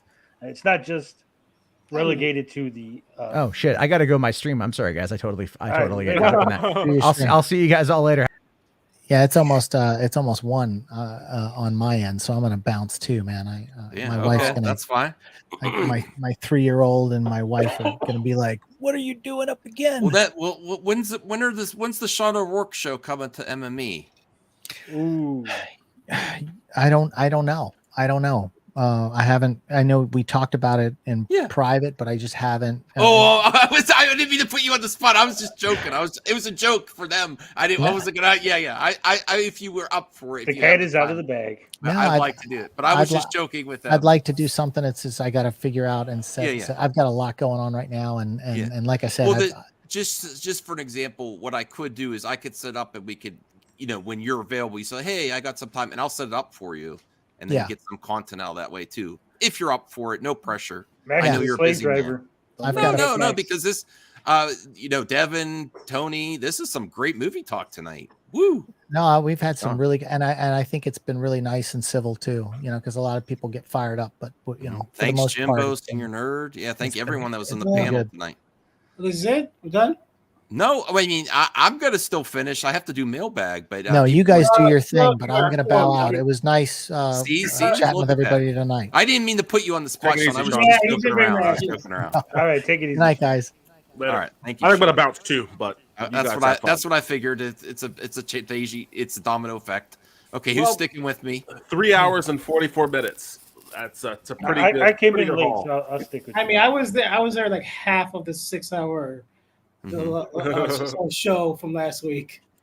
That was in like hour 4. I joined in. Okay. Well, thank you, Devin, as well. I really appreciate everything you added tonight. It was some great movie talk. That's why I kept it going for so long. Yeah, it was a good discussion. I'll see you guys later. All right. Yeah. I'm messaging someone real quick, and I'll be right back. Wow, he's leaving us. Man. So that makes me in charge. All right, so what we're going to talk about. Why Avatar 2 is going to bomb at the box office. Oh, no. All of its money. It's not going to break even. We're not going to have Well, I was very underwhelmed with the trailer from last night. Well, I seen the trailer at the Black Panther. I just seen that today, and I seen the trailer for Avatar 2. No one was excited. No one cheered. No one was... No, but the newest one. The newest one still, I was like, what is the story? Yeah, I have concerns as well. I don't think it's not gonna be easy sailing to get to. It's really gonna have to fight just to get to $1 billion if it's possible. The China does help, but it really has to perform in China. Yeah, and then Cameron says that it has to reach 2 billion to break even. Yeah, Yeah. that's Yeah, that's pretty large order. significant. That's large. That's a big order. Yeah. I mean, it could happen, but again, it's got. I mean, even the first Avatar 2, the story wasn't that great. Yeah, Blinded, we need to get you on again. I miss you, Blinded. Okay, let me bring this up here too as well. Now, this may be potential spoilers for The Walking Dead. Just to give everyone. I don't care. It's been like 10 years. But They finally ended zombie apocalypse. no, they didn't. Of The course they Walking Dead don't. spin-off Fucking miniseries coming to AMC in 2023. Rick and Michonne. So that obviously, you know. Wait, was that what? This freaking show. So what was the point? No, what was the point of? What was the point of Rick and Michonne leaving The Walking Dead if they were getting their own series? Why could The Walking Dead end with them? It's This is why I stopped watching. I just stopped watching, one, because a lot of the story elements were just like kind of dumb, and it just like really just started getting boring. I'm just like, they do a lot of things that like could lead to interesting things. Then it's like, oh, are they gonna do this? And then it's like, nope. I think I stopped watching about season 4 or 5, to be honest, because I just was like, I'm tired of this shit. They're pretty much. They're very much. I think they got the wrong idea of the population Walking Dead. I think they like the prime Walking Dead because of the characters, but they spin off with other series like Fear of the Walking Dead with all new characters, and they are now and then a new one with like Terry Crews. It's about money. Wait, About what? money. They have that many spin-offs? No way. And then they're doing the one with Maggie and Negan. Oh God. You know what I'm saying? Wait, why is Maggie? There's gonna have a story with Maggie and the guy who freaking murdered? That's what I was about to say. Didn't? Yeah. Didn't he? Like, yeah. Like that's what I'm saying. Like, it's just shit like this is just dumb. And that's why I'm like, I'm curious. I want to get into it and see if I like it again. But it's like shit like this is like, bro, I just want to watch the show, like the main show, start to end, and then maybe decide if I want to watch this one with Rick and Michonne. Because I don't give a flying fuck about the other ones because they sound dumb. Like, I'm not gonna watch Fear of the Walking Dead because it has. I no really like relevance Fear to of the main Walking stuff. Dead. I mean, they could just, if they want to do a spin-off, they could just have, because pretty much The Walking Dead became it's a cash cow. What's the guy Still makes name? money, not as much money as it But like, once why had, are they but- even doing a spin-off when they could have Because just like added Rick and Michonne's story at the Again, end why? of it? But again, why did they take out Rick and Michonne, who are like they were like, especially Rick, who was like that was his show. It was right. It so was they pretty could much- bring him back at the end. But like, why they couldn't bring him back? I don't get it. I think they always intended that. The original plan was when they first took him out. I do know this because Why I they like couldn't horror just kill movie. him? I like this show. It's It's had like- ups and downs. It's been very rocky though for a while. But when they took him out, they were planning to do movies for Rick. They were planning to spin it off into movie releases, but that didn't happen. So they'll bring him back for the show at the end and in a mini series. There's just too much shit. Like, I get, like, if it was all kind of done within the main show, I'd be like, all right, yeah, 13 seasons, cool. But now I realize that there's gonna be 2 other series based on this main series with a lot of the characters. I'm like, Which bro, the that's just concept dumb. is, That's just dumb. and the concept is just zombies. And It's like, bro, here's they couldn't another even finish off the zombie apocalypse in 13 Yeah. seasons. They really didn't even fucking do shit. It's like, Yeah. my point is like, if they at least like narrowed it down to a city and like now spinoff is like now taking over the city or something like that, I'd be like, all right, cool, they actually made some progress. But no, they literally didn't do shit. Instead, just killed more people and created more zombies. It'd be interesting if like the dumb. later season of The Walking Dead is them rebuilding the world, rebuilding society. That is what I would actually like. But I mean, hasn't that been like the purpose of the whole show? Like, you know, surviving and rebuilding. Like, Yeah, and that's even literally the if- whole purpose. And they and didn't even do shit. if they want to do a spin-off, like why can't they do a spin-off of like what's the zombie apocalypse is like in Europe or in Africa or in Australia? You know, somewhere It's the but same it was shit. It's literally just Fear of the Walking Dead then at that point, but from a Yeah. different perspective. It's just like, yeah, but like, it's the same but shit. why can't it be somewhere else in the world? Why it has to be just in America in like pretty Yeah, much I would like to see other countries deal with it. I think that'd be good. Yeah, that'd be interesting. Here's another quick topic because we have to get things rolling. We're going to end shortly after 4 hours. So there's another reason why The Flash is apparently delayed besides the Ezra fiasco and tightening it up is it says it's going to be exciting. Warner has charged us with making the best film we possibly can. But what I can say is that we're going to be utilizing we're the first film to be utilizing some very, very new technology in terms of getting multiple versions of the same actor on screen rather than using, and I think this is old technology used, locking off cameras or even motion controls we used in Last Night in Soho. There's been a development with some wonderful technology, which I'd love to be able to talk about now, but this time next year, once the film's out, we could go into total scrupulous detail. But that is very, very exciting. I'm very pleased to say that we're the first, certainly on a film of this scale, to utilize it. Probably why it's taken so long to finish, actually, but it's worth the wait because it looks fantastic. So that's interesting that they are, the multiple Ezras. Some people might think it's a bad idea, but they're using a new technology besides the previous techniques they've used for multiple versions of character in past films. I will see. Hopefully Anything one thinks that interesting, Tony? I guess I gotta talk about this on Popcorn Planet. Oh boy! Don't pop anything, please. I disavow the Andy bashing. That's fine. No, that's fine. Tony is welcome here. He has go check out his videos on the subject. I think they're well done videos. I'm taking a break from that. Yes. Okay. Yeah. Max, you're just a deep fake. There's one more topic that's actually video game news. Oh, cool. Last of Us is definitely going to be better than The Walking Dead. No, this is I'm excited about. I love Mario Kart. Mario Kart 8 Deluxe booster pass in time for Christmas. Okay. More tracks. I guess no one cares. There's some great ones here. Wait, I know Maple that one. Speedway. That is on the Wii one. Yeah. Oh, I love that. Okay. Yes, anything, bro. Anything from the N64? Is that from the N64? Is that Rainbow Bridge from the N64? No. Nah, don't Who's care about popping that. in now? CJH. Hey, how's it going? Hello. I was live I just sent him streaming a little bit. I just sent him an invite on Telegram. Oh, okay, Mario. Okay, Mario Kart Tour, the mobile game is. I do agree with this. Blinded, yes. I think The Last of Us is gonna blow Walking Dead out of the I water. said that already. I said that. Read his Oh, comment. you did? You did? It's just because I'm Andy. Does it? Because you you're just eating, ignore no me? one can understand what the hell you're saying. Yeah. No, I'll send you some stuff on Telegram. How about that, buddy? Oh, Go ahead. God. I don't know if you'll like it. By the way, Mario Kart. Yeah, that's the level. I remember that level in Mario Kart Tour and Mario Kart. We all Tour. got popcorned. No, it's not, Scott. You've been saying this for a year.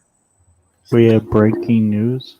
Oh my God! Actually, legit Fucking hell! breaking news. Fucking hell!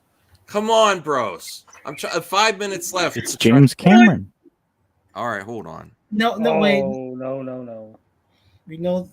Just go ahead. We know this trick already. How old is this? Play the clip. Play the clip. I'm not playing the clip too. All right. Breaking news!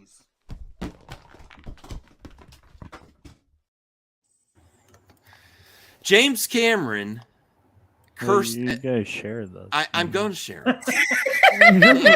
Tell me how I do my Max is job. so done. You gotta tell me I just didn't get there yet, CJ. Come on, I'm getting carpal tunnel just from this live stream. Clicking on shit. I can help with that. Arthritis? You get arthritis already? James Cameron cursed out Fox executive who begged him to make Avatar shorter. Get the F out of my office. He's no Zack Snyder. He says, get the F out when they tell him to cut his movie down. What are you saying? Zack Snyder's a pussy? What is that? What you're trying No. to say? Is that what you're trying to say? I think that's exactly what you're trying to say. Goddamn, man. Breaking Goddamn. news. No. Breaking news. Am I with Zack Snyder? I think. I'm sorry, I Max. remember. I think Mailbag. I think Cameron did the same. Right. I think Cameron did the same thing for Titanic, where they say you can't make a movie about the Titanic. Everybody knows what happened. It's like, well, get the fuck out. I'm going to do it. Yeah. I am also going to send No some one things tells to some Cameron. women. Good Well, night. we'll see if Cameron stays that way after Avatar 2's box office. You know, if he can keep it going, if he surprises everyone again, and I think really strong box office is going to surprise people with Avatar 2. If he can keep that going, he could keep telling people to get the F out. But if it doesn't make that money, then he's going to have to adjust, or he might not make a movie. You know, he might finish Avatar 3 and that be it. Okay, if I'm wrong, are they currently filming Avatar 3 or Avatar 4? Avatar 3 is mostly done. Right. Filmed already. They are just doing all the editing, special effects. Okay. And they even filmed part of 4 because they said, and I got in trouble for saying this last time, but James Cameron says, I want to film the actors while they're young still. Because when they filmed this stuff, and by the time these movies come out, there's a big gap in releases and when they film the next project. So by the time they get to Avatar 4, it's going to be years down the line and the actors will age too much. Avatar 3 is done. Not final though, I don't think, Anthony, but basically they have all the ingredients there. They just have to okay. So what God yeah. All right, quote of the day, Mass Vigilante. I'm actually losing my voice. One of the best mottos of being a leader is that leadership is one who knows the way, goes the way, and shows the way to others. It's not just a title or position. It's all about action to build up relationships of influencing others in greater progress for what to see and come. Hey, Max, I hope you have a fun stream tonight and hopefully nothing political looking at you, Tony. Oh my God. But I have a question. If somehow Kathy Kennedy is going to be removed from Star Wars, who do you want the next successor to be? Some people I argue with for some reason want George Lucas to be fully in charge again. No, let him live. He's retired. He's only got so many years left in his life. Don't say that word. Don't say that word. But I find it R word. Fucktarded. And clearly he's not interested in Star Wars or don't have any ideas left. Besides the people who made the Mandalorian show to take over, I don't know who can do it. I think Favreau Filoni is a good choice, but I'm not gonna let my expectations ruin it for me if they go with someone else. I'll give them a chance. I mean, anyone's gonna be better than Kathy. Daniel Martin, do you think there is an MCU or comic book fatigue, particularly MCU, because there has been so many series that come out on Disney Plus combined with the movies? Not for me, but for a lot of people there is, and it's reflecting in the box office. It's not as prolific as it once was. I really liked Moon Knight. Yeah. I do think that the time is here where you can't put an average comic book movie out anymore and still get success. You have to bring it. There's still money to be made, but the quality has to be a certain level. Who agrees with that? St. Tony, what do you think there? You could the age of just releasing comic book movies and getting instant money is not here anymore. I don't think it was ever here. I think that's an exaggeration. Early projects before the MCU, you could release a superhero movie and it would still make decent money. Meteor Man didn't make decent money. Okay. All right. I mean, well, in my opinion, there was a time where you could do a Marvel project and it would still make money. Well, that's a Marvel project. That's not a superhero project. That's true. They make money. Let's see. I remember the days of the year when X-Men 3 and Superman Returns came out. They made good money, but not great money. But what do you think of Daniel's question here? Do you think there is the fatigue? Yeah, I think because there's so many projects with the MCU, there's definitely some MCU fatigue. But I think they need to start doing some separate, projects, like how the Batman is cordoned off on its own thing. Like they need MCU projects that are their own thing, that don't necessarily, you don't have to watch this in order. Like Werewolf by Night. Yeah, like Werewolf by Night. You don't need to watch that to know what's going on with the bigger MCU, right? Mm-hmm. Yeah. For some reason, I'm waving my arms around and stuff while I'm talking, and no one can see me. I didn't notice. I didn't notice. That's what I'm saying.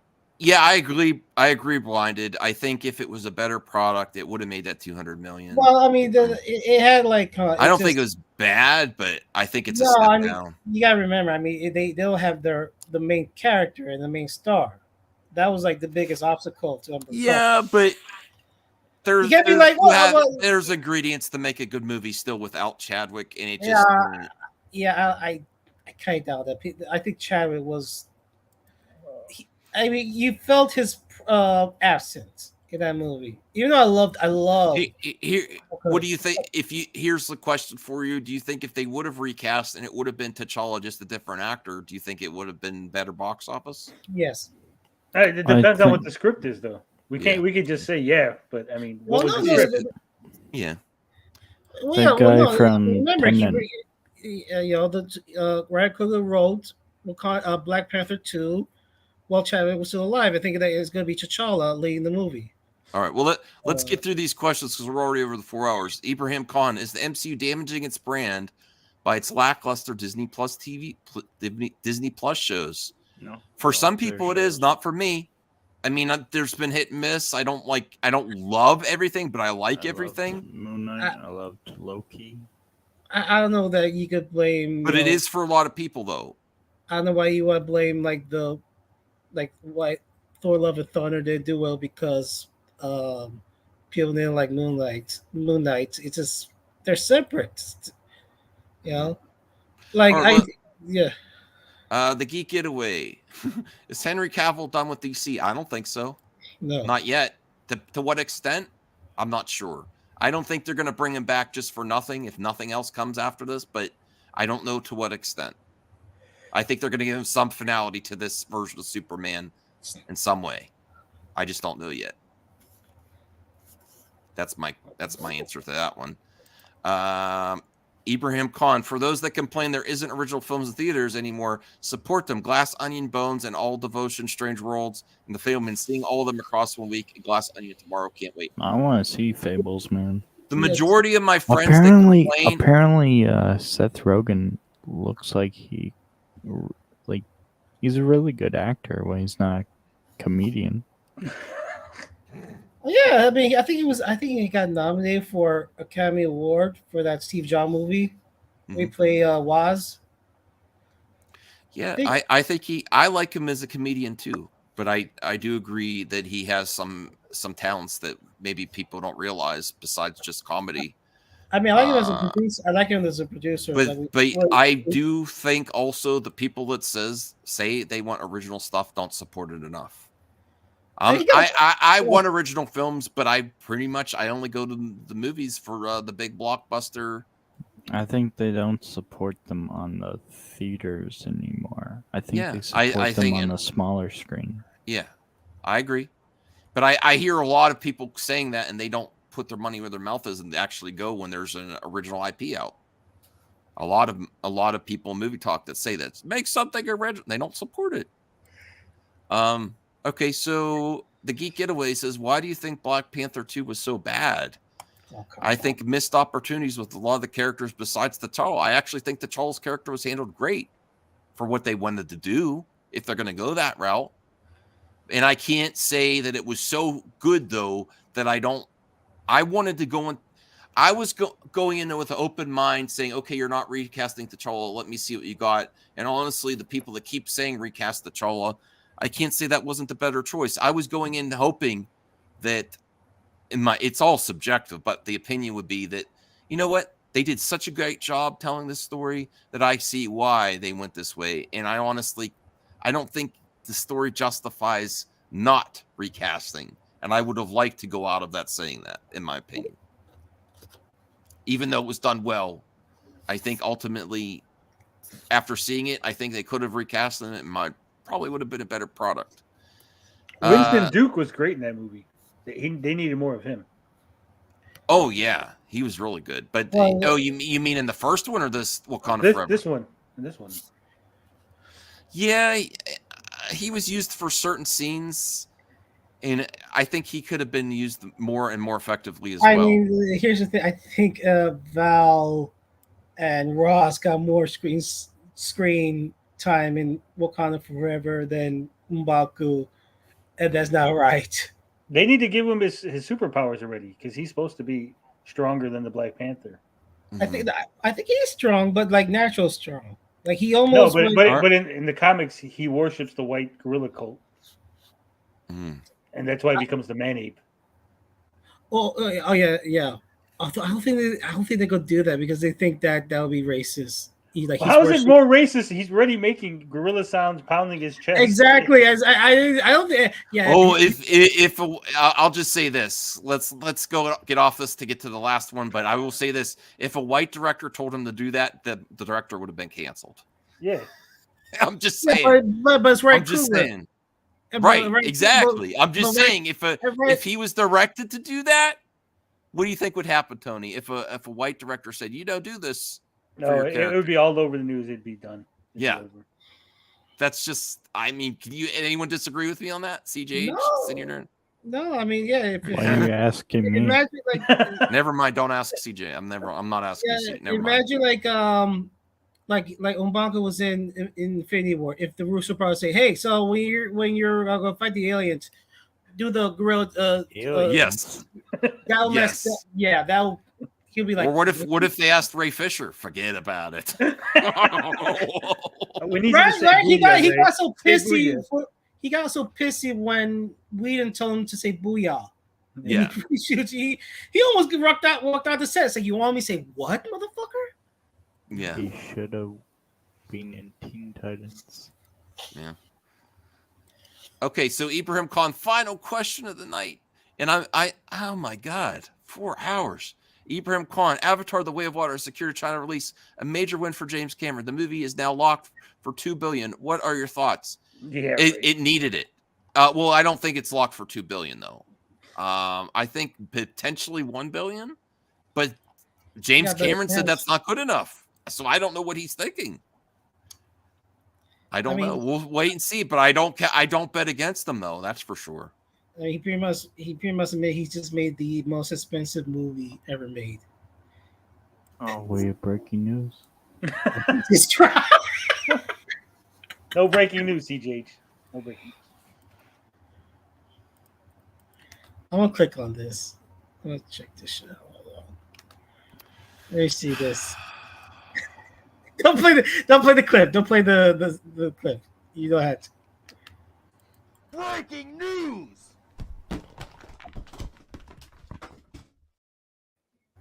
I see the had to. CJH wants me to go even longer.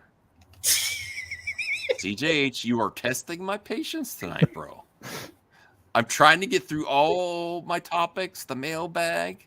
All right, here we go. Avengers Endgame, Red Skull actor addresses potential MCU return. Oh, him. I can neither confirm nor deny. But I would very much jump at the chance. Yeah, I'm a comic book guy. You didn't know that before. It's breaking news. It qualifies. I got your back. Yeah. To be serious, I really hope Hugo Weaving comes back at the Red Skull. He's not. It's not Hugo Weaving. That wasn't Hugo Weaving. I know, but I know it's the guy from Walking Dead. Hugo Weaving's not coming back.